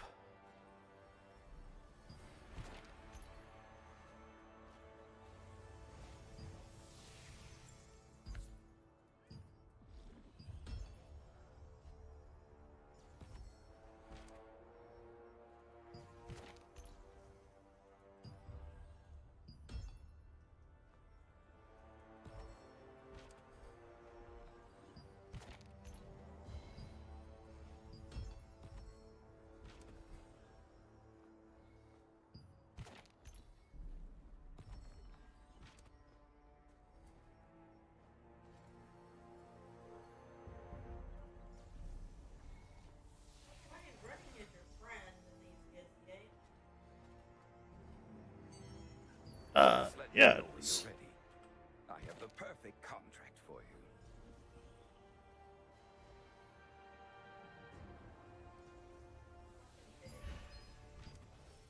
Service staff. In a situation like this, we can judge an executive team by how they talk to investors, because it's not about you or I. I'm gonna be honest. That was actually a really, really great point. Well, let's listen to that again. We can judge someone by how they treat service staff. In a situation like this, we can judge an executive team by how they talk to investors. Because those are the people that matter. Those are the people that they're actually listening to. Not the gamers. 100%. Ones that will actually give you money, but Dragon the Age investors. won't fundamentally change the business of EA. It won't trigger a stock rally that will be great for the shareholders, which of course does include the executives, because they, in large part, are compensated with stock. Now that paints a dramatic and simplistic view of things. In reality, it's a bit more like this. Andrew needs to convince Jim. Now, we don't know Jim, but let's just say that Jim is a pension manager. Jim doesn't exactly know what a video game is, but he does know the games industry is pretty important. Jim also knows that AI is big, so when Jim thinks about where he puts his pension fund as the fund manager, well, Jim's going to want to hear what Andrew's got to say about AI. And that is how today's story happens. And if you Yo, Vsauce, Michael here. Hey, what's up? Yeah, I've been on.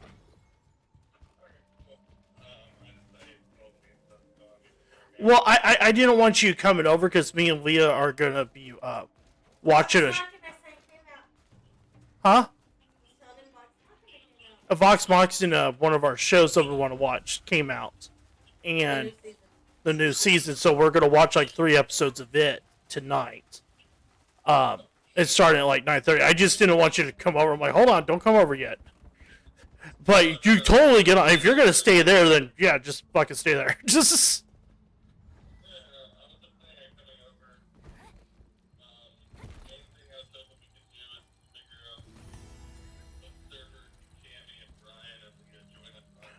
Joy, Leah's already on Kingston, Castleton. Join? Yeah, she joined it like soon as she got home at around like 3 p.m. 4:30, whatever. Yeah. Yeah, you just gotta do it on off hours, not peak times. Because right now we're at a peak time. Because even California shit's on.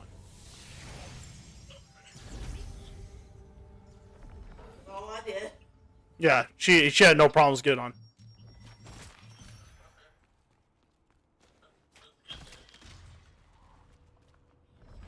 So anyway, yeah, I've been doing contracts. I'm doing one contract, which has that video that you sent me that has like a bag in it to get a rare item. So that's one of the contracts I'm doing right now.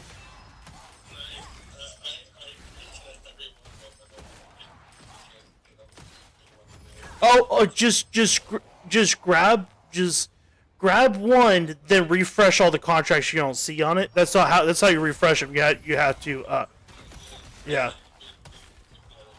Oh, yeah. I did those 5 contracts. Like it took me about 30 re-rolls to finally get what I got. I was just completing the contracts. Because I think the contracts reset once a week.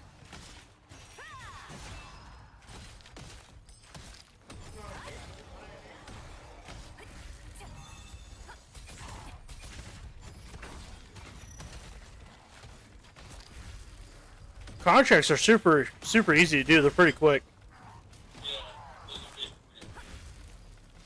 Yeah.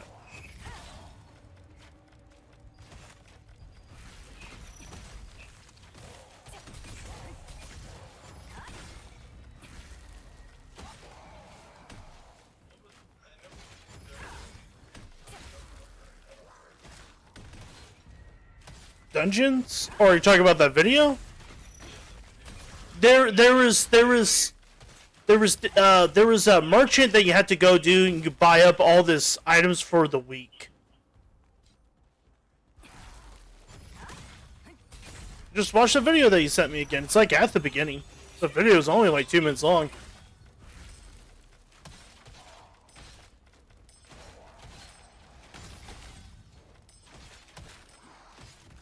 So does Brian level 50 yet?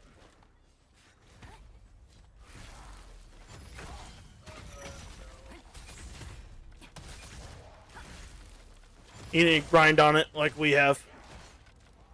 Not everybody has that luxury here.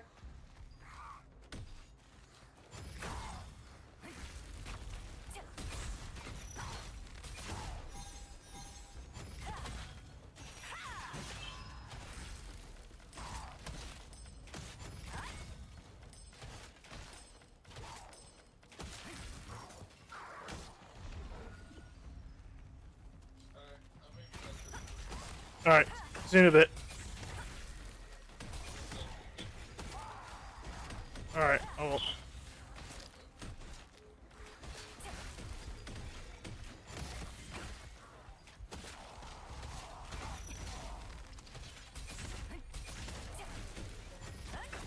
Nice. Very nice. Kiting's everything. Like, especially if you're a ranged character, you love to learn to kite. That's why I was kind of like wondering, like, man, I should have chose a fucking tank. Like, it's holy shit. But Ryan already chose the tank. I'm like, all right, fine, I'll go heals.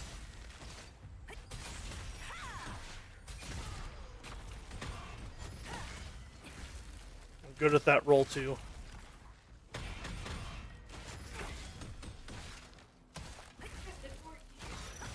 Very nice.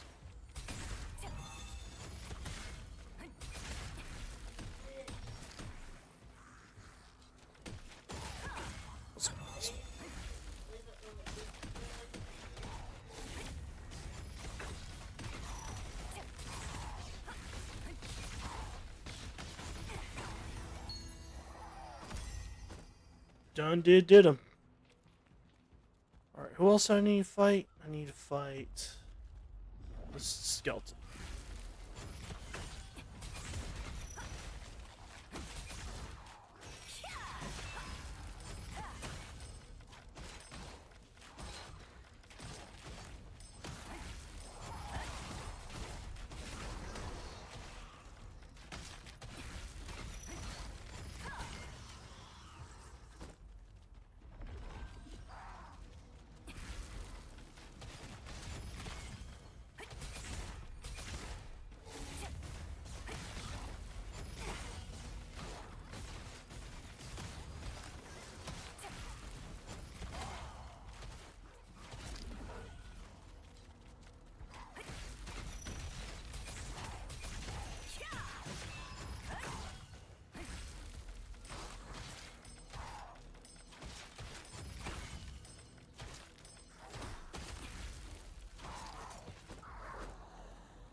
Dude over here, it's killed.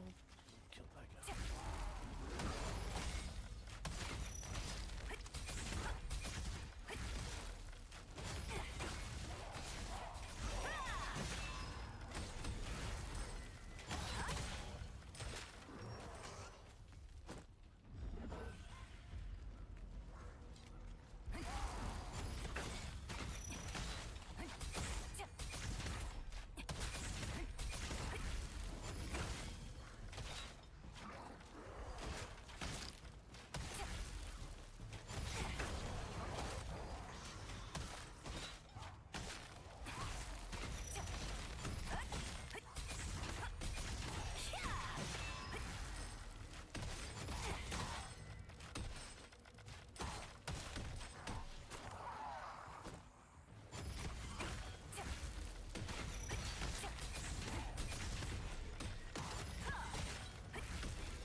Alright, completed that contract. I'm almost done. Got this one. Gotta keep these ones. Nice. Alright.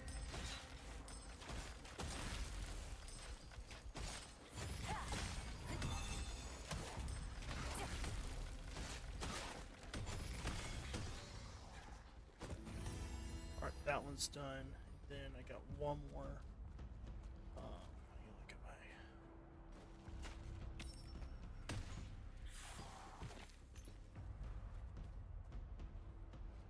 I need to go to 3, 2.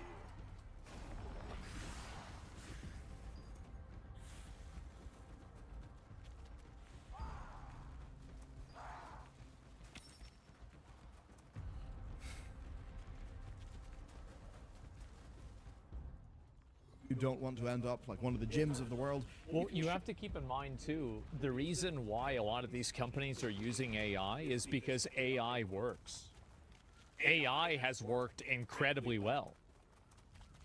Especially with like customer support and shit like this, yeah. It's not like they're like, I understand, like, obviously he's going for the angle that, like, you know, these are like buzzwords where it's like, you know, blockchain was a buzzword in 2021, AI is the new buzzword. But the difference, I think, is AI is actually creating, you know, products. It's creating value, whereas blockchain and NFT stuff never actually created value. Sharpen Up is today's sponsor. We're going to help you transform doom scrolling time into skills you can be proud of. It's brilliant.org/Bellular News, and they help me benefit from tech rather than be hijacked by it. By making learning fun and interactive. Where you'll be learning by doing across thousands of interactive lessons in maths, data analysis, programming, and AI, all on their site and app that is absolutely gorgeous, where everything's interactive. Take a minute. And that matters because you actually feel what you're learning. Research shows that learning like this is 6 times more effective than watching lecture videos, and that is no surprise to me. I remember things and projects that I've done, not lectures I attended. Help us right now, anyway. Understanding STEM topics is vocationally useful, but it's also life useful. I mean, in a role-playing game, you would not enter a dungeon under-leveled. And as an example, one of the new things on the block is LLMs. They're kind of everywhere, so understanding them just puts you ahead in your personal and professional life, even if it just helps you understand the news headlines you see. Brilliance, how LLMs work is terrific for that. You'll understand what a token is, how an LLM even produces its output. It's something that I learned because it does impact my life and work. As an example, pouch. It's crazy for me to see this because, like, he's right that a lot of these things that people talk about, they don't really understand. And it's like, you can see how this is very complicated, and that's why people always focus on, like, you know, transgender stuff. Yeah. I want to be prepared so I can tackle tomorrow's challenges from a place of understanding, not panic. And that would be hard to do if it was boring, but of course Brilliant makes it fun and interactive. So take that doom scrolling, turn it into a daily learning habit at brilliant.org/Bellular News, where you will get a 30-day free trial and 20% off an annual plan. EA Investor Day 2024 then. Look, I care about the games first. So here's what we learned on the games front before we jump into the delicious fun. There is going to be a third Jedi game. Skate will hit Steam Early Access in 2025. They say that Apex Legends regained player sentiment when they altered their rather reviled business model to make it a little bit nicer. Yeah, they basically doubled the amount of battle passes you had to buy. Because of that, well, they have said that they've missed their revenue targets in the game because, you know, said reduction in cash grabbing. As for Battlefield, well, it's got four studios and a tech team working on it. There's a game with single-player, multiplayer, and alleged VR features that has been tested internally for public testing next year. So do I just open it? The Sims. I just open it. There will be no Sims 5. Sims 4 gets... This is crazy. You want to see what I get out of this chest, this bag, before I open it?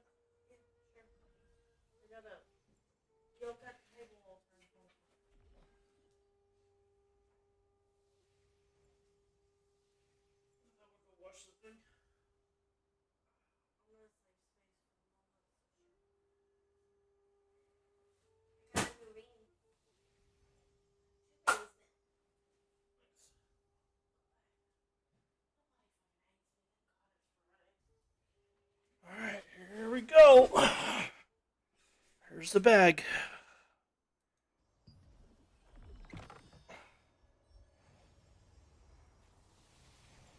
So what should I get? Hoping for this one or this one. Come on, don't be a dud. Oh, dud. I ain't getting it. Well, what's the point? It was a chance to get What's in the box? a box. Over to your right. Up. Left. That box. Wind from the ruins of terrain always gives me the creeps. It's a chest. Yeah. I know. I don't even want to. I get shit. Direction of that undead But You know, zombies are very common in the town of Prayer. Welcome to the Laslan. I'm glad you got here safely. play around the game with you all day. Never ever touch a monument stone or the abandoned armor when patrolling the ruins of terrain. The undead often hide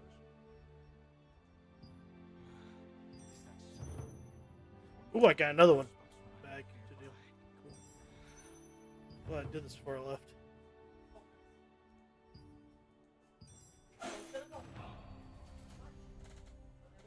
No, I don't have another bag to open yet. No, I got a contract. For another bag?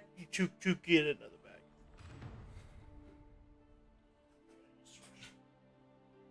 Is it a poopy kind of use the restroom? Yeah.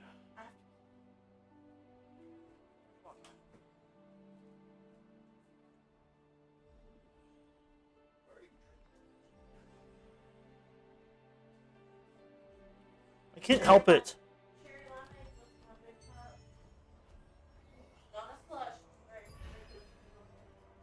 Exit games.